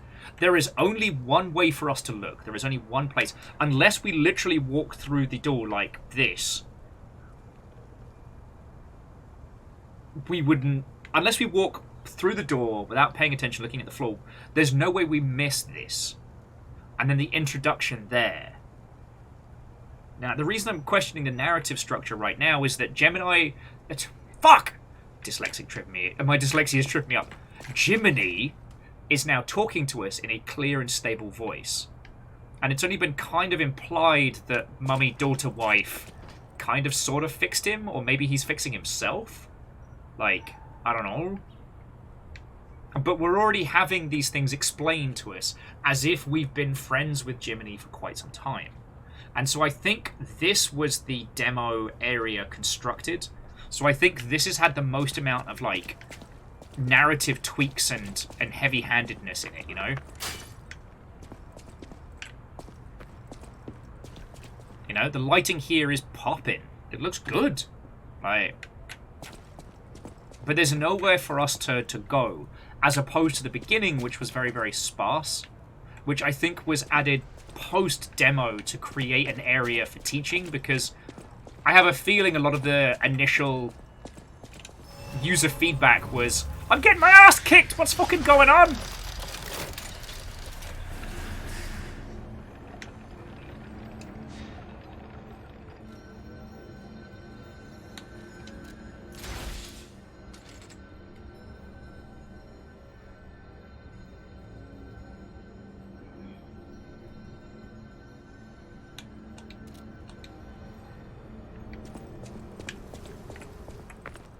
In that exact voice, Alpha, you're right.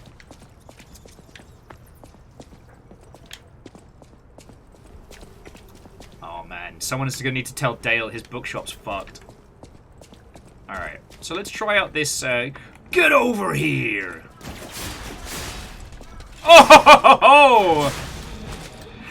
Mortal Kombat!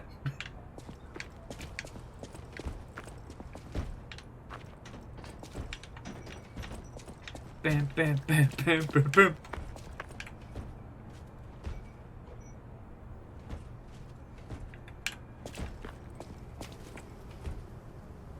Oh no, so caffeine, I'm not dissing it at all. It's just when you see the level of like additional detail and craft that's gone into this area, comparable to the area we just were.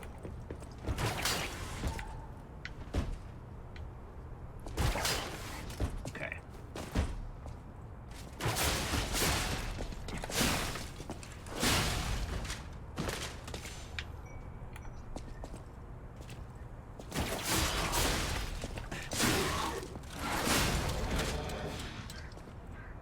Okay, our puppet mechanic stuff is super OP and I love it. To heal up real quick and recharge it, because we might actually need it later, but...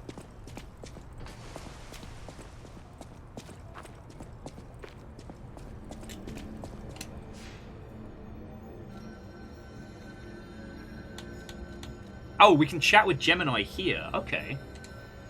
I'm Gemini, your friendly puppet guide. Or friendly guide puppet? I don't know, one of those. I'm also a friend of Sophia's. Last time I woke up, Sophia was there because she woke me up. But I'm sure there are still other memories in there. Sorry. Must be the shock. Bear with me, and I'll do my best to guide you. Well, Hindle, to counter that...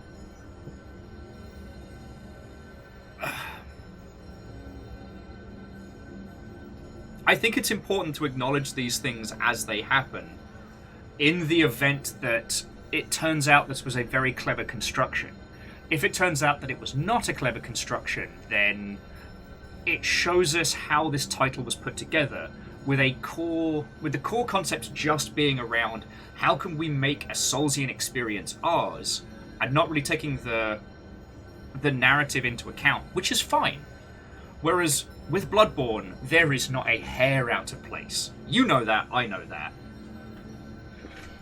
And if, with Liza P, there are things that they've missed, it's an important thing that we can learn should we apply it to games that we ourselves create. You know? And Lance, yeah, he does seem to be making, like, chirpy little noises.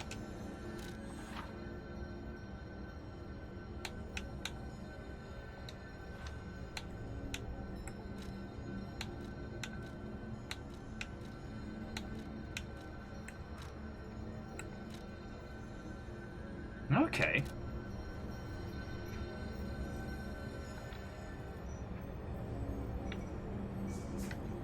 Well, I mean, Hindle, you're not wrong. Like, games will be judged on their pedigree and on the titles that come before them. It's an unfortunate side effect of just art, you know? Every Supergiant game will be judged based on Hades. That's just how it is.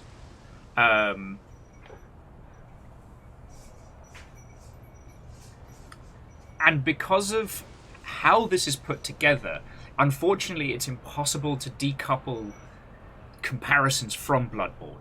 I mean, again, I'd be fascinated to hear the opinions of this game from someone who only plays it in isolation. You know, if any of you get the chance to find somebody who's never heard of Bloodborne and get them to sit down with this title.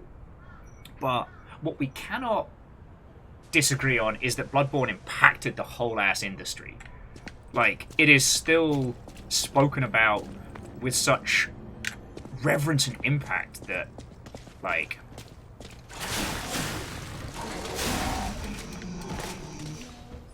Like, for better or worse, there are large proportions of Bloodborne that are in service of the narrative rather than the user experience. And in this title, they've made a few choices which put user experience over narrative, which again is not bad, but I think it's worth discussing.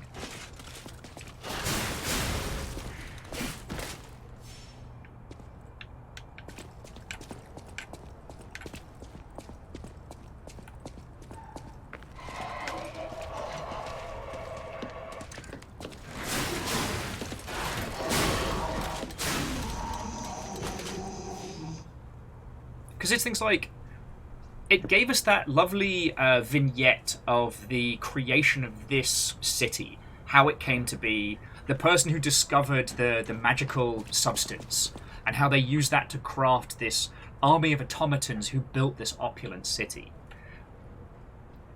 They chose to show us that, which was far more in step with something like Bioshock Infinite. Now, Infinite does that through, like, exploration rather than cutscene, but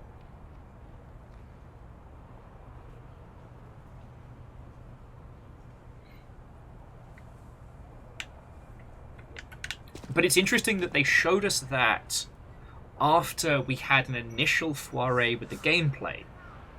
And I hope the points that I'm focusing on don't come across as critiques.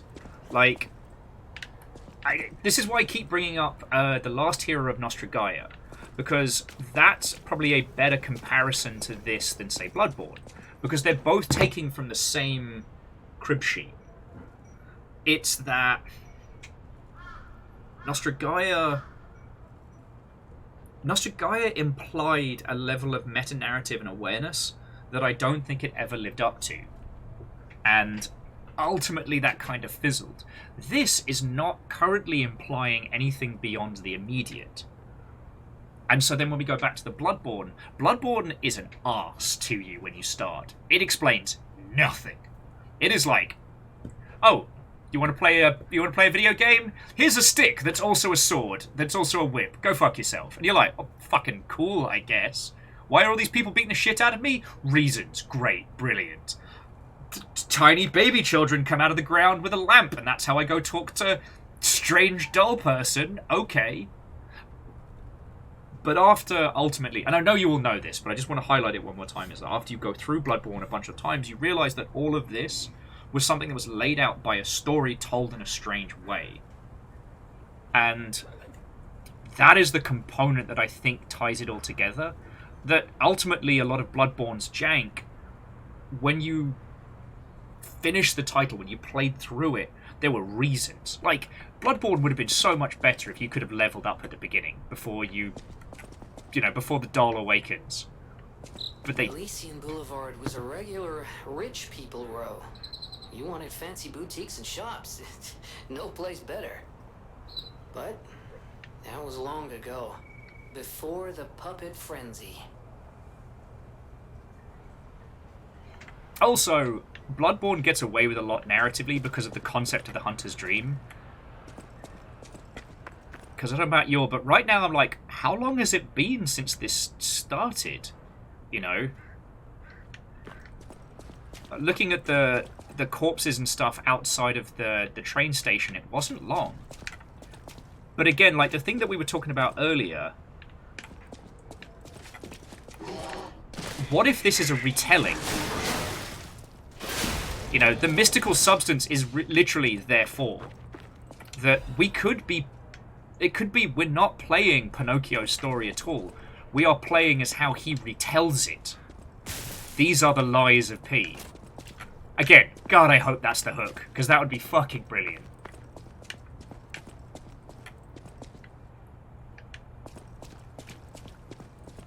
And I do want to apologise if it sounded like I was saying, this game is dumb and bad, because it's not Bloodborne. Not at all. It's interesting to see what they've improved on and changed. Kathleen was talking about how they don't have ranged weapons, but they're using kind of like the prosthetic arm mechanic to add like a more utility than nonsense.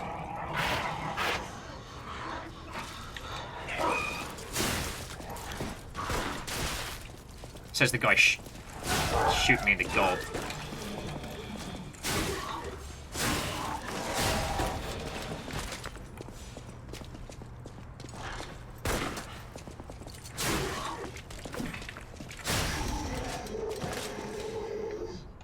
Well, so Hindle, I was actually, I was about to critique people when we started, because loads of people were like, oh, it's just like Bioshock! And I'm there, I'm ready to spool up like a finger waggling, like, look, listen, you cannot call every vaguely steampunky thing that has cool brass nonsense Bioshock. And then we turned a corner and it's the exact same framing. Well, okay, not the exact, but it's the same setup as the statue of Andrew Ryan in the introduction to Bioshock. I nearly had to eat hat.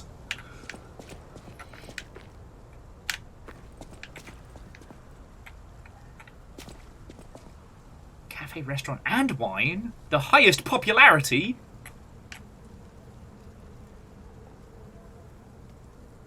And Ludo, they did talk about the concept of spores with Ergo. And I don't know. I spend so much time in Gundam spheres that I have no critique on that one.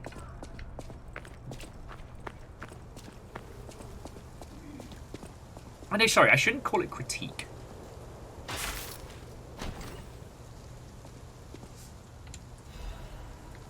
So Hindle, I don't know if you've had a chance to have like a sit down with this, but no, like as I was saying, I wanted to say, oi, not everything Art Deco is Bioshock, but literally, you go around the corner and there is a great big like bronze statue of what will be a prominent character in the story, and I'm like, damn it. And again, there's nothing wrong with that. I mean, fuck, if you sit down and say, hey, I want to do Bioshock's story of hubris and Art Deco nonsense, but I want to put Bloodborne's combat system in, fucking sign me up. Job's a good one. And I think I'm not the first person who's going to be comparing this to other games. I won't be the last.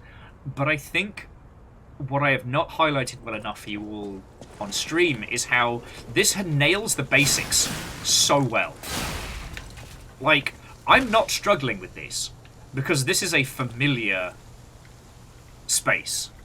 And also, I've been playing so much fucking Armored Core that, honestly, it's nice to have things like iframes and time to think. Good old follow the light. Like, I genuinely mean it. Like, if you've got a free dance card and time to try this game, give it a go.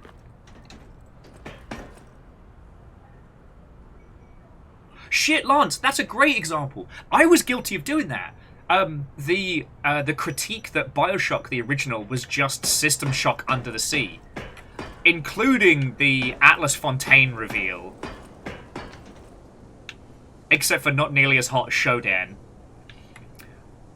But Bioshock ends up standing on its own two legs, and it ended up being so good that it overrode System Shock in the consciousness for the impact. Because, like, System Shock is a great game.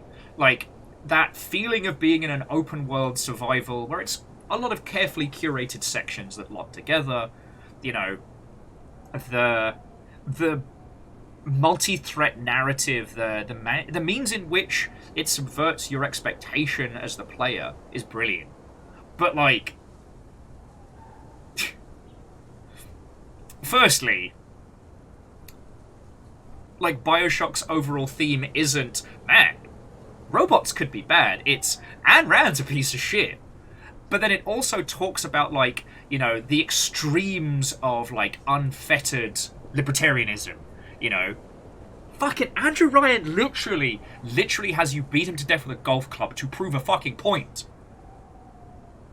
Like, and then Atlas is ready to exploit both sides of the workers' class divide for nothing other than his own personal gain. He's willing to play altruistic hero to two groups simultaneously. Fuck. Like, Shodan's cool, but Shodan was not a ripping critique and violent reworking of Atlas Shrugged.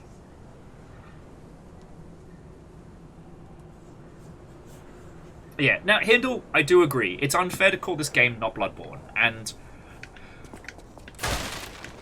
that's on Sony. Like, the hunger... Fuck off, mate. I'm making a point here. The hunger for Bloodborne on PC cannot be overstated. Like, at this point, it's... I don't think it's even because PC players haven't gotten a chance to play it. It's because it says to the existing fan base, here is another reason and another excuse to play through something you love.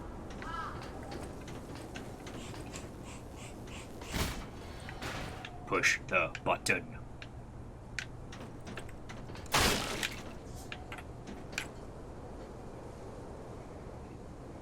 Ludo, also, to my understanding, Bioshock 2 suffered an even worse development cycle than Bioshock 1. But it did all come together in Minerva's Den.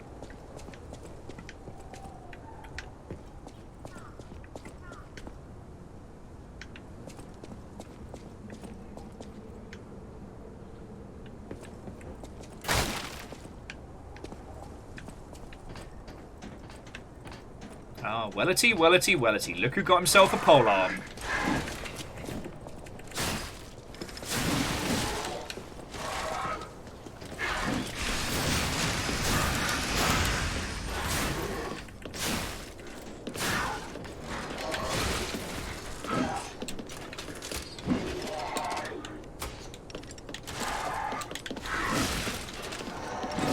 Oh, fuck off. I had Jiminy selected rather than heal, which is why I was like, oh, let me play with my torch a second.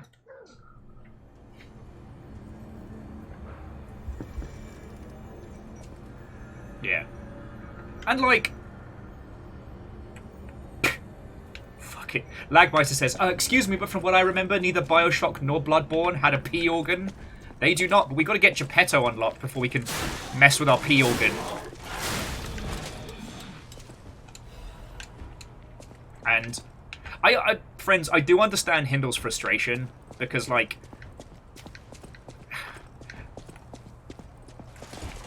with video games, we don't have a lot to draw on except for the things we already have, which can create this situation of, like, unfair comparison. I think the team behind this set out to create their own take on Bioshock. Oh, Bioshock. Fuck me. Oh no, Bloodborne. And I'm okay with that. I also, like, with teams like this, they sometimes need at least one release to find their voice. Like, let us not forget, the Surge 1 was alright. Great opening. Like, one of the best subversions of expectation. But, like, the rest of the Surge was fun. You know, the idea of a bunch of people who are already dead, but their corpses are stuck in these, like, automaton meat suits, that's fucking cool. But then the Surge 2 took a lot of that, both mechanically and narratively, and built something wholly their own. Like, and I fucking love that.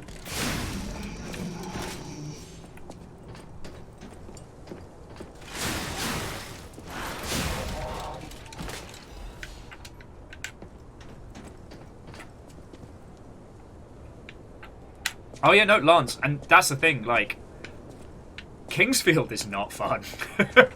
It's interesting, but Kingsfield is not your friend.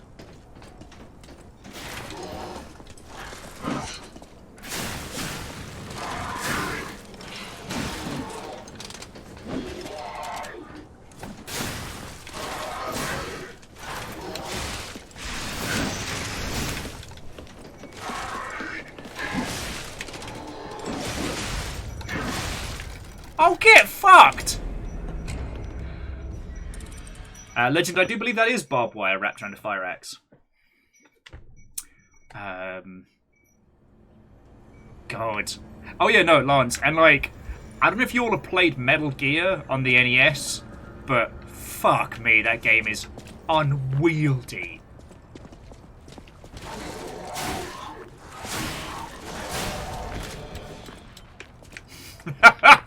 Head librarian's like, lie or die, Will. Lie or die. Pocket no los dos?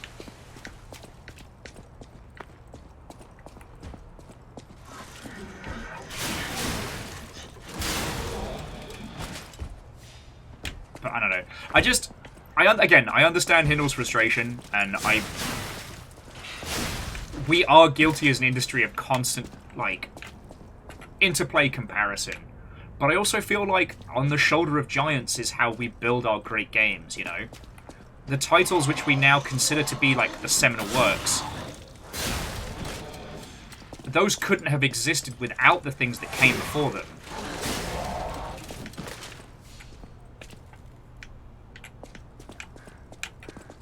Hey, and Metal Gear Solid 1 was fucking brilliant. Like, doing meta-narrative shit at a time when only a handful of people even knew about Earthbound. The raven on my head. I can read your mind. I'm going to be a boss.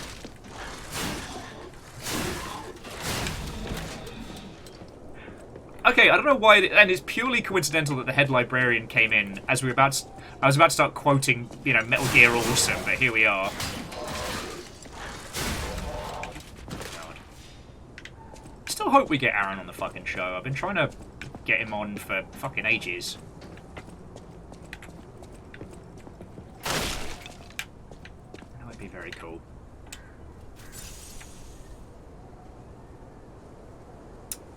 God, Lagmeister, a lie detector set up with this would be fucking funny. Shit, we need to pitch that to Rudism. I'll get him on the line.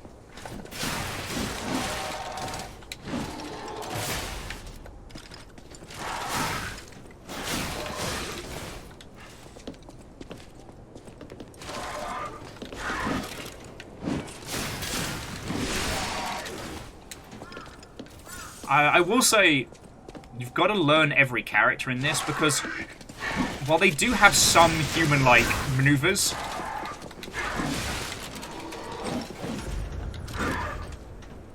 the strange, like, automaton movement makes it really hard to judge where the fuck they are. And fuck that stumble run. Fuck that stumble run with a vengeance.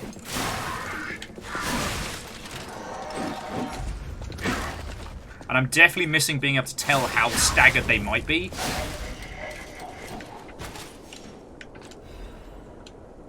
Okay. Whew. That was a spicy fight.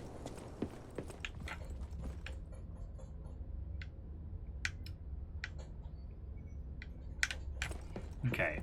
So here's the point, though, where it's interesting to start paying attention to the environment. Because, again, either this is just going to be weird quirks, or this may end up being poignant later on. So, alright. This is a rooftop, I guess, like, entrance into a strange study hallway?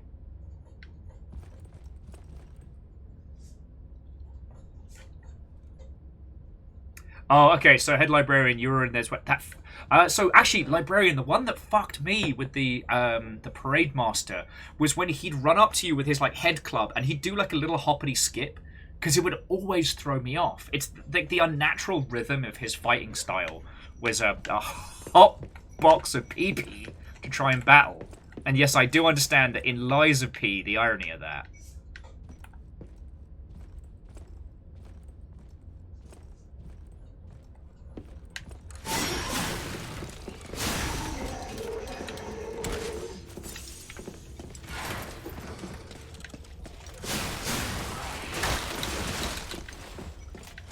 You guys are assholes!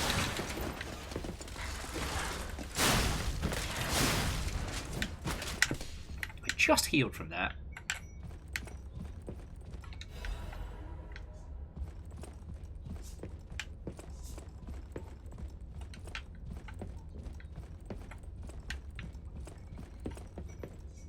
Because another thing that, and again, I apologize for the like Soulsian comparisons, but that is another thing they do very well is using the systems in place, ow, to get us to start thinking about like, oh, doop-de-doo, apples and pears, it's a chimney sweep. Oh, Sherry Bobbins. The way Bloodborne weaves you through like Yharnam, that shows you a larger portion of how different people live in that space, I think is fascinating. Sorry, bear with me just a second.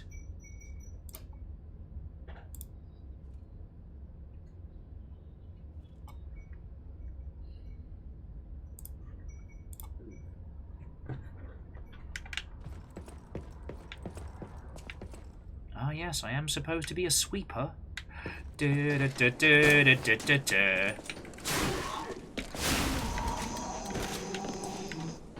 Where's my Wallace and Gromit wrong trousers gritty reboot? That's what I want to know.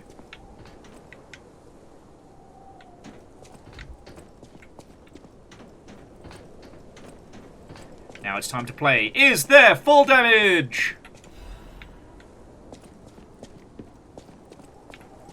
Oh, I haven't used my sharpening elbow in a while.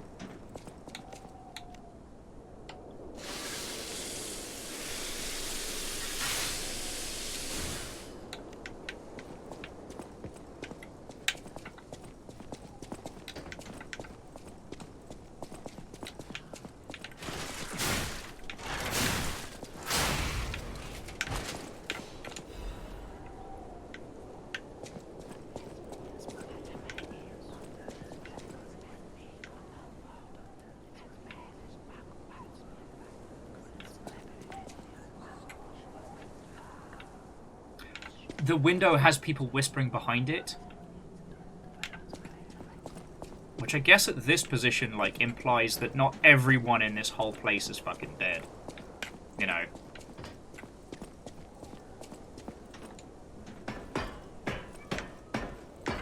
Yet here we are, Ghosty. Yet here we are.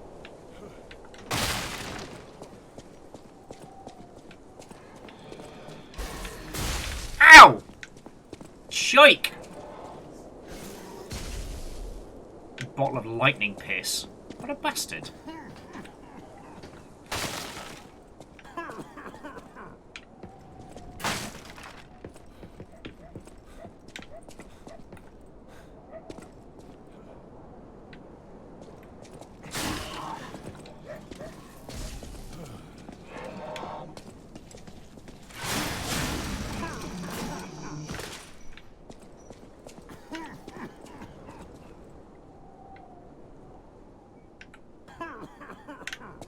Like, what we can infer from this as it's come together is this idea that this place sprung up very quickly, like the city. And then, due to its success, it kind of has ended up in a very, like, high-speed version of, like, well, like London or Paris. The idea of these, like, tiny houses being built atop houses, built atop houses. That the labyrinthian nature in which we're moving around this happened because of, like, I guess, rampant success? Oh, fuck you, mate. I'll sweep your fucking chimney! Sorry. And Raven, that last person was coughing. The condition, not the Pokemon.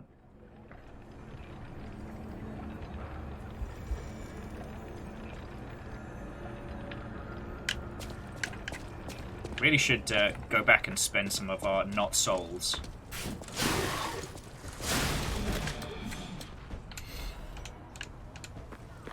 So, to the head librarian, firstly, how are you doing?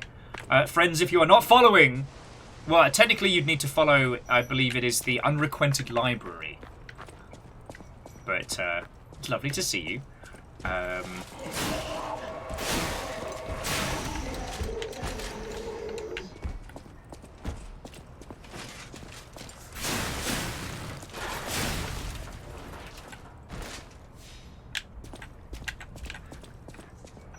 I'm very glad that the heat broke. Also, for those of you that weren't about on Friday, so I have either... I'm either being catfished at the moment in a very long maneuver, or I'm currently talking to a spam bot. So, when was it? Friday? Friday morning? Thursday night? I forget. I got a text that said something along the lines of,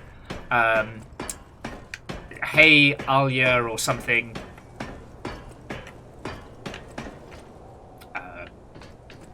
Are we still on for drinks or whatever? And I was like, hey, I'm really sorry. I think you got the wrong number. A conversation has been struck. Now, obviously, this person is either going to try and extort me for money, or personal information or what have you. But, yeah, legend, the Indonesian artist... Oh, sorry. I am only guessing by their cadence and, the stuff they've sent us. But, like, I think they're a chatbot. Before everything popped off, I was quite curious as to how sophisticated chat models have gotten. And so, not this Christmas just gone, the one before, I tried, what was it? Not reCAPTCHA, that's how you... Replica, that was it. To see how advanced the conversation model was. And it's fine, so long as you don't talk like a person.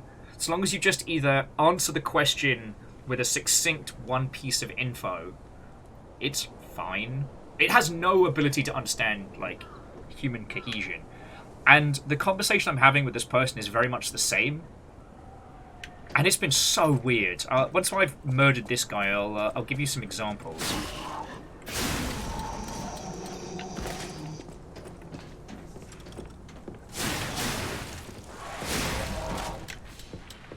So... Yeah, Lance, have you enjoyed a pickled Danish under half a moon? And then you get a response like, the moon sure is lovely. And you're like... however, it could just be someone who doesn't have a command of English as their first language, which is fine.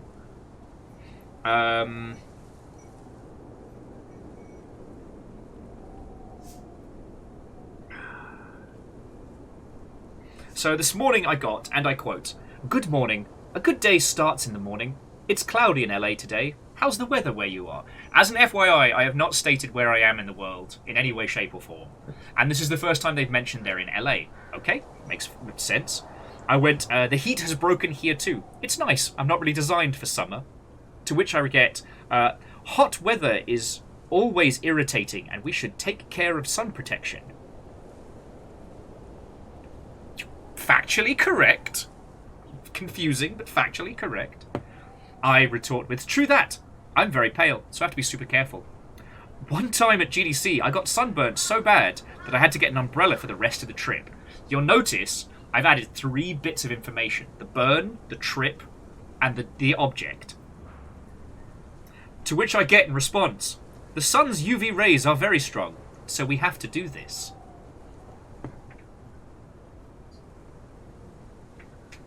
But here's the thing, if this is just a kind person who just has struck up a conversation with a rando because, in the post-pandemic world, what is a little conversation?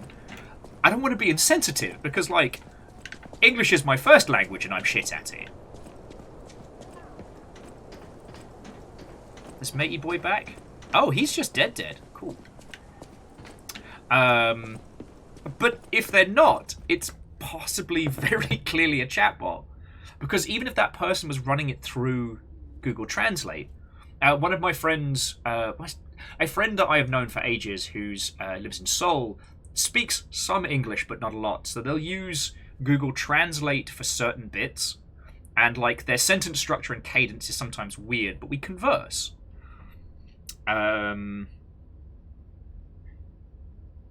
So I mentioned, you can get sunburnt super careful if you sunburnt super fast if you aren't careful. To which they respond, "It's true. So what kind of weather do you like?" And this is the point where I was like, read this reCAPTCHA too. "It's a toss-up between a bright autumn or a proper deep snowy winter." To which I got, yes, people always get a kick out of it. Where? A kick out of what? Where? Where? Honestly, I'm tempted to send them a reCAPTCHA. Now, I think ChatGTP solved the say pineapple problem.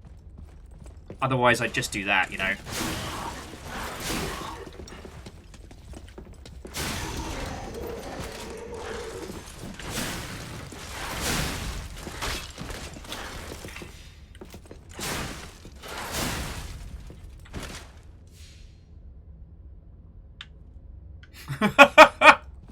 Sorry, Legend says they're going to laugh if the first machine to gain sentience gets blocked for being a chatbot.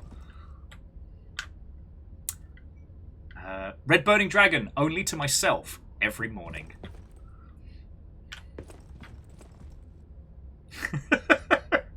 Oh, it would be great, Lance, if I get a... you know what? I sure do love String Not Found. That's my favourite season.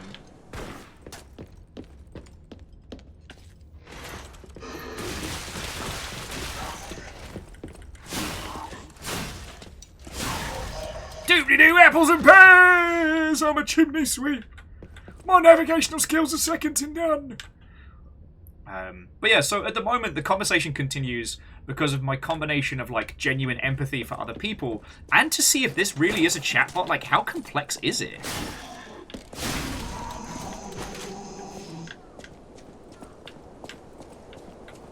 And also, like, to what extent these days can you hook a chatbot up?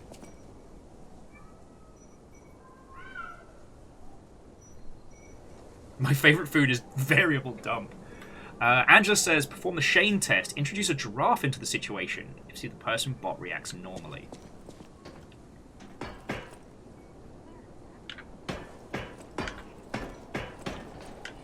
I mean, I'm not aware of the Shane test.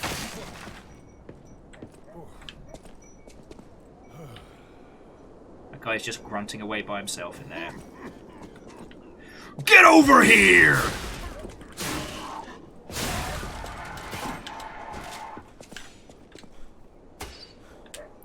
Oh, fuck it.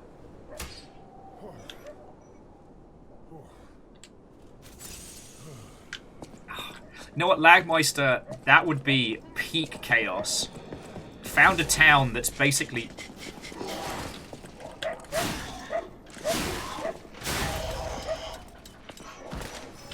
Found a town that's basically some kind of injection string.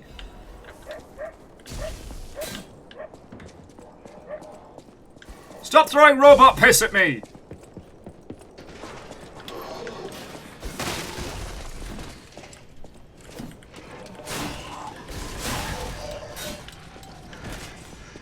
Alright, I'm coming for you later.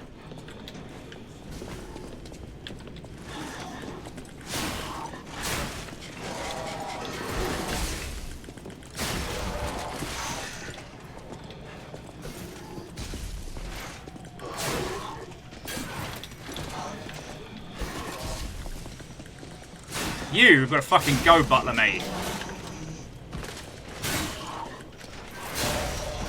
Whew.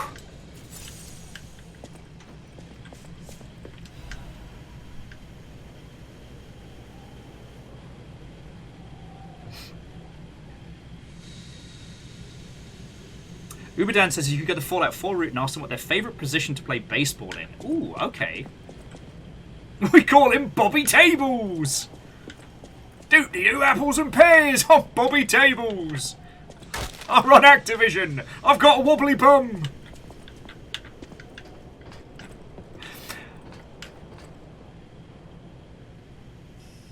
So Lance, the slash marks on their back are supposed to be the backstab, but I think either I'm doing it wrong or because I'm using such a heavy sword, it's not proccing.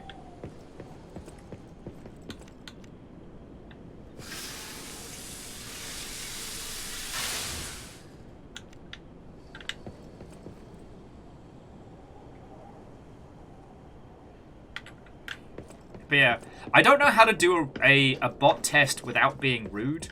Because if it is a genuine person, like I said, I don't want to be a jerk. Especially if you live in LA. Like, there's enough people in that town being jerks all the time.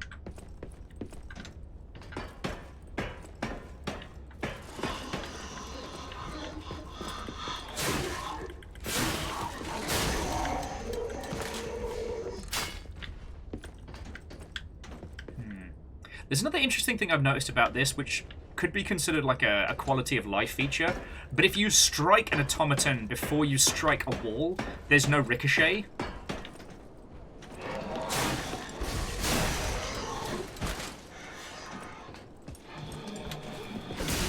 Oh, you absolute bad one.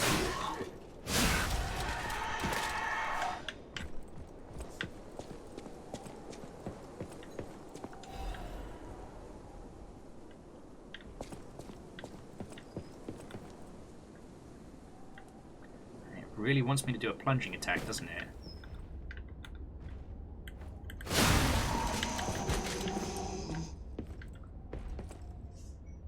It's the Mr. Handy.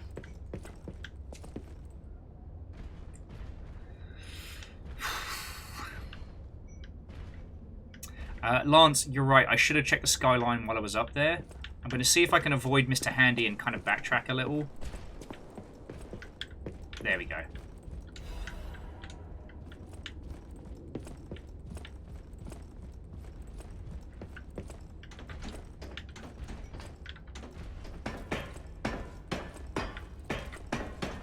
He is a very big boy.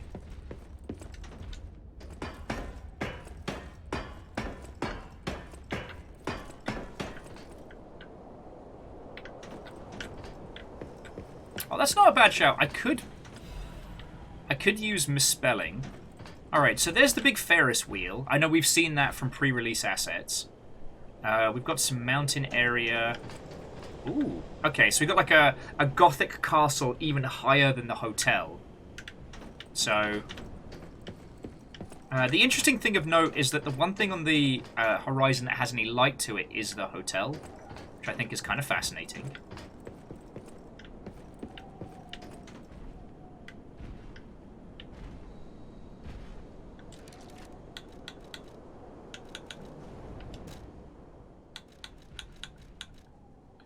Alright, a large output battery that can be thrown inflicts electric buzz damage in an area of impact. Fuck it, why not?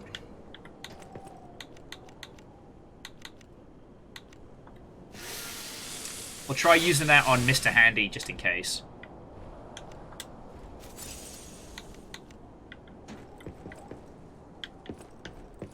Because yeah, I'm not in the habit of losing at this point. Angel Kalina, welcome back. So what's the range on this ruddy thing? How's your throwing arm, mate?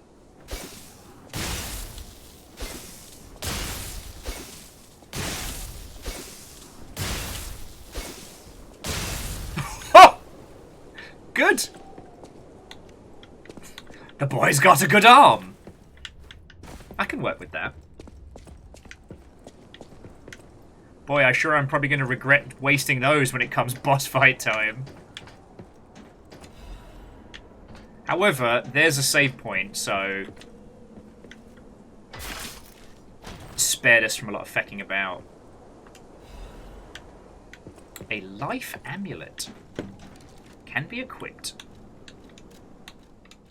An amulet can be equipped.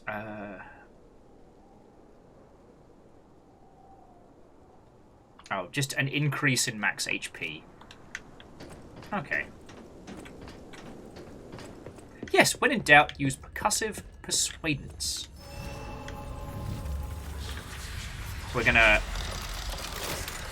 pop back to the hotel and use our goodies.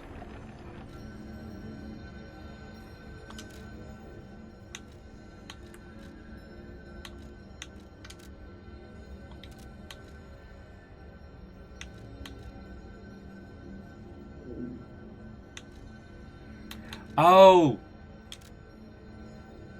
There's a special button for Hotel Kraut. Hindle, we did find a jacket, and it made us look like... It made us look uncomfortable, so we're keeping the shirt. To the Grooving Gamer, Watto, and welcome. So, like, this is the current standing attire, and this was the other outfit that was available to us. So this is what we have now. This was what was available, and we all collectively went, no, oh no.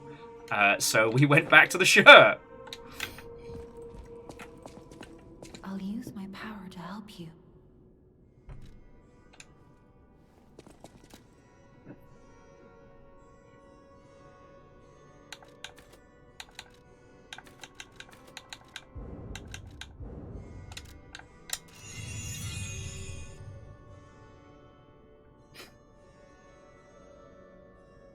Oh, the head librarian is wearing that specifically because it's weird.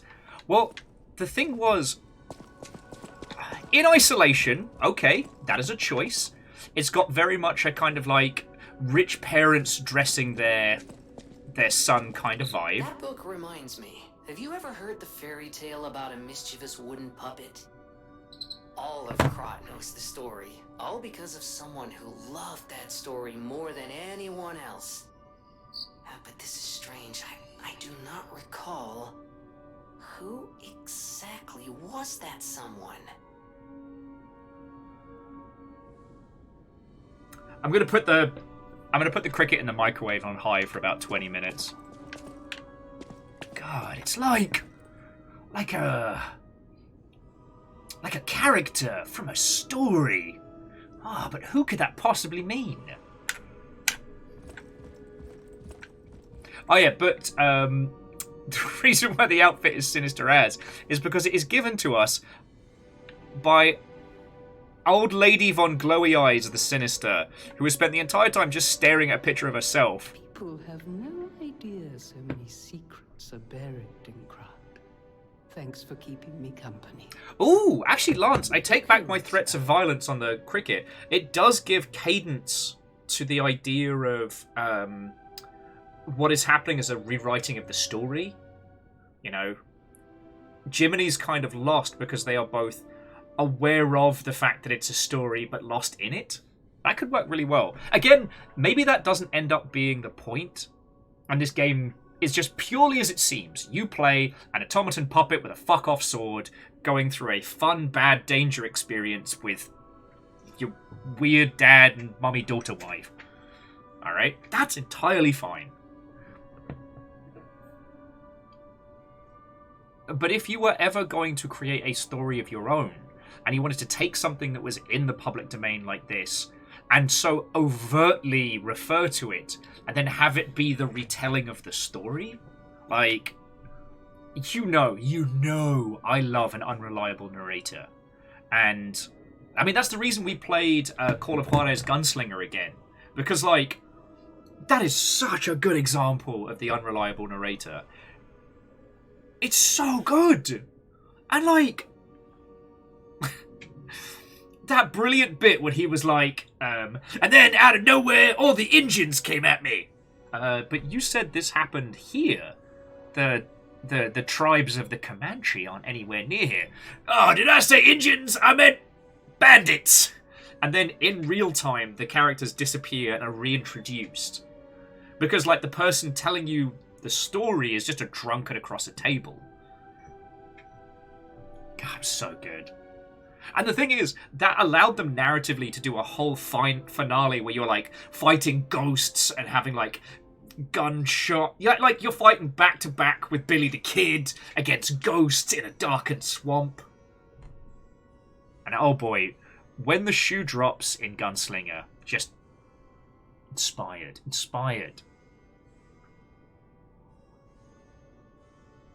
And yeah, it does appear that the old lady's got an IV of some kind of bourbon just going straight on in. I see you're here. That means you can lie. Your lies are a rare ability. You're able to choose your own path, unbound by anything. People on the outside are still afraid of puppets. Lie to protect yourself and find your path. But right now, they are saying the quiet part loud. I'm an old friend of Geppetto's. His son is like family to me. Make yourself at home. You're always welcome here at the hotel. If you have any questions, ask my butler, Polendina. Also, there's another thing that Bloodborne does very well that this might be doing, is using what seems to be like obtuse phrasing and like weird language purposefully, because it makes you think like, oh, that's just a dumb translation, or like, man, what dumb, silly, stupid writing. And it turns out later on that no, that was actually the big hook. You know, the fact that the doll is called the doll in Bloodborne seems dumb and lazy when you first encounter them, and then later on you're like, oh, Oh, okay, now it makes sense. I know my way around a weapon. Oh, okay. So you can bring using cranks to alter weapon handles. Each handle's property upgrades based on your character's default abilities.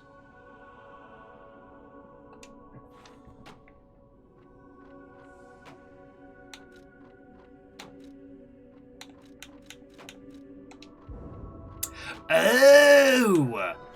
Check it out. So what this does, this allows you to tweak the blade to a specific stat.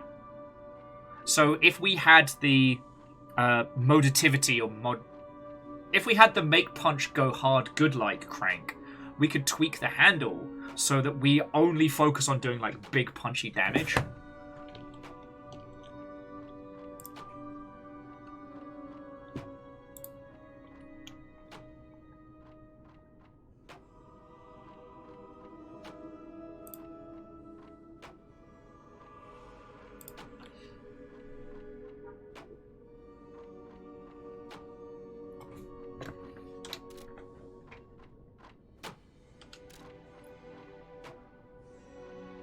You know what? I'm going to do it.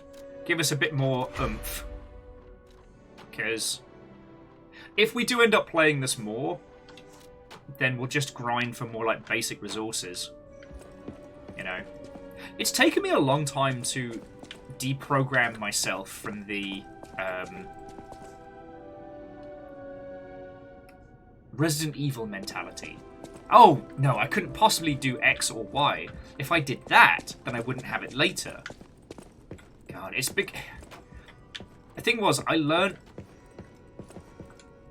how can this place according to the rules, so don't touch anything? Oh, okay. It's a kiddie nativity, it's fine.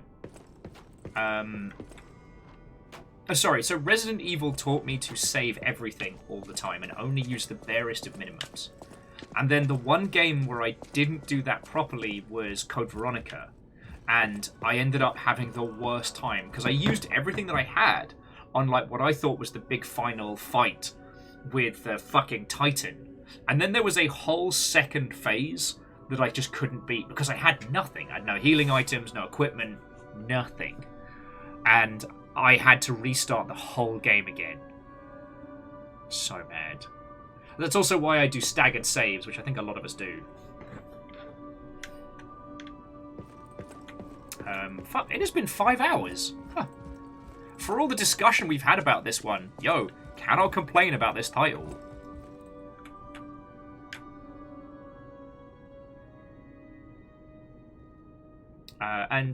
Matachi, I'd have to go back and have a look at that one, because I am drawing a blank. But right now, we've been told repeatedly that we are a puppet. Our character has not spoken. We have been spoken to. But there's a lot that's being inferred and being implied without being said, which, especially if you're cribbing from the FromSoft sheet, is quite common, but can also lead to some lovely subversion of expectation. So there could be that. But overall, we're playing a fun, Soulsian game with this like gorgeous, opulent French clockwork punk aesthetic. It's really good. Oh yeah, Legend, you're right. We did waffle for 2 hours, but that's not my fault, all right? It's not my bloody fault that both, you know, Unity and fucking Xbox decided to be the big noisemakers this day. I'm just checking the hot sheets real quick in case more things have happened, but we are good. We are good.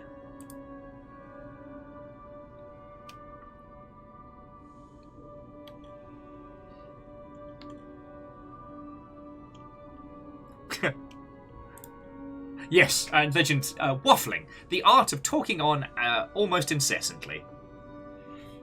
Although, Lance, yeah, the FTC put out a statement being like, wasn't us! Wasn't us! It's actually Microsoft's fault, not us.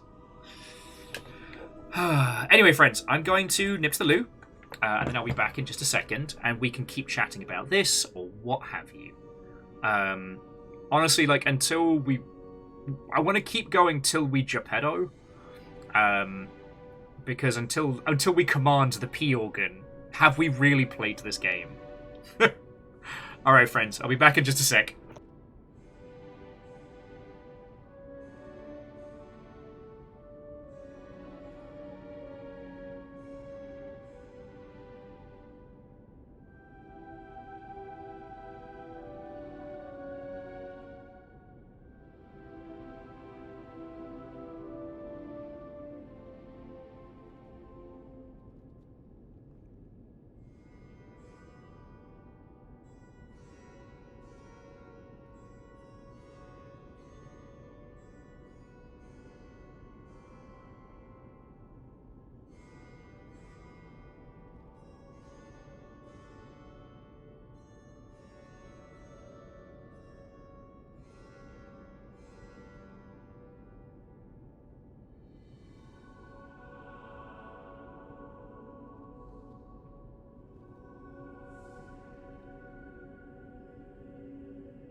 Do do do do.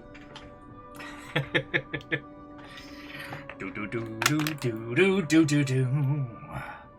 Do do do do do do do do do. Do do do do. I'm sorry. I said do do do loot. You know it, Fred. You know it. Liza P? More like the percentage I'm putting in my bank account. I kid. How was the beautifully calming menu music?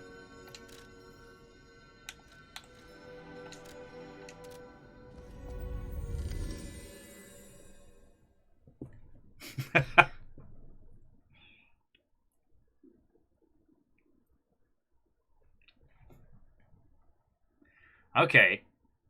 So Geppetto in this is like the super craftsman. He's the guy that discovered Adam.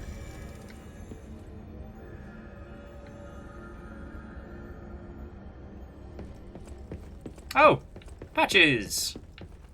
Why, hello. I didn't know anyone was alive out here. We've met before. I know what you're thinking, but I'm not a burglar.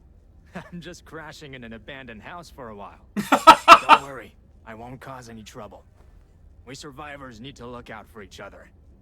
For your information, I didn't steal this. Stabby Dave all over again. I got some cool shit. I didn't steal this! Ooh, an electrified coiled stick head. Can disassemble. Blunt. Ooh, it does lightning.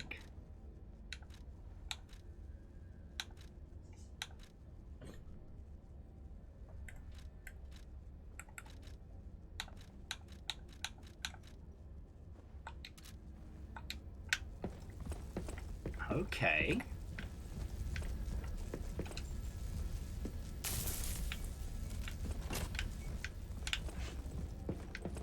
So interestingly, it is giving us a little bit more, well, we'll be trying to give us a little bit more variety early on.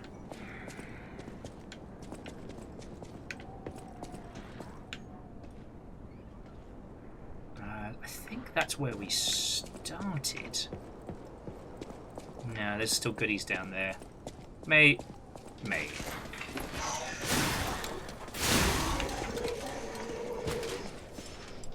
Bad news to the chimney sweeper got wrecked on the backswing.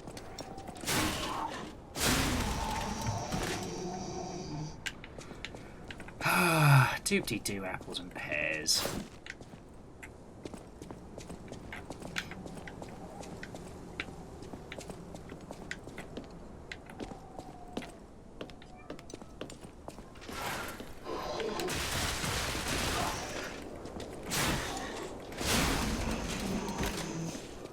You know, one thing I will say is that comparable to,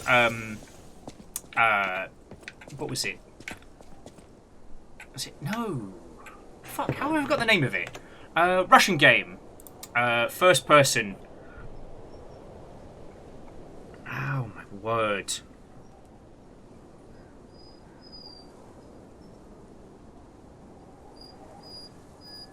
River, you're alright. Atomic Heart. Thank you, Salvo. Sorry. For some reason, my brain kept thinking Iron Heart. That what this has done so far is kind of taken a... River, you're okay. God darn it. Yes, sorry, friends. Seems we've got to do a break after a break. My apologies. Sorry, it gives me a couple more healing.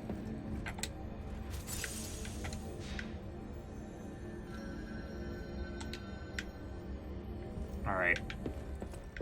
I'll give you all the fanciful view of wrecked Paris, and I'll be back in just a second. Sorry about this.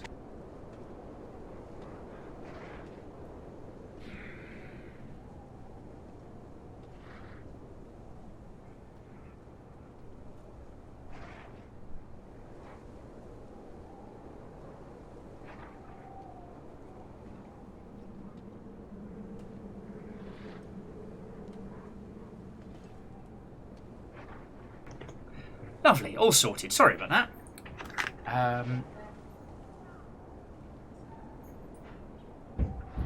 Where was I going with this?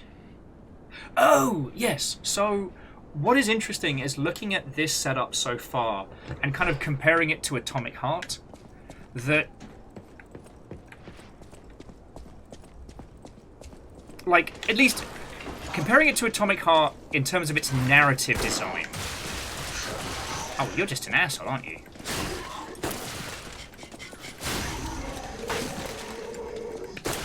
Oh, he can aim down. Jerk. You know what? I'm taking your souls. I'm respawning.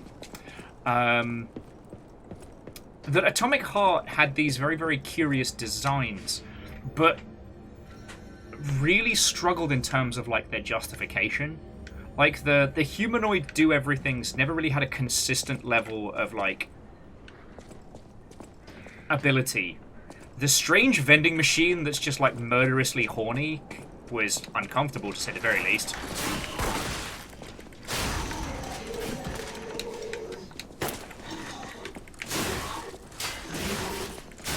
And as fascinating as the whole, like, what if the Soviet Union had been perfect with no flaws from an aesthetic standpoint? Like, that whole kind of...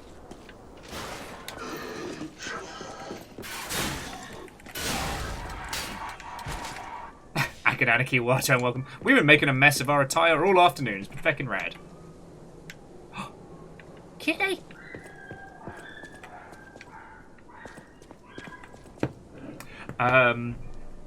One of my big critiques of Atomic Heart is that they never really stop to think, like, alright, what do these things actually do? How does this, like, actually come together? Like, there's loads and loads of, like... Should have known. There was a fanciful item out on a plank, and it was absolutely a trap. Kitty!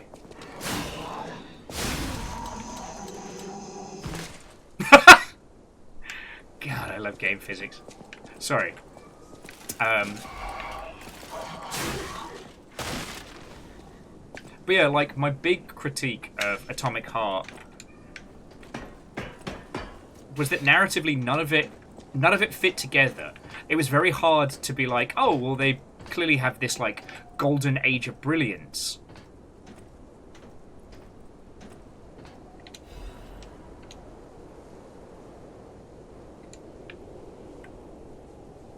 God. I still feel that, like, inside of Atomic Heart, there is a very, very good game, but a lot of people needed to be told no. Like, that was a game that desperately... I can sense something strange. Jeepers. Is that a butterfly? Why is the ergo reacting like that? If you want to check it out, I can take point.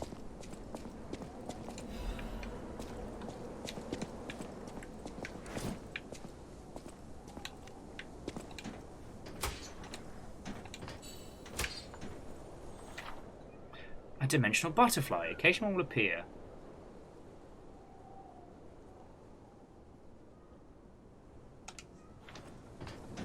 Oh, I was supposed to murder it. Okay. Also, that Jeepers seemed to come out of nowhere.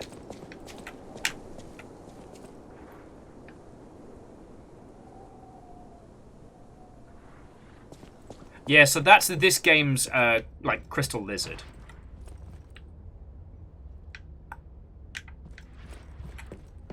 Let's explore the building first before we start heading down.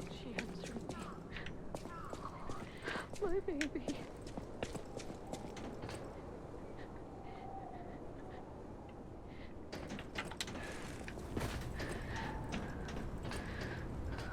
Oh. This must be your first time in the petrification disease quarantine zone. The Nunny? For most people, this is their last stop. You are a good Samaritan for coming all the way here. I'm one. May I ask you a favor? My family took my baby from me and sent me here. They said it was for my own good, but it was heartless just the same. A baby must be with its mother. Please go to Krat City Hall and bring me my baby. Sure. Thank you so much, kind one. I can finally see my sweet Elena's face again. Please hurry. Hard scales spreading across my eyes. Before I lose my sight, please. She said the baby was at City Hall. Should we check it out? I hope everybody's safe. Alright, listen, Jiminy. Like, I appreciate your involvement here, but if you start doing budget Cortana on me, we are going to have a problem. Oh, nah, doop-de-doo! Oh, it's Officer Dingleberry! Oh, core blimey, it's me! Bobby with a truncheon!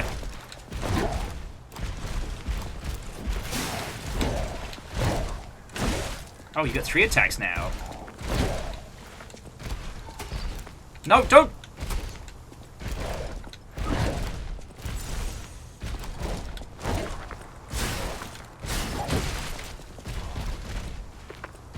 Core blimey, governor! Oh, sure is it. Oh, you're just... Well, I had no time to react to that.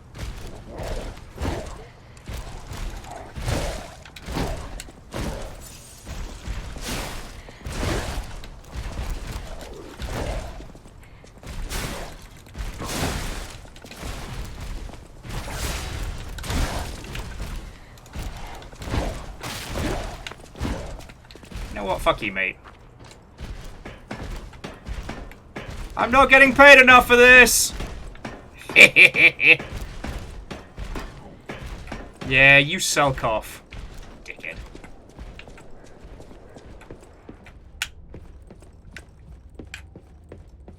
I'm gonna go heal first. That fight did not go in my favor, and therefore it is wrong. I should probably hit the streets first and all. What, so Ludo... This is kind of what we were discussing earlier, and like we won't know until we played more. So like...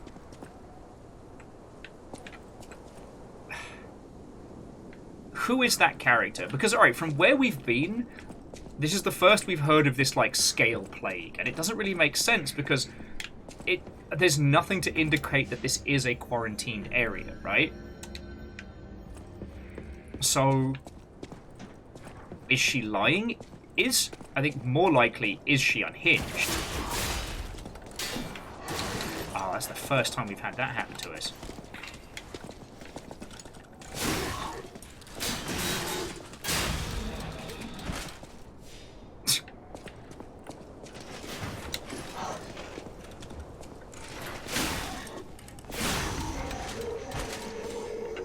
Yeah, no unsettling crows or dogs in cages.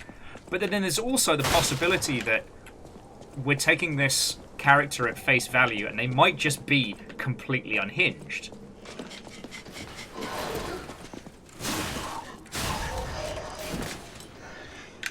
You know what I'm saying? Like...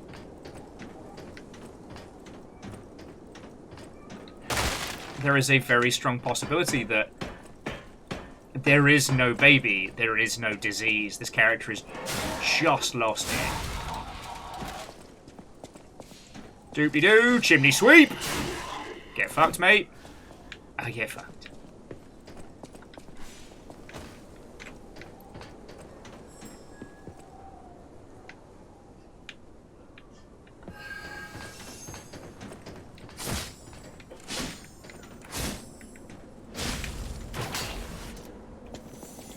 A hidden moonstone!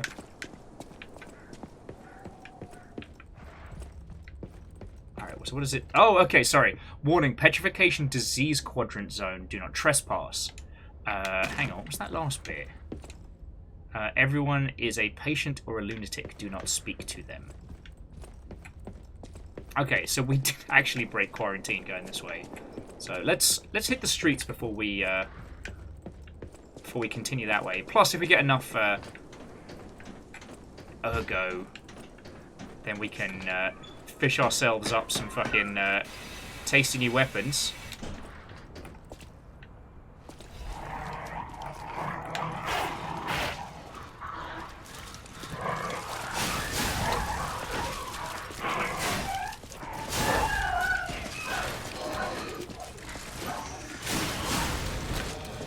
There is no baby. There is no disease. Only Zool! Alright, that guy's an ass and I do not like fighting him. Yeah, but any more of those... Oh, I do have some more of those bombs.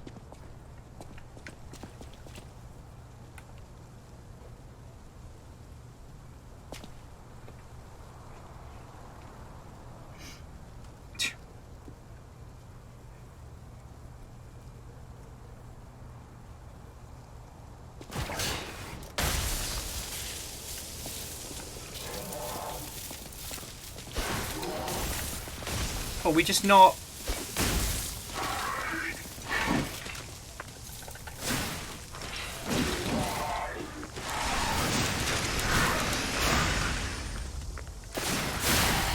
Oh, fuck!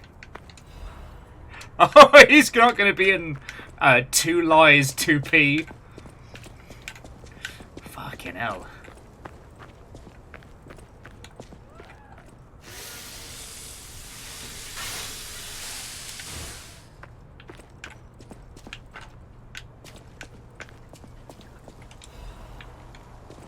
Sorry, Fred was saying, wait, you mean like weapons that get better the more tasty food you eat? And I'm like, God, I like that idea.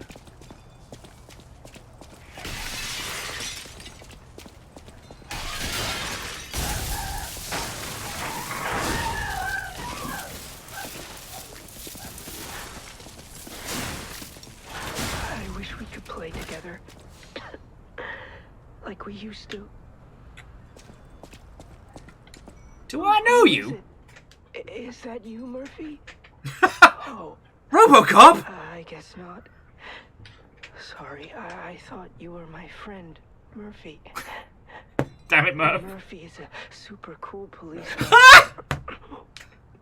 As a puppy, Called it! even the petrification disease can't get him. I wish I was like him.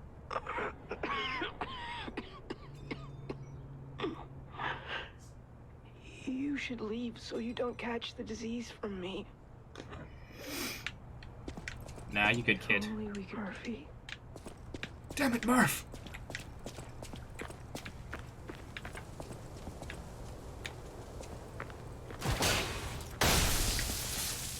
I do like the fact that as you don't have like a direct firearm as you do in Bloodborne, it's kind of using your like puppet grappling hook in clever and interesting ways.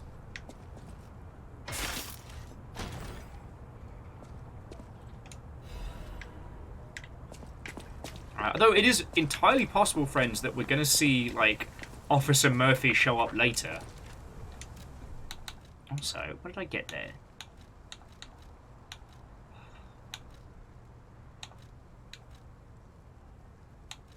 Alright, so we've got some heavyweight armor. What's this? Oh, wow, that's just a whole bunch of reductions across the board.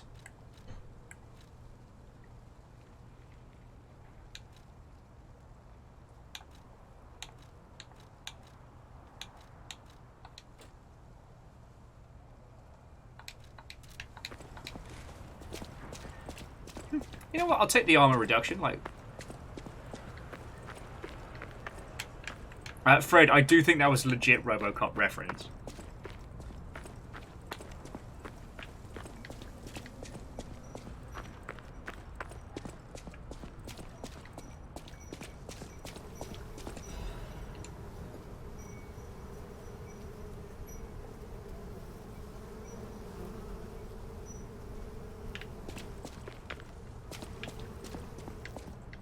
Sorry. I was like, does anyone else hear something that sounds like a lot of bees?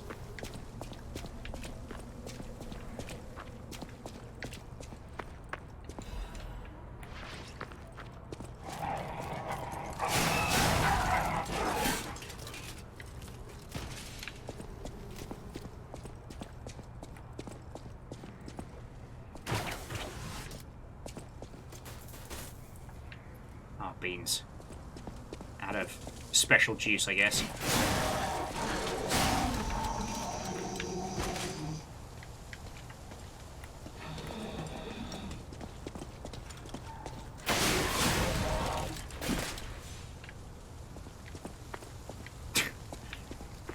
I mean, that is what I associate most with the mean streets.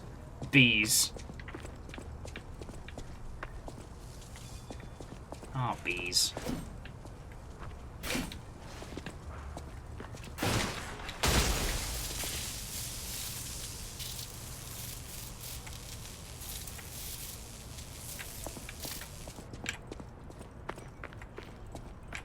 Sorry, I apologize for being so quiet, friend. This game has me kind of, I wouldn't say lost in thought, but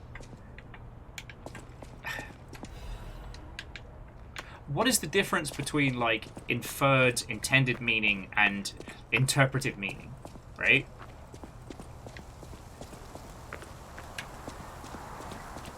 We've spent so much of today talking about, is it like Bloodborne? Bloodborne's like this.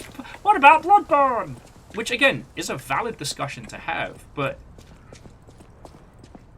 there was one thing that Bloodborne has done very well, which we haven't really talked about, and that is inferred meaning, right? That is, like, parts of Bloodborne that seem like they're very cleverly intended. Ow! Busted snow. But they may or may not actually be carefully thought out. They might just be us being fans trying to extrapolate meaning where meaning might not be. Oh, Lagmeister, go get some sleep, friend.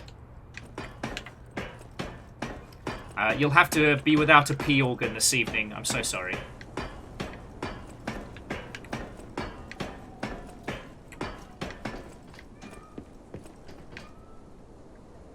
Alright, so we explored that, so this is the only way forward. Actually, you know what? I'm just going to go buy that weapon now.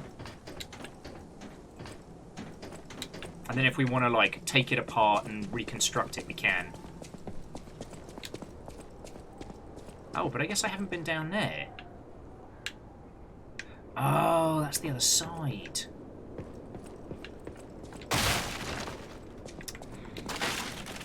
But we can't get there just yet. Alright. Sorry. For your information. So there's one thing that, whether intentionally or not, Bloodborne's fandom is kind of based on, like, understanding the mystery. You know, there was a huge proportion of that game which really wasn't explained early on, and people would go so far as to, like, crawl through huge swaths of chalice dungeons to try and work out, like, what does this mean? You know? It's believed there are still, you know, potentially things hidden within there even years after release. Now, whether those people are just hopeful or otherwise, it's almost irrelevant for the conversation, but there was just something about Bloodborne's overall tone and theme that struck such a chord with people that they dedicated years of their life to deciphering it all and found out some fascinating things. Now, how much of the connective tissue of Bloodborne happened on purpose or by accident almost doesn't matter. But I guess that's where Lies of P is really going to suffer, because people will be analysing this as if it were that level. Do you know what I mean?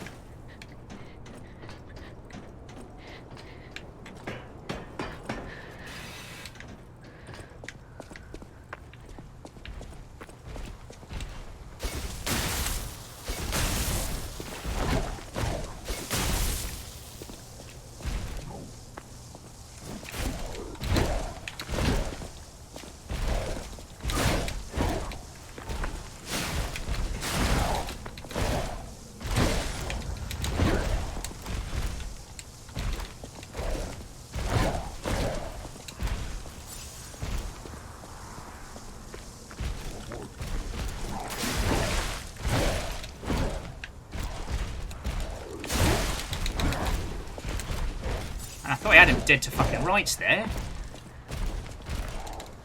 God blimey, governor! Fuck.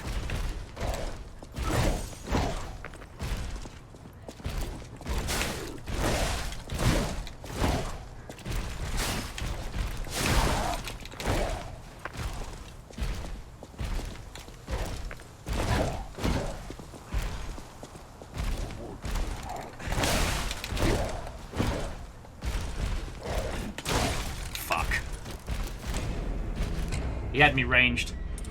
River, you're alright, big girl. What's up? I might have to get a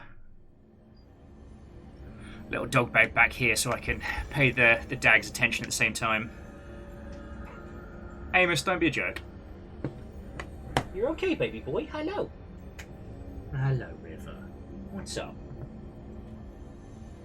Alright, just bear with me a second, friends. I'm just going to get River a little dog bed so she can lie in here. We've got all this space, like, might as well.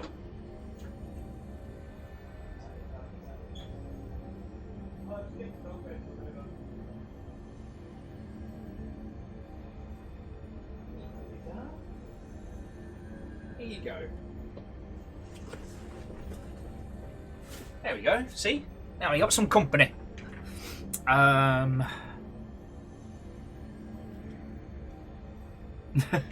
Sorry, Agonanarchy, that is a much fancier way of putting what I was scratching at whilst murdering the denizens of this area. That Agonanarchy says, and I quote, reception theory is a version of the reader response literary theory that emphasizes that each particular reader's reception or interpretation in making meaning from literary text. Yes, but games add another layer, which is that there is a success and fail rate, that we are an acting participant in the experience. There are very few games that will progress without our involvement, and I don't tend to spend my time with those titles, as you probably well know by now. So, what does the success of a title with very, very ambiguous narrative beats mean when exposed to an enthusiastic audience? Well, they're going to infer a lot. And that's good. Like, that's not a bad thing. It... You know, we're not even talking about, like...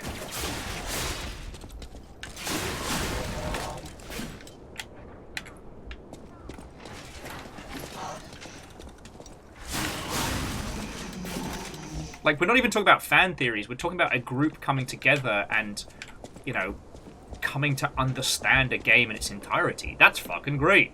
Sign me up.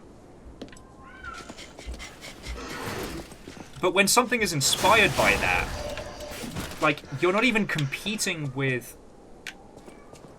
a game. You're competing with people's idea of a game. You feel me?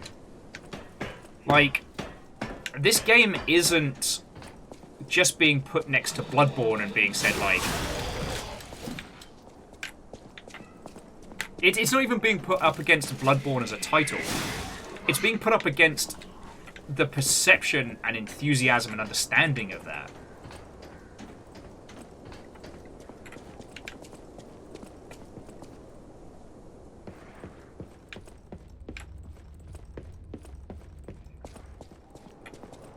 The only problem with this discussion is, like, we're basically trying to break down something before we've even gotten through, like, the prologue, you know? We haven't even met the titular Geppetto character yet.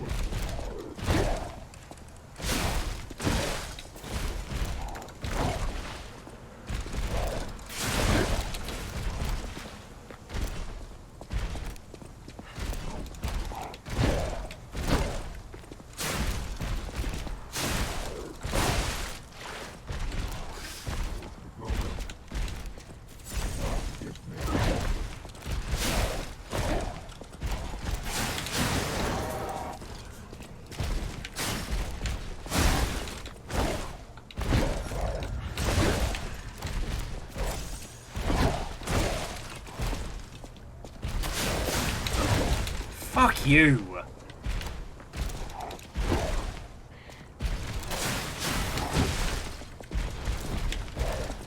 Sorry, not you lot. I'll come back to you.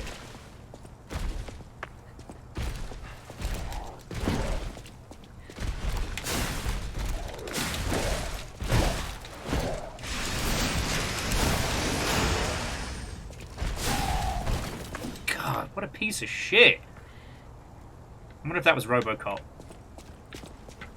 And Tessa Coyle, Watto and welcome. This is the Liza P quest for the P organ system. How are you?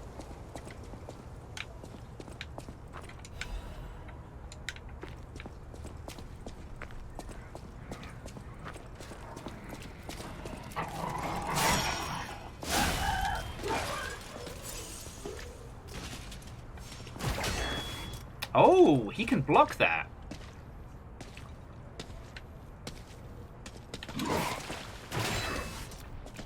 Fucking cheeky bastard.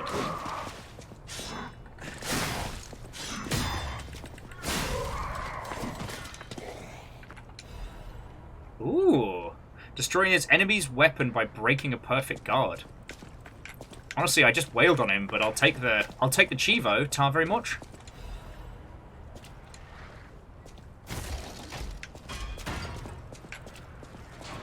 Something tells me we're going to be going through these streets and leveling quite a bit in a little while. I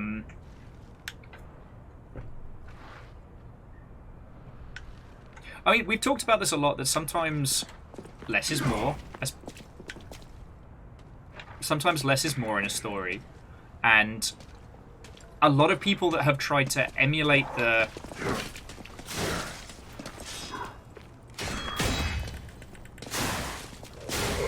Soulsian format have missed one of its core components, which is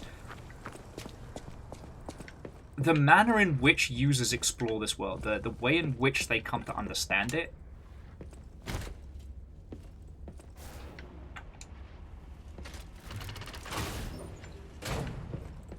And so at the moment it's kind of like we won't know for a while whether or not this game gets that or doesn't. Because at its core, a lot of those experiences will seem very similar, right? And honestly, it was only until we got about, like, halfway, you know, 2/3 of the way through the last era of Nostra Gaia that we even really got to understand that that game didn't know what it was about.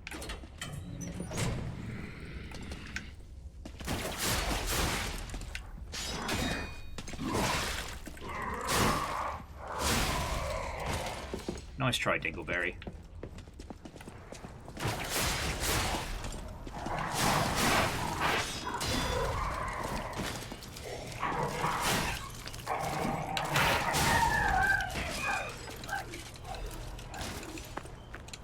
And I'm sorry I keep talking about, like, narrative beats and stuff like that. Like, as I said, combat-wise, this game is strong enough to stand up on its own. The blended weapon system works really well.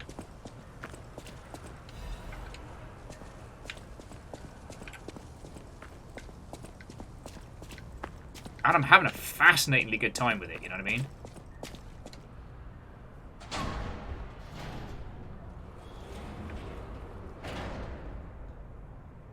That's a boss. Alright.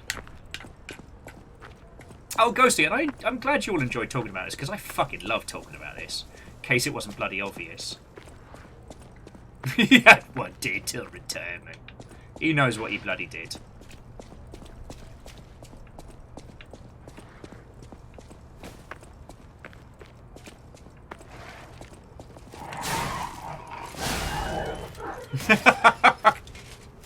Sorry, Tesla Coil says, if you don't like talking, what are you bloody doing here? I mean, yeah. There's loads of no-chat YouTube playlists you can watch. I ain't gonna stop you.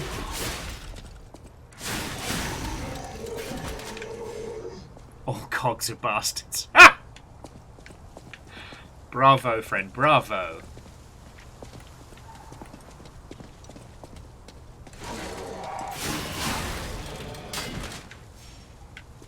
So far, the most interesting challenge of this has been that on the larger enemies, the strange stilted puppet movements result in this very weird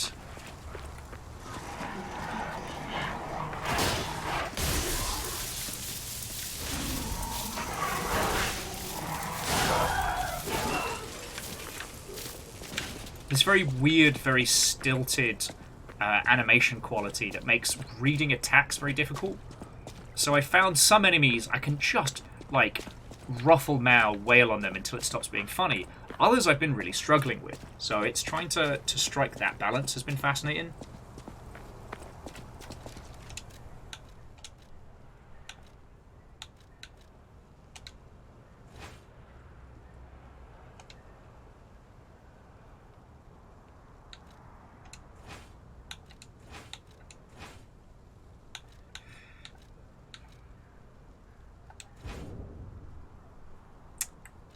That is sad, though. Oh, sorry. A personal pet peeve of mine is, while somewhat...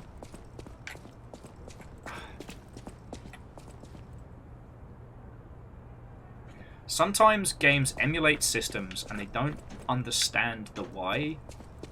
And that can be frustrating. And one of those systems is weight in Soulsian Tales. So... I don't know at what part throughout the series FromSoft added weight as a mechanic to their, like, Kingsfield posts and things like that. I'd have to go back and do a whole bunch more research that I do not fancy doing right now. But the weight system creates this kind of, like, evolving but unclassified D&D class system. Like, if you want to be a heavyweight tank, you gotta get strong, you gotta get beef, you gotta put on that massive armor, you gotta get Havel's fucking hammer and you smash. If you want to stay light and fast, you need, well, light and fast armor and a playstyle to match. What Souls titles do is they do not penalize you for being a generalist, but they do make it challenging. Like, they kind of acknowledge that the red mage is the way to go. So to do that, you must spread your stats a bunch of different setups. To be able to be ready for PvP at a moment's notice, you need to have a katana in your lineup, as opposed to learning to use what weapon you have as your main in PvP. And that creates a situation where you have to have an equip load that allows for a second weapon on quick draw just to be ready, right? But what ends up happening is that most people, when they see the invaded by X, will go into their inventory, swap out one weapon, put in another, jobs are good, right? So what it does is it forces a level of, like, structure or build, or sometimes just the mindfulness of, like, you know, you can't have a super heavy, ultra, great sword, great bow, and then also be ready for quick, super speedy PvP. You know? You've got to decide your path. And again, I think that's kind of cool. The point where it becomes fascinating is when you get especially into later game and you're able to really mix and match what you have. Now, the reason I bring this up is that little fucking Timothy Chalamet here cannot have a second weapon on draw, because they take the weight penalty for having that second weapon. Meaning, why is there 2 weapon slots? Because if I want to experiment with a weapon, I should just do this. Right? I should just...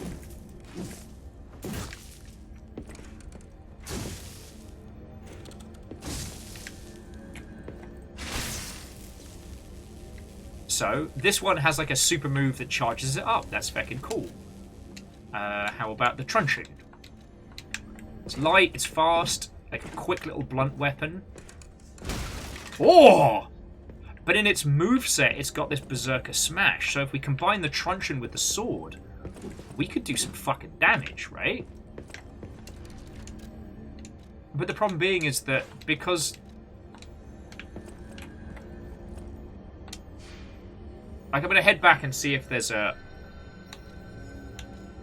One, I'm going to spend some of our points before we start fighting whatever boss is coming next. But also, I want to see if we can deconstruct these weapons and have a fuck around. But, oh, sorry, what was my brain at? Oh, yes! This has a weight system, but why does it have a weight system?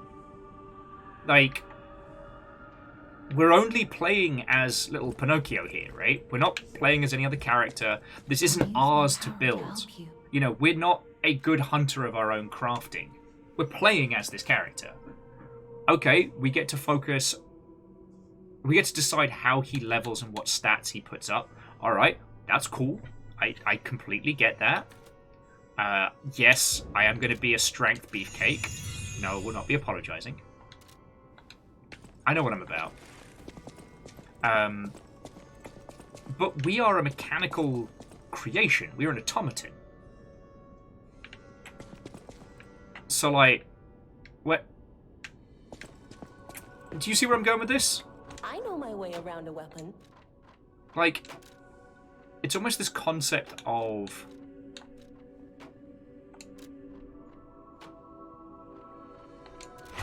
Oh yeah, no, I'm fully upgrading that blade.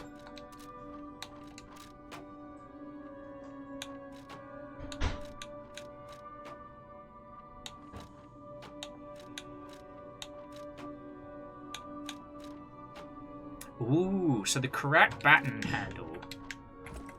Alright, so how do we... Can we put these together?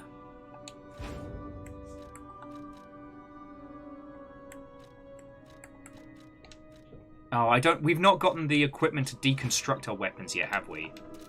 Alright, sorry. And Hut, Watto, and welcome.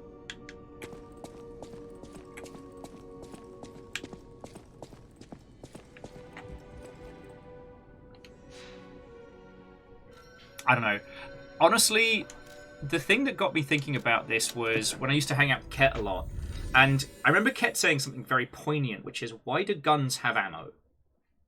And I was like, where? It's like, why do guns have total ammo in video games? And at first you're like, oh, well, because gunfire bullet. You need to put bullet into gun, right? And then he was like, but why? We're talking about fantasy. We're talking about ridiculousness. And for the most part, characters that we play as can do impossible things. Like, it's like... For your information. Like, Doom Guy can carry fucking thousands of tons of munitions and weapons and all sorts.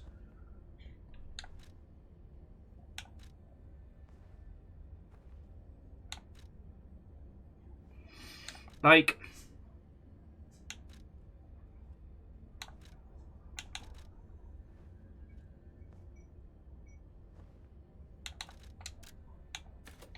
Might as well buy it. It's not like we can take it with us, sorry. Oh yeah, so Raven was saying machinery can only tolerate so much weight, like the warnings on elevators. But if that is the case, then how come we can improve our strength? Right? Like, I guess we're supposed to be taking the energy source and funneling it into our different setups. But wouldn't that then mean that we would have a standard amount of weight?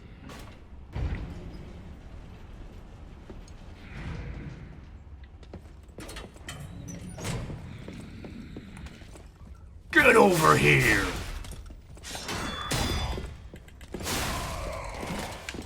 Eh?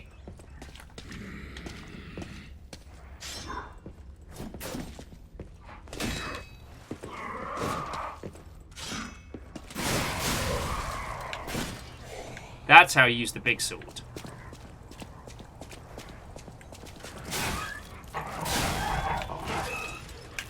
I do not like whoever designed RoboDog made RoboDog squeak. I'm not happy with that. But anyway, so Ludo was saying that one thing that they particularly like about the Souls game stories that I don't think we've talked about yet is Dark Souls 1 uses NPCs to get you to relate to item sets, and the item descriptions for those sets fill out the world. That is a good point. So let's have a look at what we've got here so far.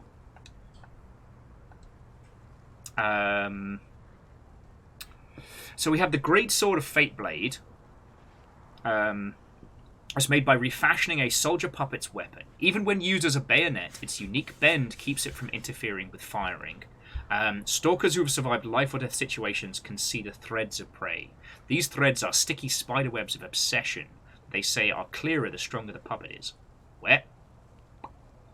I mean, it started to say that, like, it's a big bayonet that would be on a giant gun, which is kind of fascinating. And the Great Sword of Fate was made. Was a handle made by the workshop. It is sturdy since it was made at the Krat Workshop Special Techniques. The workshop gathered monster sweepers to face the unprecedented crisis. They lived up to their reputation, eating up monsters and becoming monsters in their own right. Alright.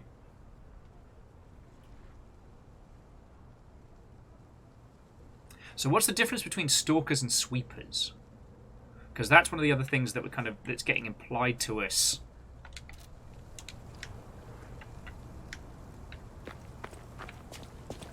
And again, this isn't to like critique to say Lies of P is not like bad Soulsborne. It is a creature all its own. Oh, cool, Alchemist Bridge. There's the crows. All puppets will be destroyed. Come out, Geppetto! You've got a lot to answer for!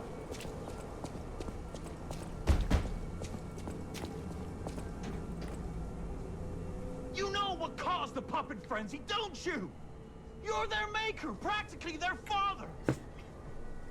You and the alchemist scheming together. Tell me the truth! What's your problem? I'm here for the old man. Get lost. Wait. I know you. Or more like, I know what you are. I mean... You're the devil's puppet. You can't sneak past me. Die!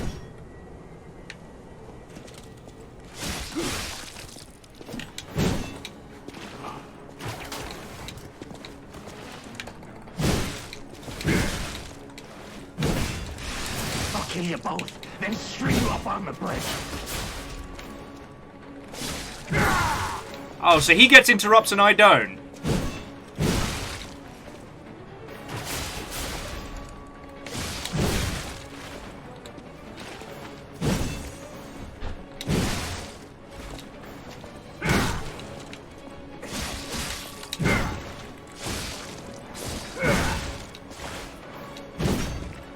Cursed puppet! Back again!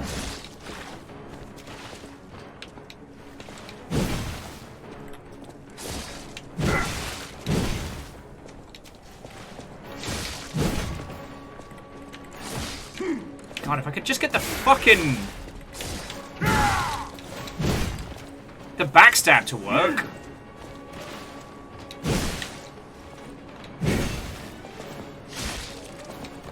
Are you a dream or a nightmare? Stop showing up already!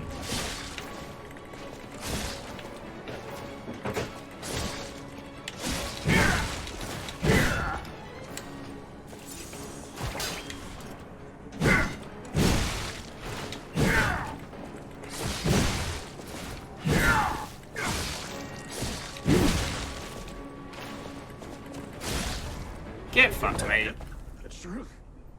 Now I feel bad for my comrade. Wonky donkey! Wonky donkey!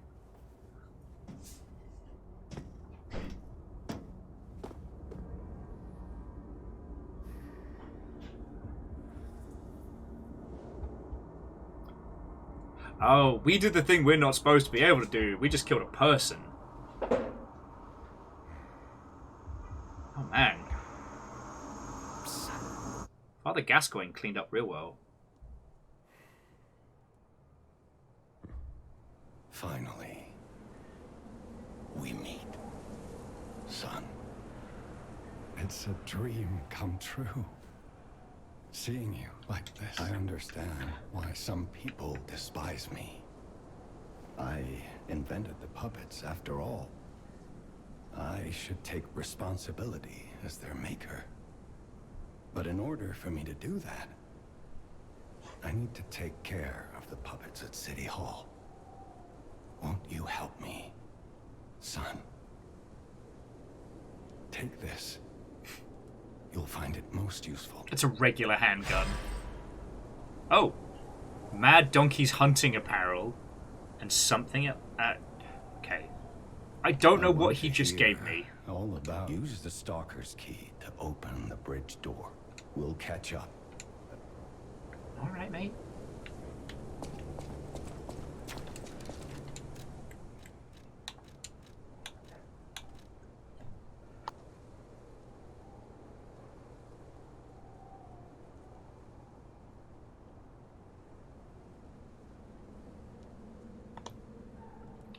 Theodora, we've not yet found our P organ, but we're working on it. There we go! That's fucking haunting. Alright. Which would you prefer? Timothy Charlemagne's Dead Eyes or Giant Donkey? Both are valid.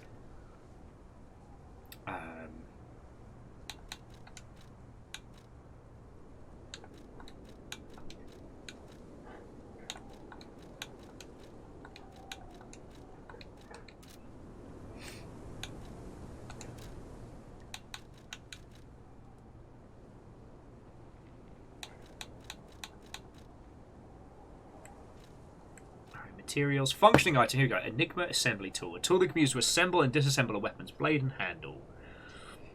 Oh, that's cool. Papa! I want to hear. I'll use the Stalker's key. We'll catch up. Oh, thank you, Krill. I did kick big ass back there. Also, because nobody else said and I have to. First time every time. First time every time. I'm just so good at video games. You know what? It's just...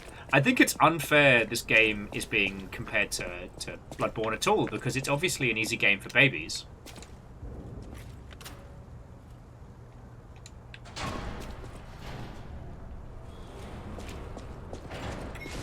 Okay, so Jam's got an interesting proposal for, like, the big twist, is that we were actually Geppetto's son. He kind of... that we're actually people, and we got rebuilt with puppet parts. Which would be a hell of a twist.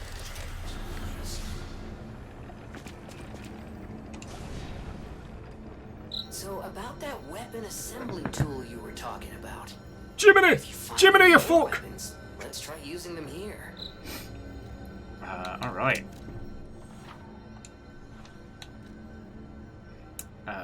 So...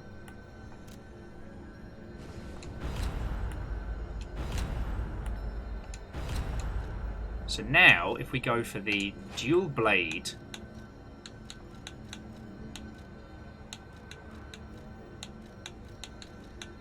and the truncheon handle...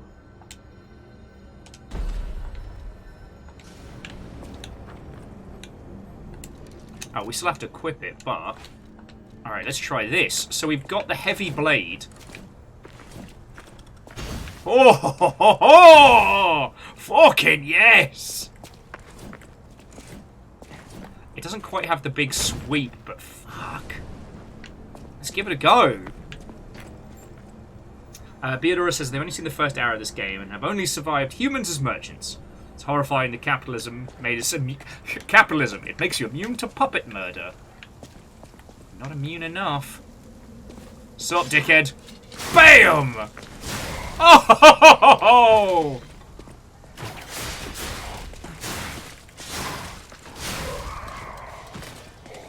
Okay, for single targets, this is lethal.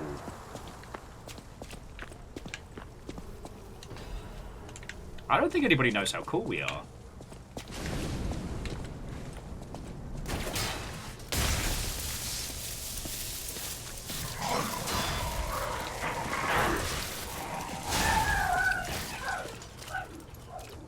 So we have all the impact damage of a heavy blade with a light moveset. Okay. I can fuck with this.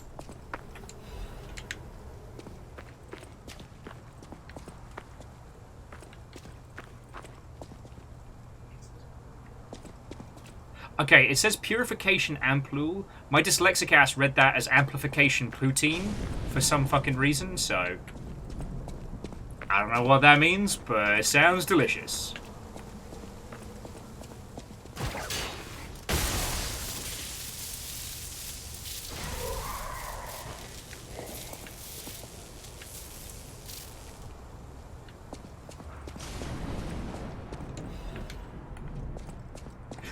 over here!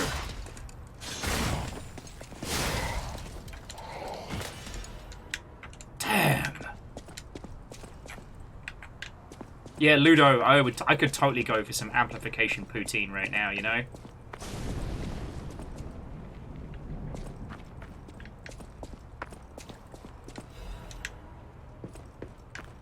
Ah, okay, and this seems to be the crystalline disease. Which, if I had to guess narrative structure, I'd say that the crystalline disease has a problem whereby, for all intents and purposes, it's the super cool power source that we've been using, and it affects organic matter.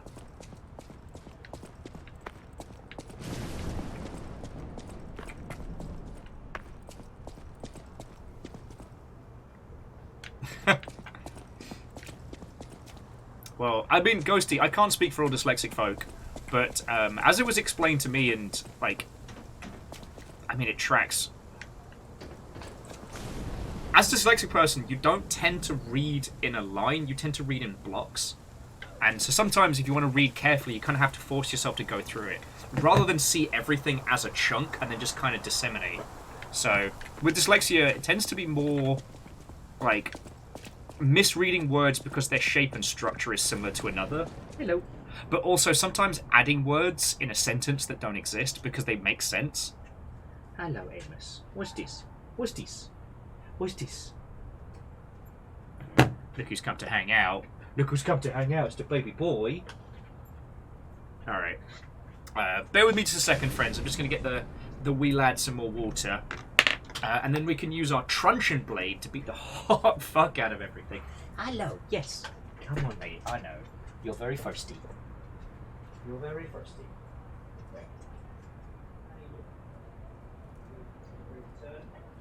I know. Up at me. I'm supposed to be the piss out of the man. It's not happening to me about drinks. Just steal my fucking phone.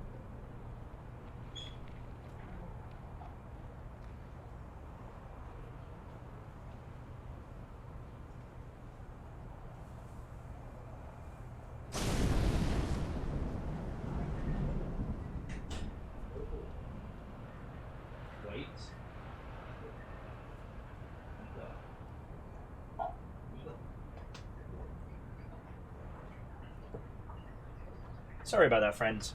If I haven't told you about it like 18 times, Amos is on new meds to help with his allergies and his skin problems, which is steroids.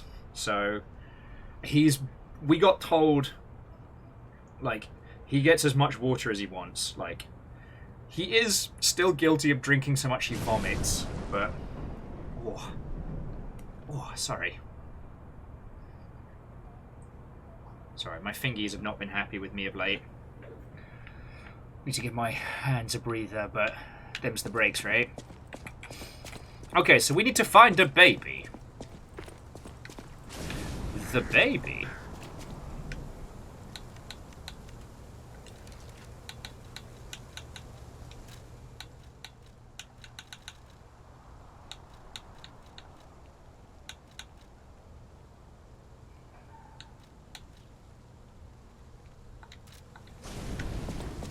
See what's over this way.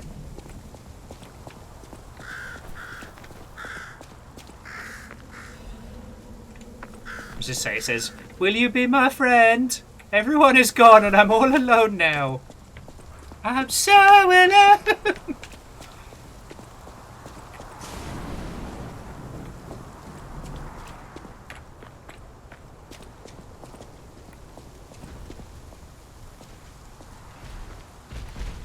Alright, so we haven't actually fought one of these guys yet, because I kind of...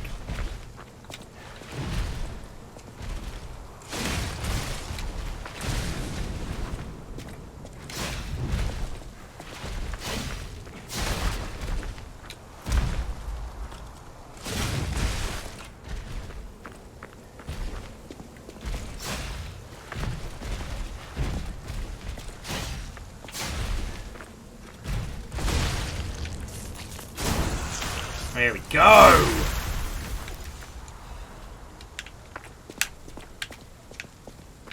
Piece of cake, fish and chips, cup and tea, England. Oh no. No survivors here. What do we do? Just give her that baby puppet. Wait. Okay, sorry. It's a bunch of dead people and a baby puppet. Any thoughts? Like...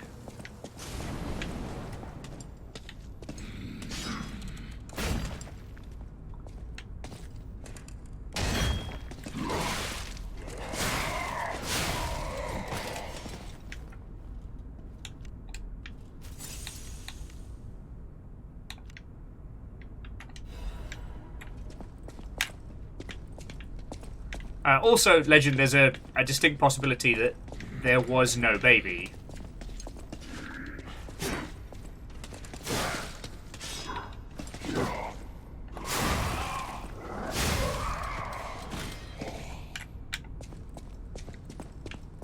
Just trying not to get us into a position where we've just, like, accidentally propped a fucking fight.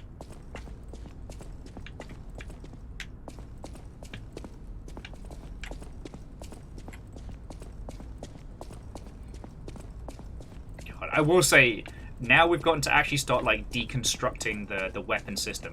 I now want to go back and buy those other weapons from earlier. Destroyed puppets destroyer amulet. All right.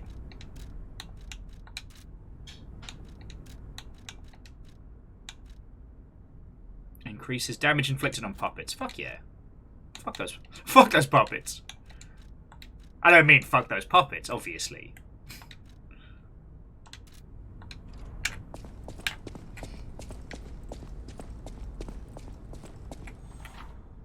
Spectre. Use a star fragment at the cracks calling next to a boss to summon a Spectre. It will help you with your character boss battle.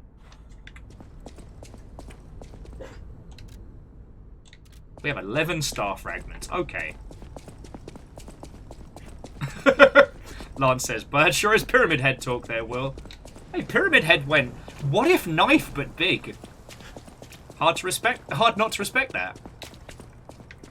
Don't let your dreams be memes, right, baby boy? Don't let your dreams be memes. Get the big knife. Get a big knife.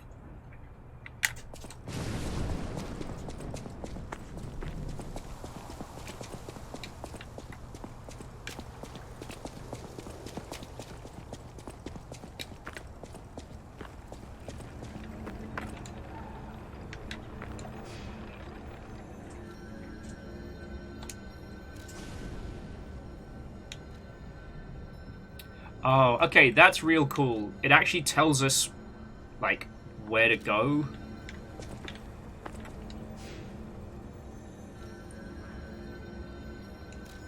So, like, for this particular quest inside the house... Yeah. Yeah, go baby boy. Okay. Sorry, friends, I'm completely distracting myself with this. One of my favourite games that I have put unhealthy amounts of time into is a game called Way of the Samurai 3. Not necessarily the best combat-wise in the series, but definitely one of my favourites.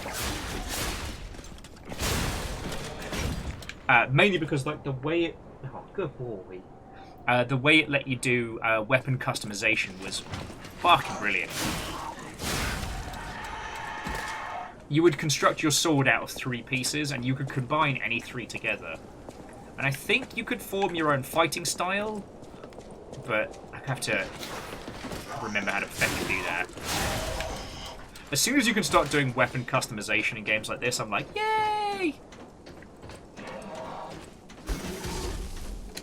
You done goofed, robot.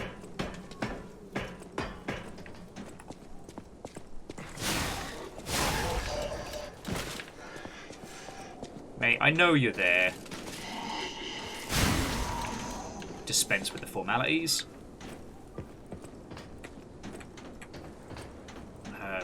So, Beodora, are you saying that you're heading to bed and you're going to try and get the good sleeps with the good dreams? Or just... Are you just having like a... Are you filing a formal complaint with your subconscious in terms of dream content? Because if so, let me get on that. You found her, kind one. My baby! I could sense her from miles away. Oh, my sweet Elena. Yes. Please let me hold her. Your absolutely legitimate real baby. There, my baby. I missed you so much. He's a baby, Amos. Amos. He's a baby. He's a baby, Is Amos. my baby adorable? Not as adorable as my baby, lady. She's such a cute baby. That's right, kind one. You've granted me my only wish. Crazy? I was crazy once. My sweet Elena. We're going to be happy now. My wee lad is cuter than your baby, lady. Thank you Ha. so much, Hello, kind baby one. boy. Please accept my heartfelt gratitude. I don't know where we're going to put Calcium Bonio. Records you obtain while playing the game can be played using the gramophone. Sounded like she gave us something else as well.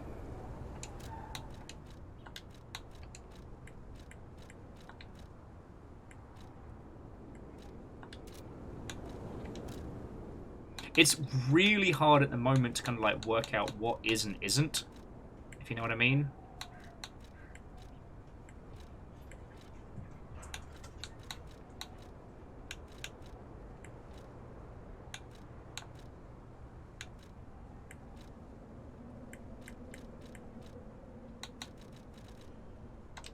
Oh, the rings is the collectibles section, not actual, like, jewelry and equipment. Okay.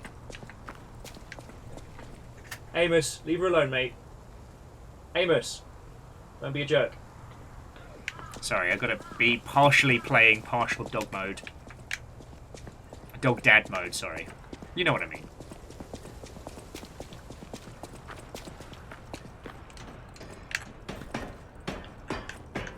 Well, so Beodora, also, I hope you have a lovely day at work when you head on.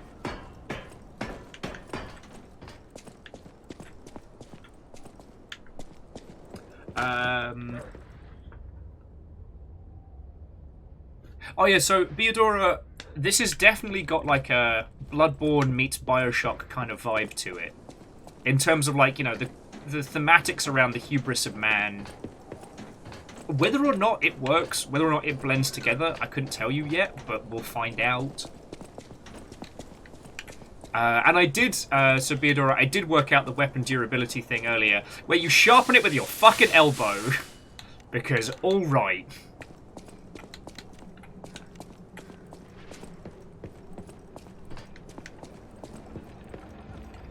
Because, of course we do.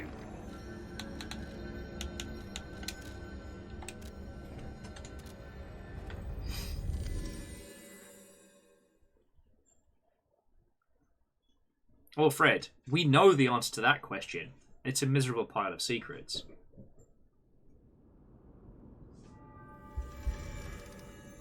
Yeah, the sharpening elbow. That common functionality of people's.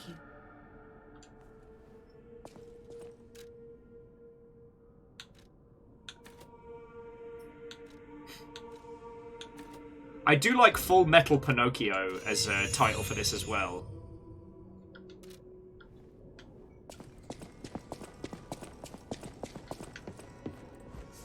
I know my way around a weapon. Oh, cool. We can do weapon assembly here.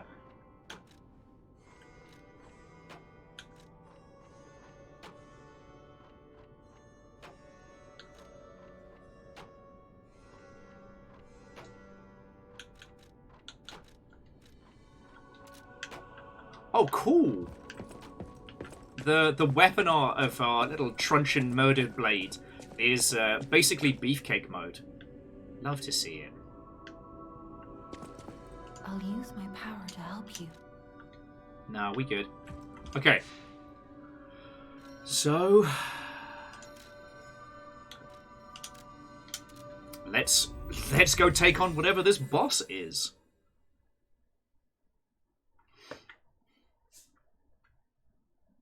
But no, so Theodora, like, we've spent about 5 hours with this. I forget how. Well, actually, probably close to like 4.5, because we did spend a lot of time talking today about both the Microsoft leaks and the Unity nonsense, like, side by side. But honestly, like, Ket and I once planned on doing this stream, which we called The Children of Diablo, where we were going to go through the games that have been influenced by Diablo 2.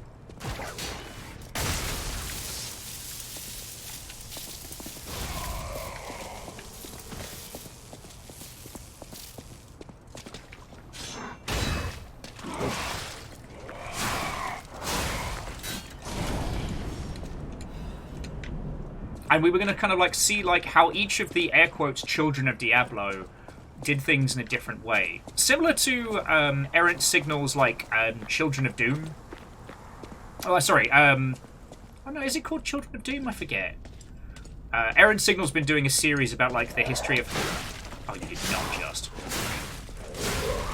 About the history of first-person shooters. And, you know, how Doom...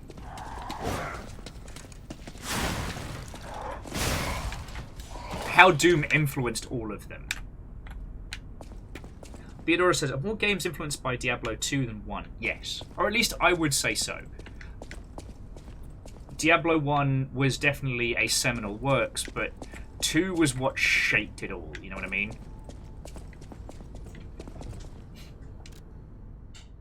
Alright, let's see who our star friend is.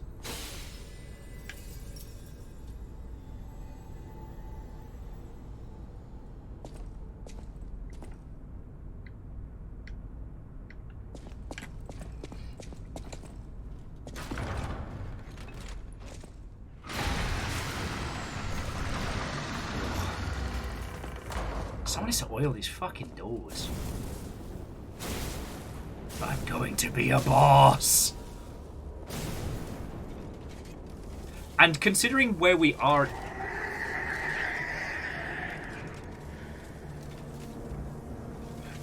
Doop-dee-doo, apples and pears. It's a Bobby from Land and Tell. I don't like that. I do not like Officer Man Spider.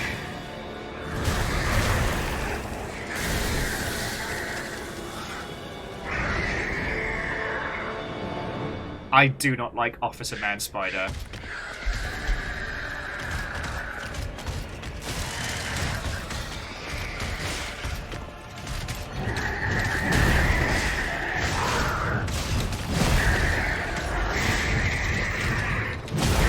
Fuck. You're alright, Amos.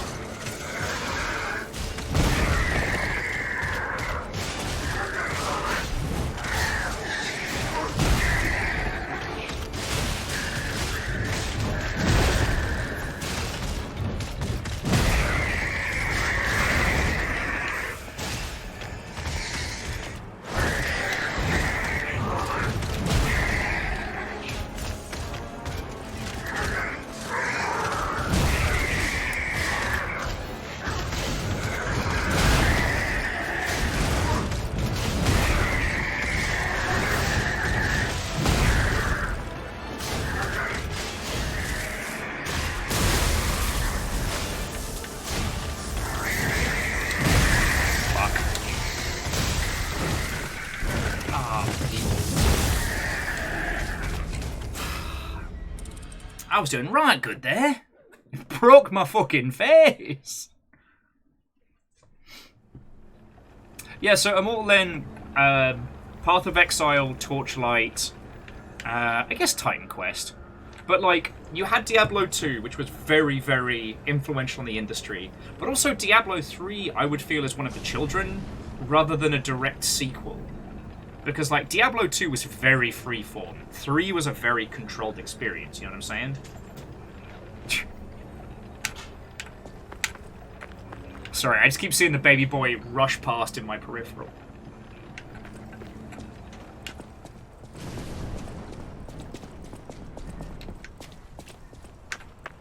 Lance, actually, yes. I can't tell you anything about what the dude is saying.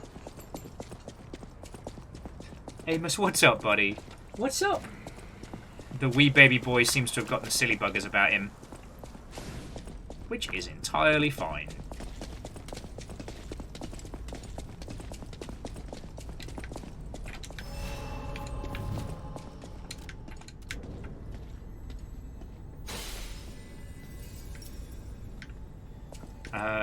Oh, Lance says he seems to have been abandoned and looking to avenge his friends. Fuck yeah. Lance, like... Oh, if someone doesn't mind clipping some of that, like... Because I'd be fascinated to see what you see.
Okay. First time, every time.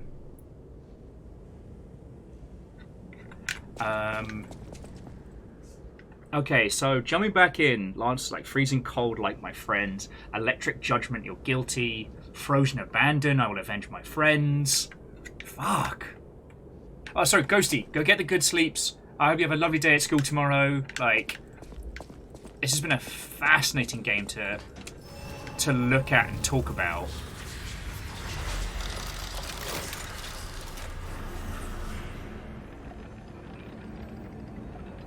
Because one of the problems with video games as an art medium is that they are experienced, right? And that I can... Oh no! There's a little shrine that says friends! So if we go back and give the whistle to the kid...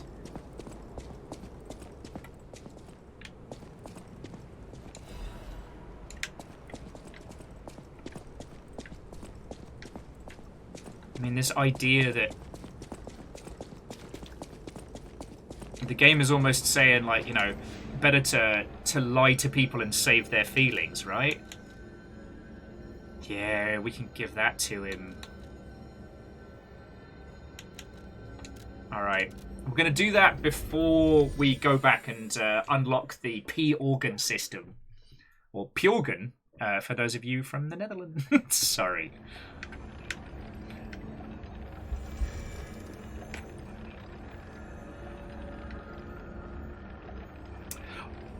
Well, so Fred, this is where I'm starting to have this theory about, like... oh, the kid was down the street, wasn't he? This is where I'm starting to have this theory of, like, this is the story retold. It's not that it is life or death. It's whether or not we admit that we were killed. Like, that the actual... This whole story is the lies that P has made up.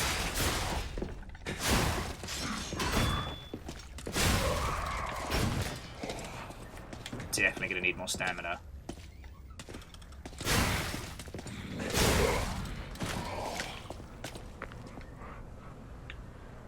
I don't remember where it bloody was.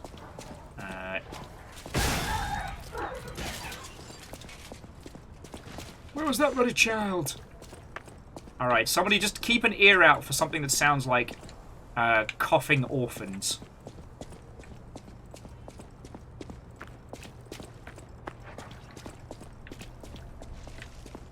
Well, so Fred, that's my current hypothesis. Because I don't know if we'll get the chance to play through this all. We have so many great games to get through. And honestly, I wouldn't have streamed this for you all if it hadn't been on Twitch Bounty, you know what I mean? Like...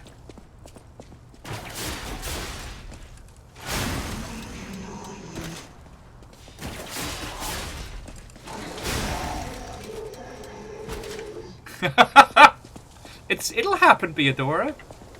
But of course, once I play that, like, what reason will you have to still hang out with me? You know?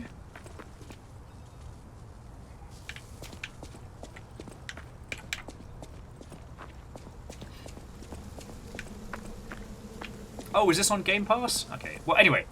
But yeah, jumping back, like, Fred, I really do think that the end of this will be, like, you know, the little boy fibbing about what happened.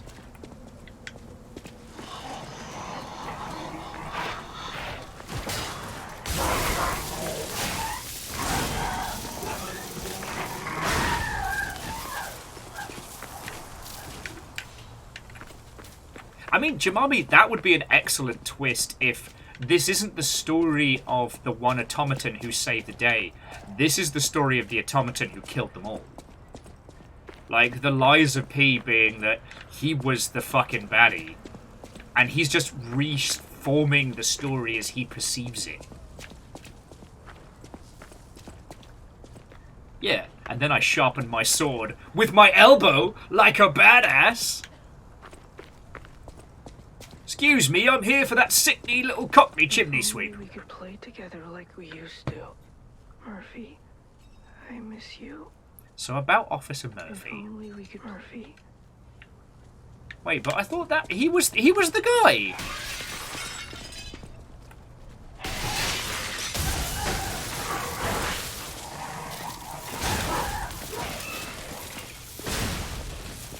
You're okay, baby boy.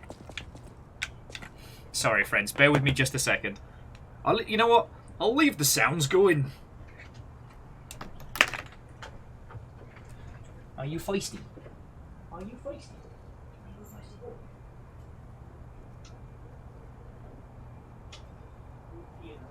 Good boy. Good boy. This heads together.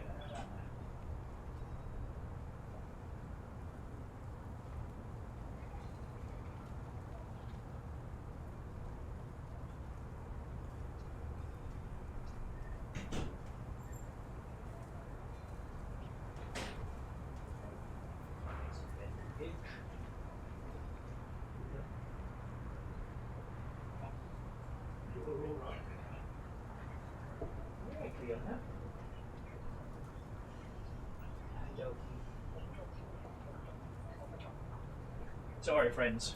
Of course, I have to say hello to all the animals as I go past. See? Alpachar? Cleona's not been her full, her full chipper self recently, so...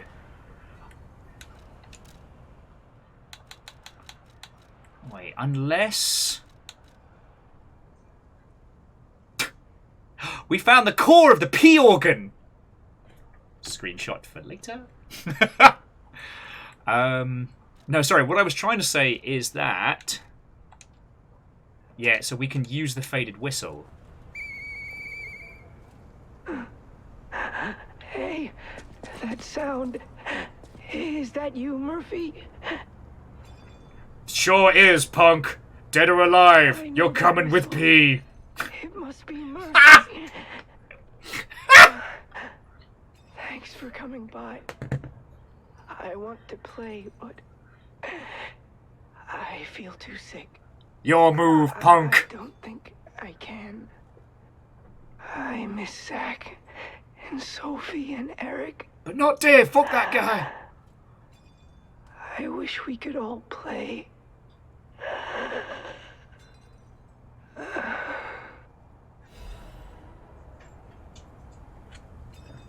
He's dead. It's time for the heli vets.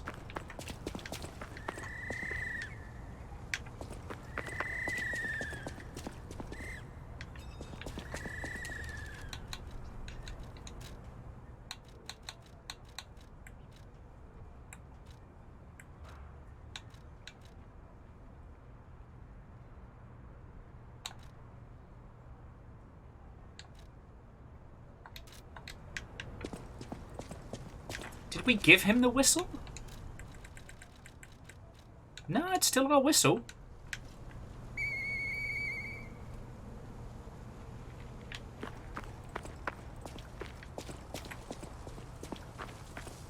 Are we the baddies?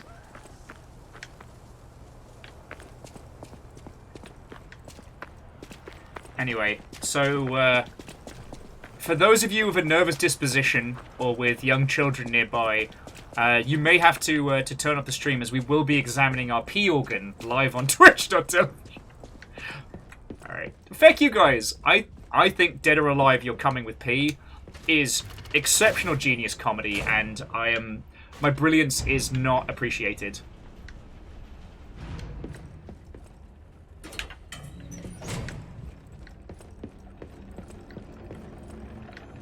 If he's got anything new now that we beat For your information.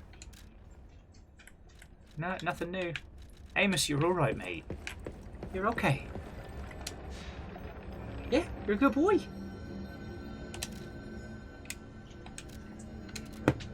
Yeah? You wanna come here? Come hang out. Look, come right down. We're playing video games. Yours. Fiona's at the house this evening, so it's quite possible Amos will start going into stretchy spaghetti mode. But until that time, we'll all hang out together, won't we, baby boy? Yes. Yes. You like that pat, don't you? Yes.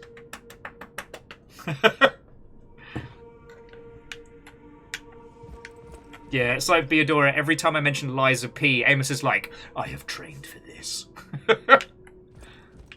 Alright. Papa! Wow, cool part you got there. Come here for a sec, would you? Ma'am, if you wish to see my P organ, I'm going to need a little bit more of an introduction than that. Angel Clean, there are... Oh, you can listen to the music on the record to obtain humanity. What?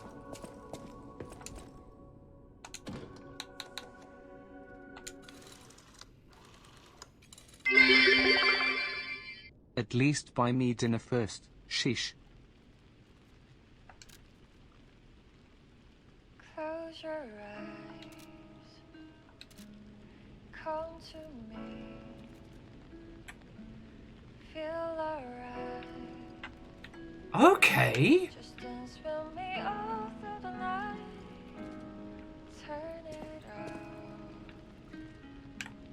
Close to you. Okay, you know what? That is a very, very clever way to use, like a playable audio system. You know, the music inspiring the humanity. I'm not all in. I hadn't even considered the near angle, but here we are.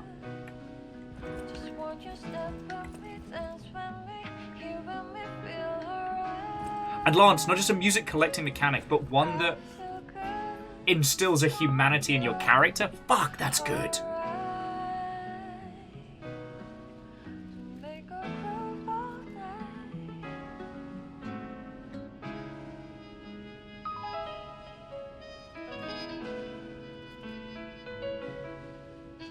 it's weird because, like, if you stop and think about it, this tune doesn't necessarily fit, but it absolutely does. Does that make a... I don't... I'm not as good on music theory as I am on other mediums.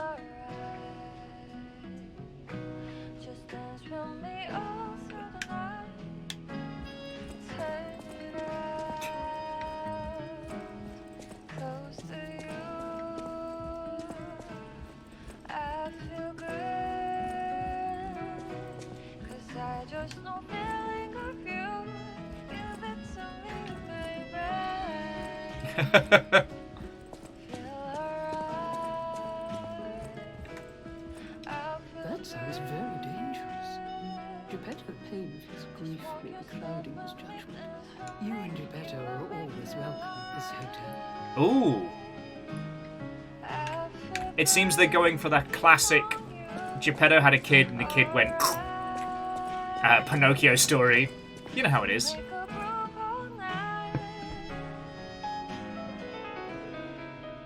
Jam says that they think the Robocop reference might not just be a reference, but a primer. Like, we might be a puppet built out of the parts of his dead kid. Like, this could be dark as shit.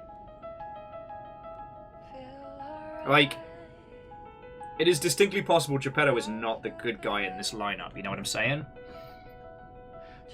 Oh, and Bacon! I didn't say thank you for the bits.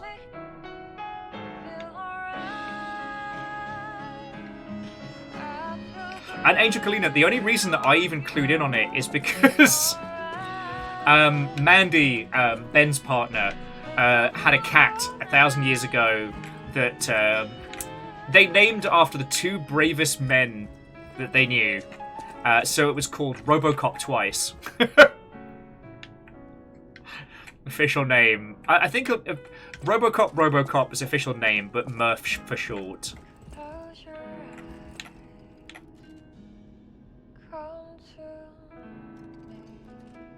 Oh no, Salvos, no!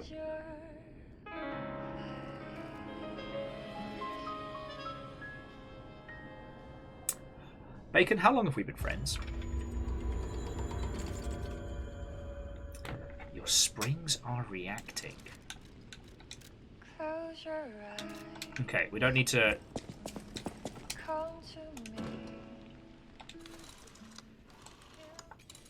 We don't need to do 2 runs of that one, but yeah, Bacon. How long have we known each other? Like, and how long have you been supporting my dumbass here? And it was possibly at this moment where I suddenly thought about the concept of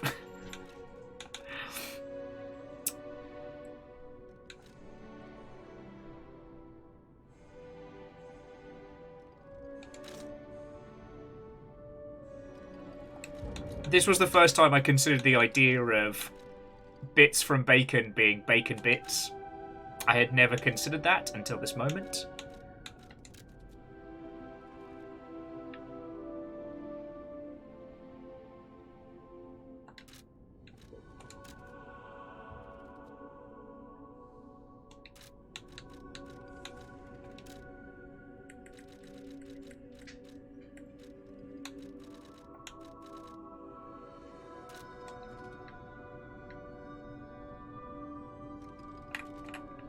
Yeah, Bacon, yeah, we chatted proper just after the Sir You're Being Hunted videos went out. And it was this moment, as Salvo said, that my brain went, oh yeah, Bacon bits, that makes sense. I don't think that was intentional, I don't know, but that's going to stay with me forever. Let's go talk to old Geppetto Regretto. Where is he? Geppetto Regretti? Sorry.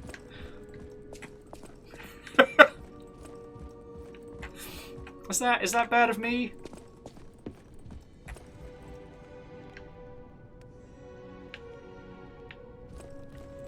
Yeah, man, fucking Gurman's going up in the fucking world.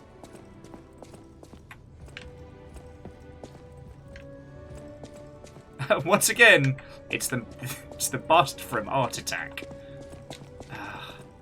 I assure you, friends, that if you'd grown up in the UK and seen Art Attack, that joke would be very funny. Oh, God. Bacon's saying they've seen that reference here before. It's just gone over my head. You've returned. Forgive a sentimental father for worrying about his son. Always remember that you're precious to me. Even when I ask you to do something dangerous. He should have Mads Speaking of Mikkelsen's which, voice. There's a factory just beyond the Elysian Boulevard. It's packed with countless puppets. My friend, the inventor Vanini, went to stop them, but he never came back. Vanini invented the panini! And shut down the factory. That is actually how he made his money with the first Panini press. Lance with Geppetto del Toro fucking broke me. Are the source of your powers. Collect The Teenage Mutant to get Ninja the Turtles, strength you our need. 4 reptilian heroes, have overcome the Ark villain Shredder. Silvos, thank you. 5 subs gifted to help support my P-Organ. Remember, the hotel is the last safe place in Krat. It's our only refuge in a city full of perils. It'll be extremely dangerous if anyone has ill intentions. Be careful who you tell about this place, especially if they're stalkers or alchemists. Be wary of dangerous people. And always be a good boy to me.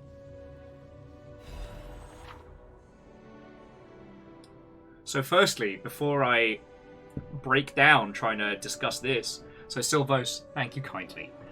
You managed to gift a sub to Levdev, Falasior, Gilbot, Bahunter, and like Hyperpoly. And aside from Hyperpoly, those are all long-standing Longshipians, so like feckin' thank you. That's real kind of you. Those people don't have to deal with adverts, which is feckin' great. Hey, Miss Buddy, what's up? What's up? You just general stressy spaghetti? No, you a baby boy? Are you a stressy baby boy? So now, time to discuss the P-Organ. Use the P-Organ slots to activate your character's latent abilities. Equip quartz on the P-Organ. I am a grown man! Equip quartz on the P-Organ. On the P-Organ to obtain its corresponding effects.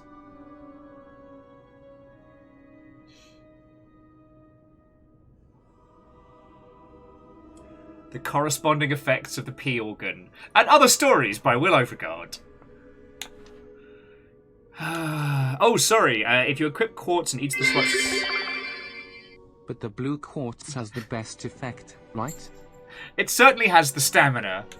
But don't worry, each time that the synergy affects 2 groups activated, the next step is unlocked. You get a greater variety of effects as you take your P-Organ to higher phases.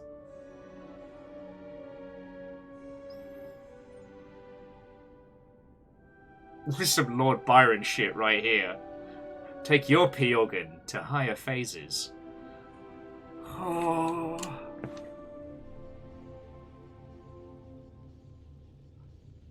Also, Raven, that I found fucking creepy.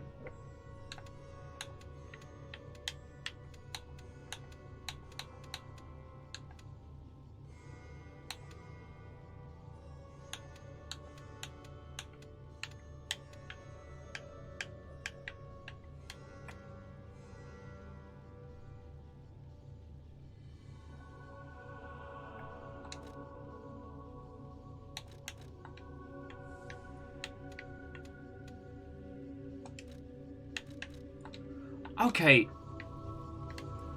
The city of Krat. I'm so confused. It's probably not how you remember it, eh? Ask me any questions, and I'll fill in the gaps. So I definitely want to continue trying to understand the P-Organ. But yeah, this Geppetto is creeping me out. He's like, it's... Hey! Humble store purchase made for $9.89. Fuck Fuck yeah. Whoever that was, feckin' thank you. As we continue to prove Mr. the Twitch wrong. Verdenflow, it was you! Investing $9.89 into the P-Org!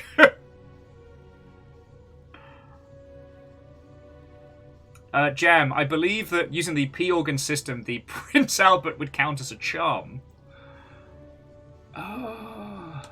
Let me just finish handling the P-Organ before we get any more exposition. Wait, how do we can change the shape of the P-Organ? Don't just casually put that in there. Alright, so increases the number of plus cells, increases the stagger window, and increases the link dodge. Alright.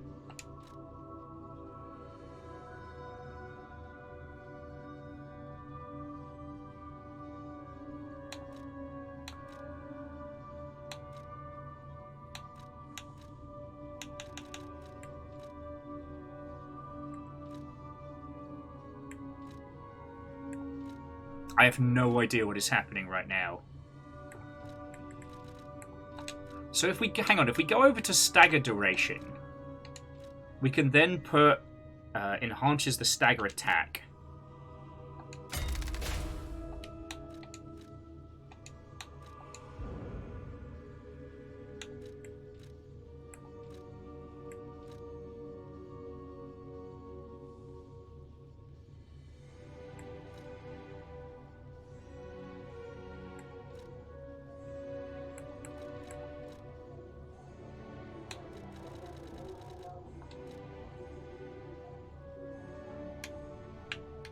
I do not know what is going on here.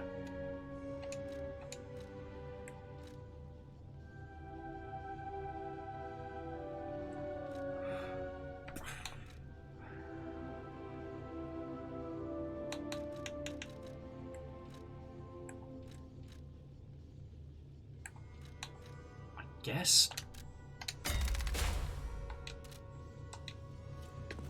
I'm so confused. So I think that each ability has 2 slots. Those 2 slots we get to choose essentially the gem. But that is a... But if we sync up the synergies in the P-Organ, then it becomes more powerful.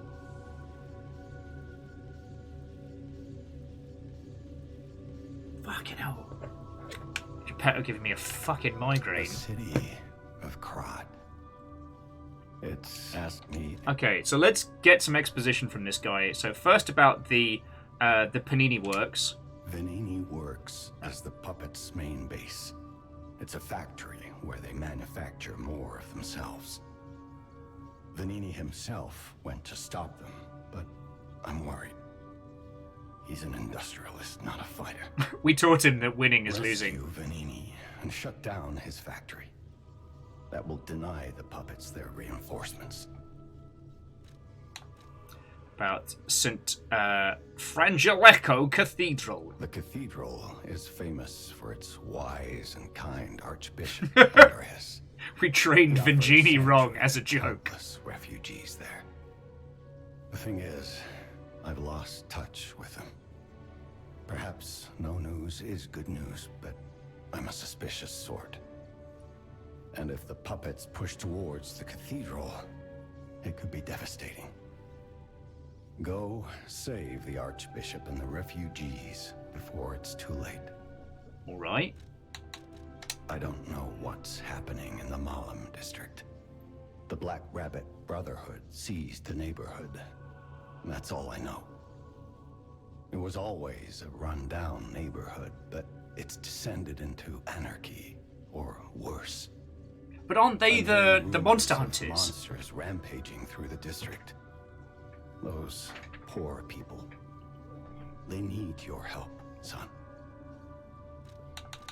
Emotional manipulation. Is a stronghold of the puppets. It's a hunting ground where the most dangerous puppets roam. What are they hunting I believe for? it's the epicenter of the puppet frenzy. After all, I detected the strongest wave of ergo there. Especially for someone as precious as you. It's a perilous place. And when you walk a dangerous path, my son, it's best to take it one step at a time. Nothing has made me want to skip through a dangerous area more. Also, like, respect, but I cannot take your apocalyptic scenario seriously if you're going to call it, and I quote, Puppet Frenzy.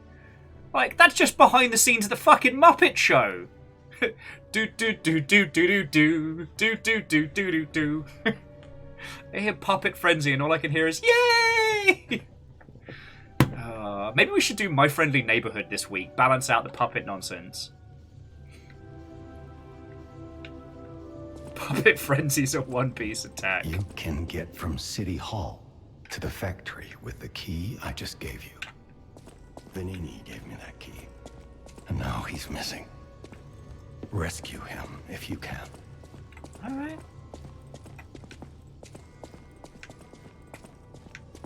So the one thing I would say so far that Bloodborne does very well, albeit perhaps a little too subtly at first, but Bloodborne tells you straight up to your face, this is what you have to do.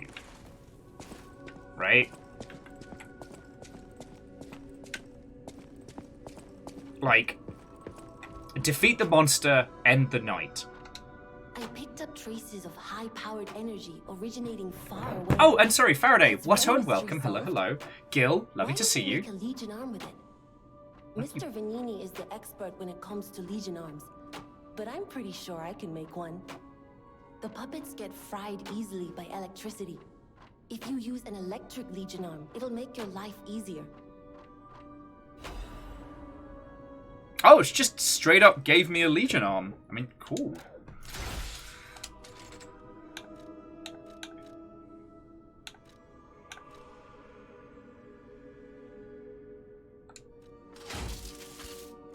Might as well give it a shot. So Faraday says they wanted to follow up the stream last week and mention they found their one and only Gundam while going through their garage this weekend. Way cool. Faraday, if you want to throw that in either No Grey November or Creation Celebration, I'd love to see it.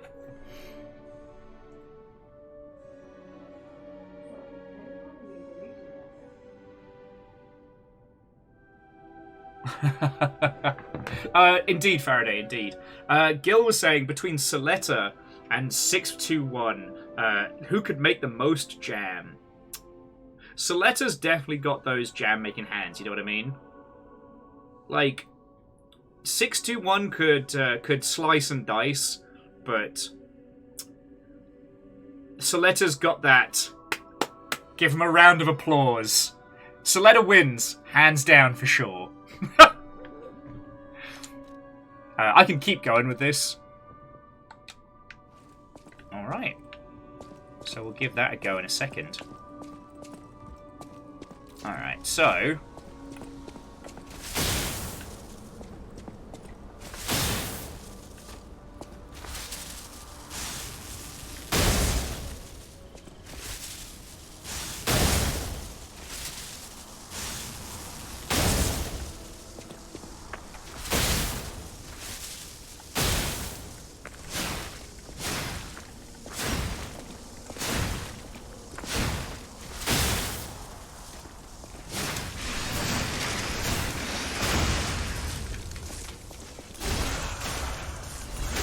Ho ho ho ho ho!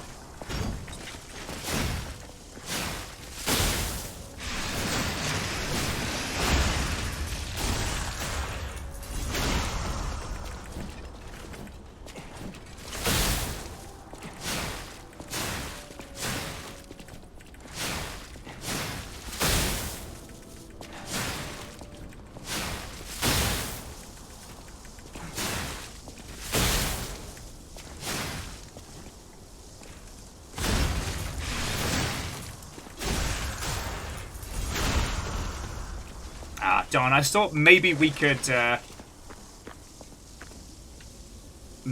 get that one down pat.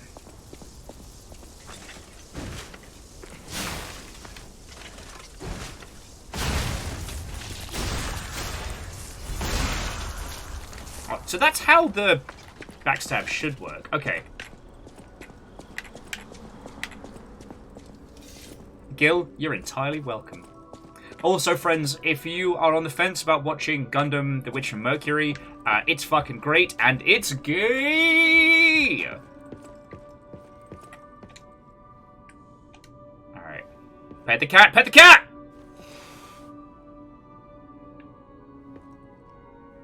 Kitty no likey?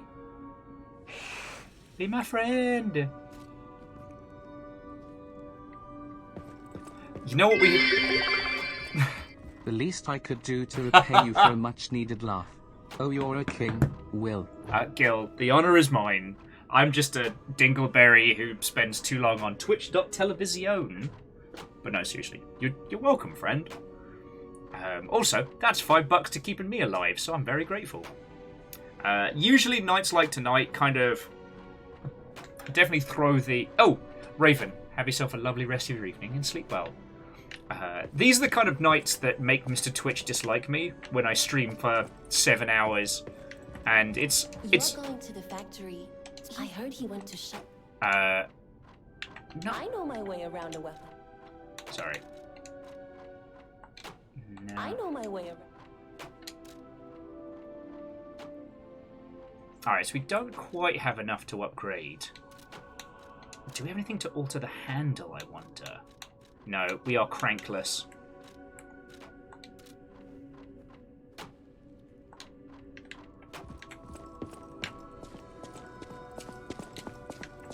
So actually, I'm going to head us back down the way we came and see if Not Patches is still selling the early basic baby weapons. Because I have a feeling at some point we might want to experiment with those, you know? But no, Gil, seriously, thank you. We've been playing this for a good few hours now, and as confused as I am by some of its systems, like, I'll tell you, I'm having a good time. I kind of want to keep playing.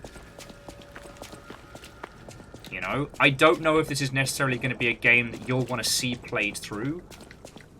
We can talk about that now or on Discord or what have you, but once I'm done with my dismantle binge, I'll probably give this a run.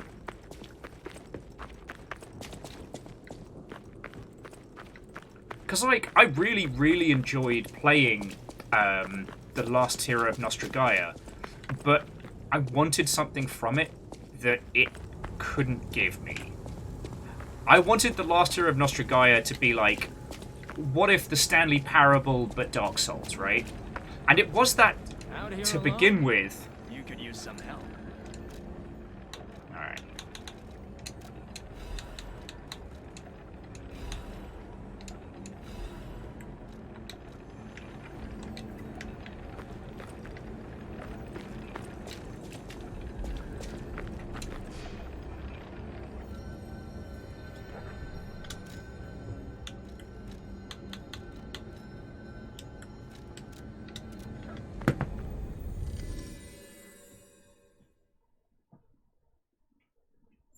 Verdant Flow. Sadly, I wasn't allowed to make a weapon out of the baby, and I think that's just a real misstep on their part.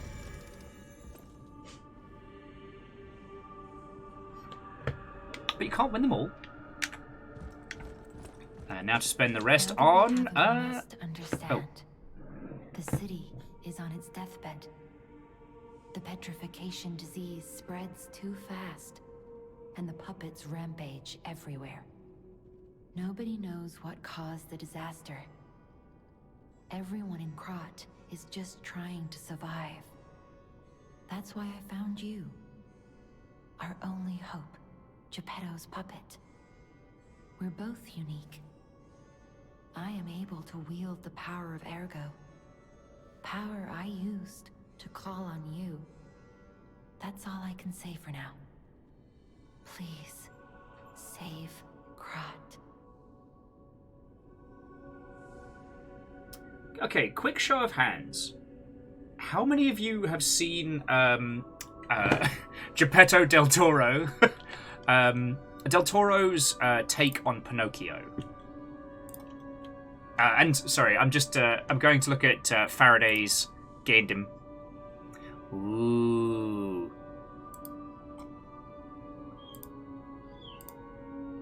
Ooh, fancy. The black light makes it pop.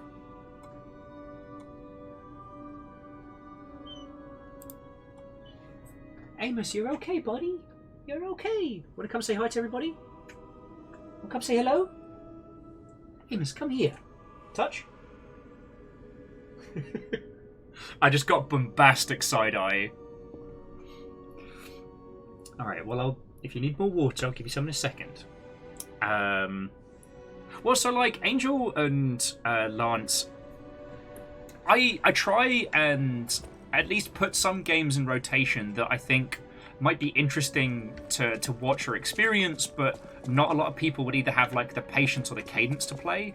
I'm not good at these games, you'll know that, but my skill in this space is that I am persistent and stubborn as full fuck.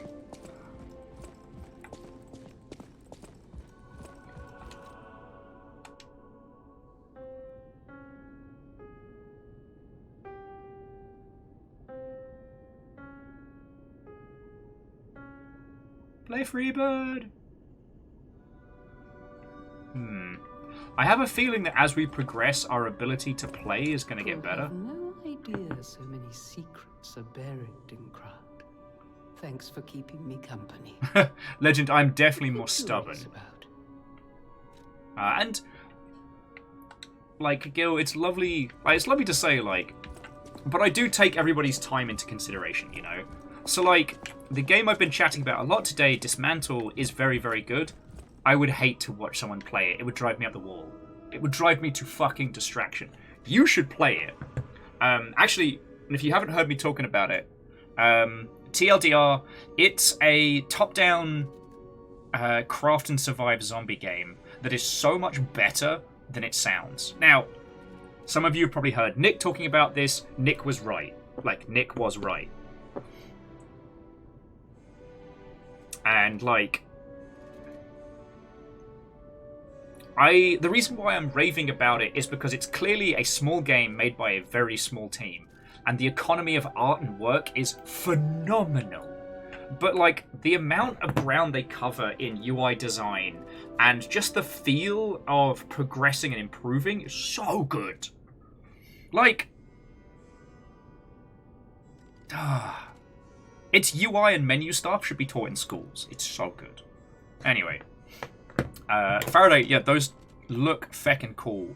And the cyberpunk bar is going to go down very well. Now, I don't know how legit this is.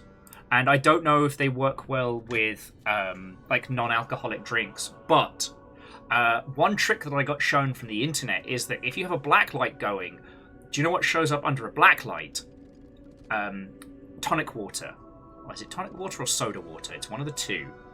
You can freeze it and then put it in drinks and it will glow under blacklight.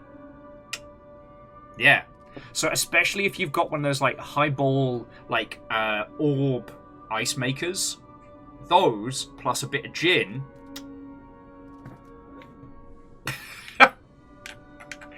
I mean, anatomically, Immortal Len, you are correct. But I'm going to be honest with you. The amount of frozen jizz that I like in a drink is usually 0. Usually. Sorry. Look, it's Longship After Dark, alright? My brain is fried. That's why never bring a black light with you when you stay in a hotel. Shit looks like a Jackson Pollock. Ignorance is bliss, my friends. But yeah, no, so jumping back, I believe it's either tonic water or soda water reacts under blacklight, and when frozen, it can make these really cool setups.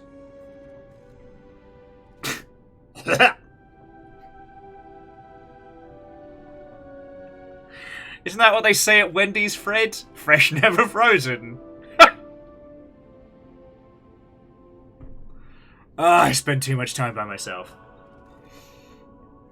Okay, Google says it's tonic water. Okay. If you're not a drinker, tonic water has this sharp, tart, kind of not quite citrus, but almost flavor to it. So I don't know how you'd do that with non-alcoholic bevies.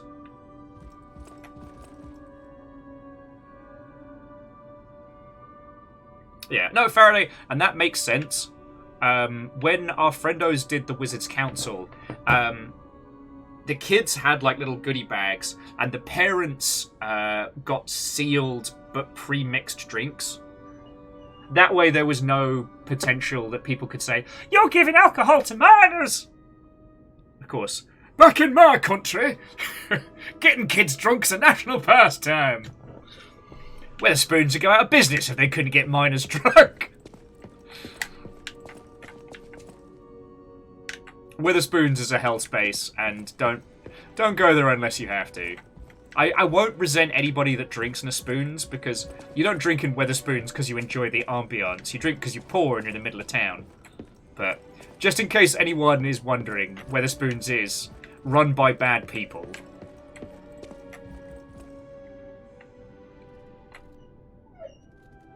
Amos, you're okay. You're okay, baby boy. Hang on. Let me just see if the baby boy wants more water. And Faraday, like, we talked about this, I think, last time you brought it up. So, friends, if you don't know, Faraday is turning their garage into, like, a cyberpunk bar for Halloween. And it looks really fucking cool. And we were chatting a lot about this last time, and I'm just like, you know what?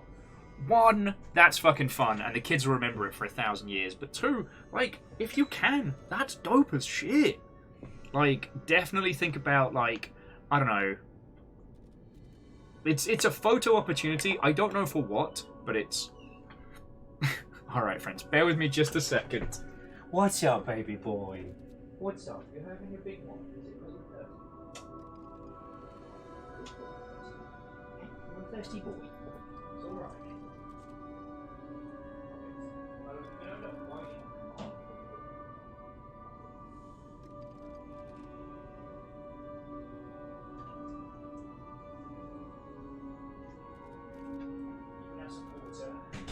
Some emotional support sheets.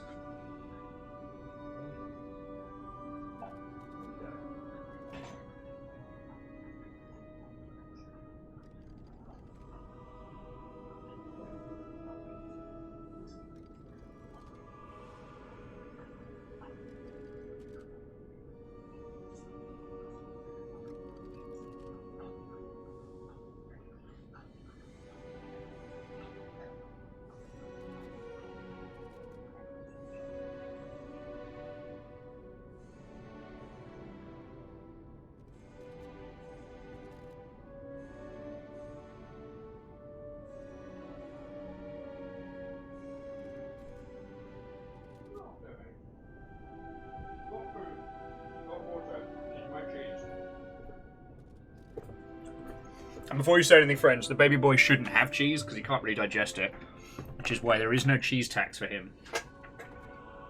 Sometimes I give it to River if it's just the two of us in the house, but this cheese is for me.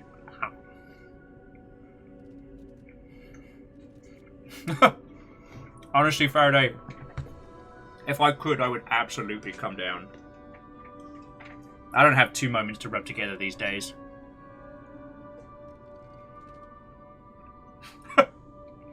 Lance, that is good advice. We should always remember to clean our pee organ and go get some sleep, mate.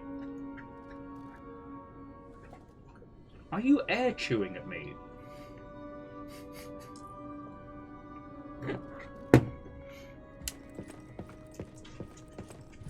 That's my boy. Oh, we were leveling up, weren't we? Alright. Stamina and strength. Stamina and strength. I'll use my power to help you.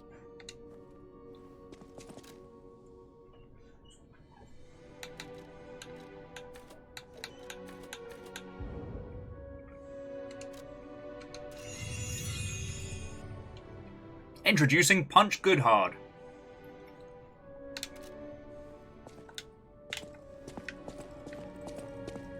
The truest legend of pee.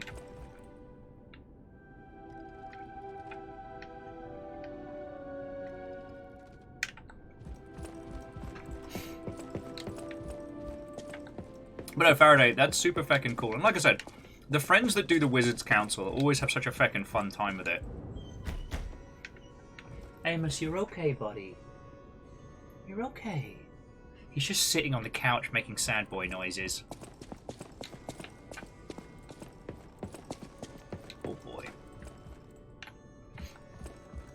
So Immortal Lyn says, I'm curious, do you think this game takes a bit too much from Bloodborne?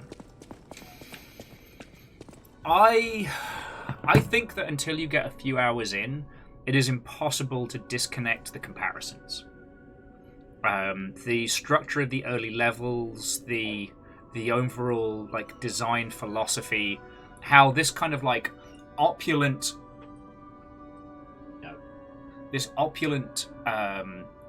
like Venetian street with this clockwork punk aesthetic is so, I don't know, like it's Art Deco Yharnam. I don't know what else to say.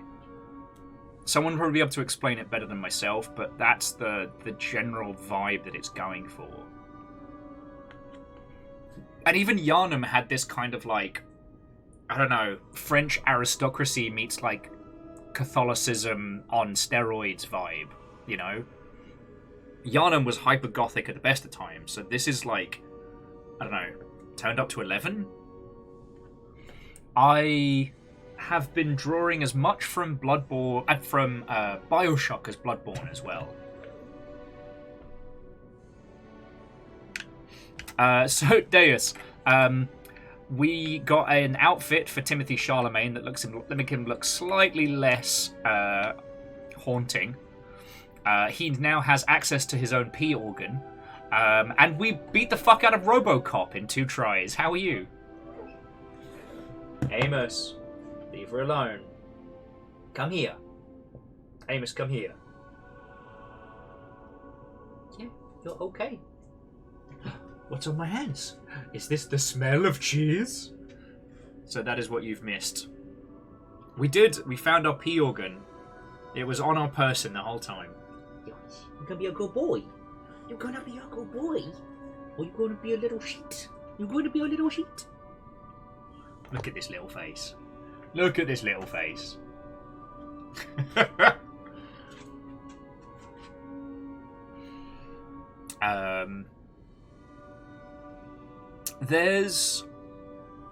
It's getting to the point now where the game has enough of a unique flavour that it's starting to come out, but narratively... You're okay. Hello. What's up? Baby boy. Oh, baby boy, you're alright. Baby boy, you're alright. Mate, you're okay. You're okay. Hello. Who's my baby boy, huh? Who's my baby boy? He has never done this before. Yeah, you're okay. You're okay. Yeah, good boy. Good boy.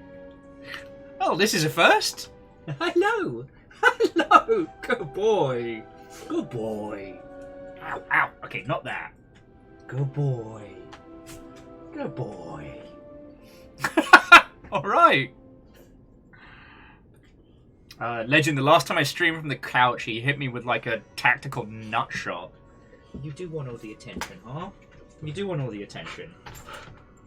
He's got crazy eyes. The boy has crazy eyes. Good boy. Hello. You trying to eat my hair? Are you trying to eat my hair? You're alright, mate. Yes, you can get the squishies. You'll kill us all! Amos, you'll kill us all! You are attached! My boy! Okay. Oh, it's alright. He's okay. You're alright. Good boy. Good boy. Good boy. Hello. Hello. Who's my baby boy? Who's my baby boy? Mm-hmm. Oh, no, that's my balls. No. Oh, that was nearly bad. See what I mean? It's like you've got heat-seeking paws. You may have found the pee organ in game, friends, but I was nearly sans mine. Tactical nutshot. Whoopah!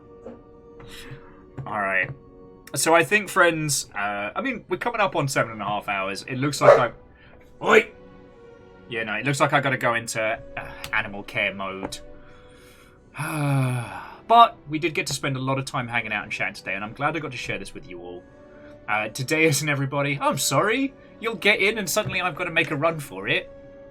But what I will say, friends, is that this has got the potential to have some vibes of its own, but it needs more time to breathe. On the surface, it's Bloodborne again, and whether or not this team understands what they're emulating... Hello, River. Hello. I know, he's being crazy pants.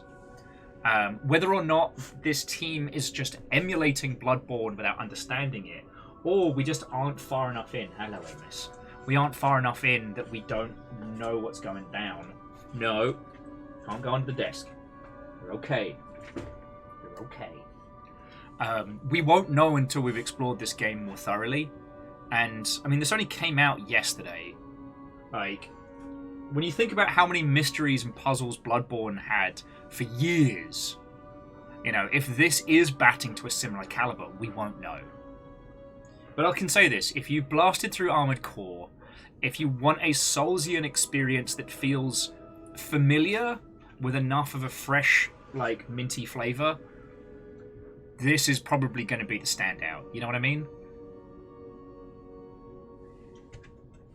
Yeah, River is definitely here to hide from Crazy Pants McAmus.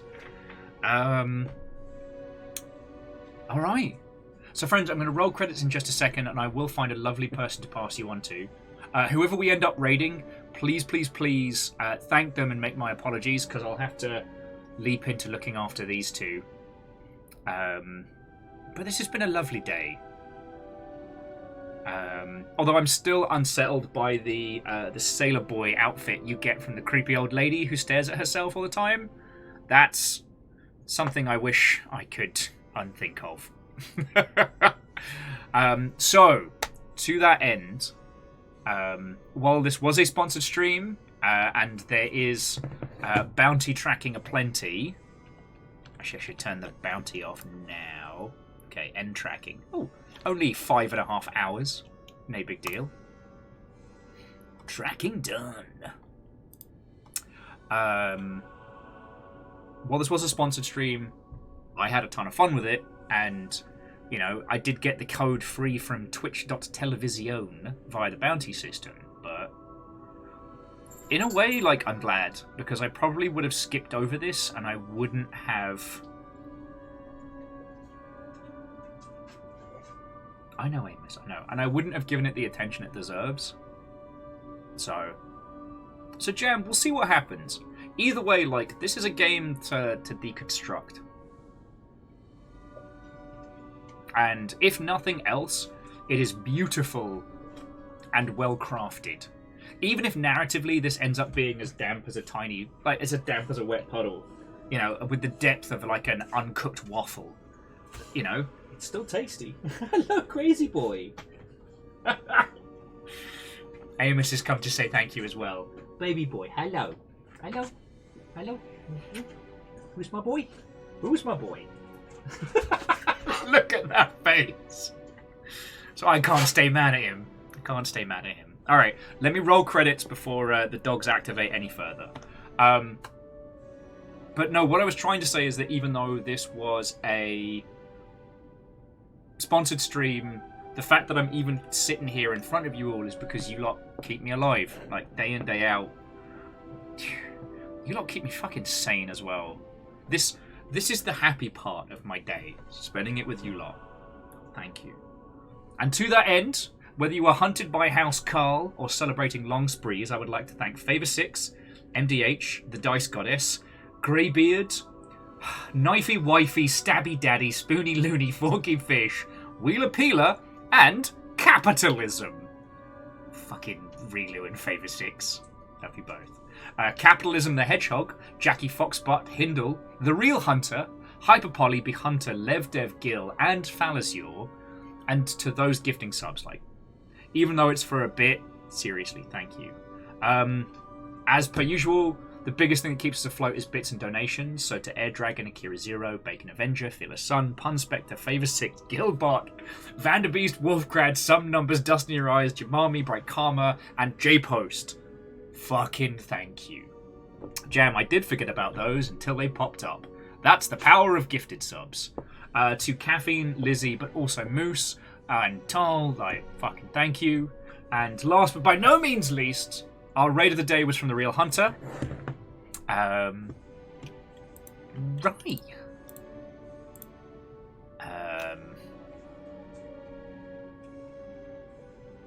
God, okay.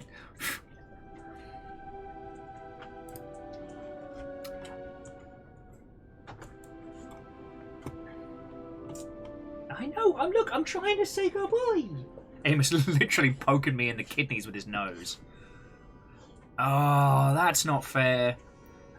This is one of the things that's so hard about streaming for a living is times like this where it's like, fuck, where do we go? Alright, so here are the choices you have. And I'm going to keep it real vague. You can have dinosaurs, retro, or pirates. You can have dinosaurs, retro, or pirates. Where do you want to go? Because here's the thing, if I tell you any of the games, you'll know exactly who these people are. Because they're all doing interesting stuff. Alright, 1 for retro, 1 for dino. We'll do first to 3 wins it. 2 for retro. Alright, Greybeard makes 3. Faraday makes 4. Alright, retro it is. So friends, I'm going to pass you over to Hero to the People, Dan Jones. Dan's currently doing a Mario 64 randomizer just to hang out. Here's a weird thing. Hopefully I'll be able to join you on in there once the animals are all sorted. So please, friends, give my love to Dan. Tell him I'll be in as soon as I'm done dealing with Captain Crazy Pants here. But thank you all for a fucking lovely day. Yesterday was probably one of the worst days I've had in a very, very, very long time. And it was not a cheerful bugger this morning, let me tell you. And now, I've spent 7.5 hours with you lot, and it has been a fucking amazing day. The jokes have been dumb, the game has been excellent, you know, the industry news has been banter-worthy. My mental well-being is not your responsibility. But you do so much good.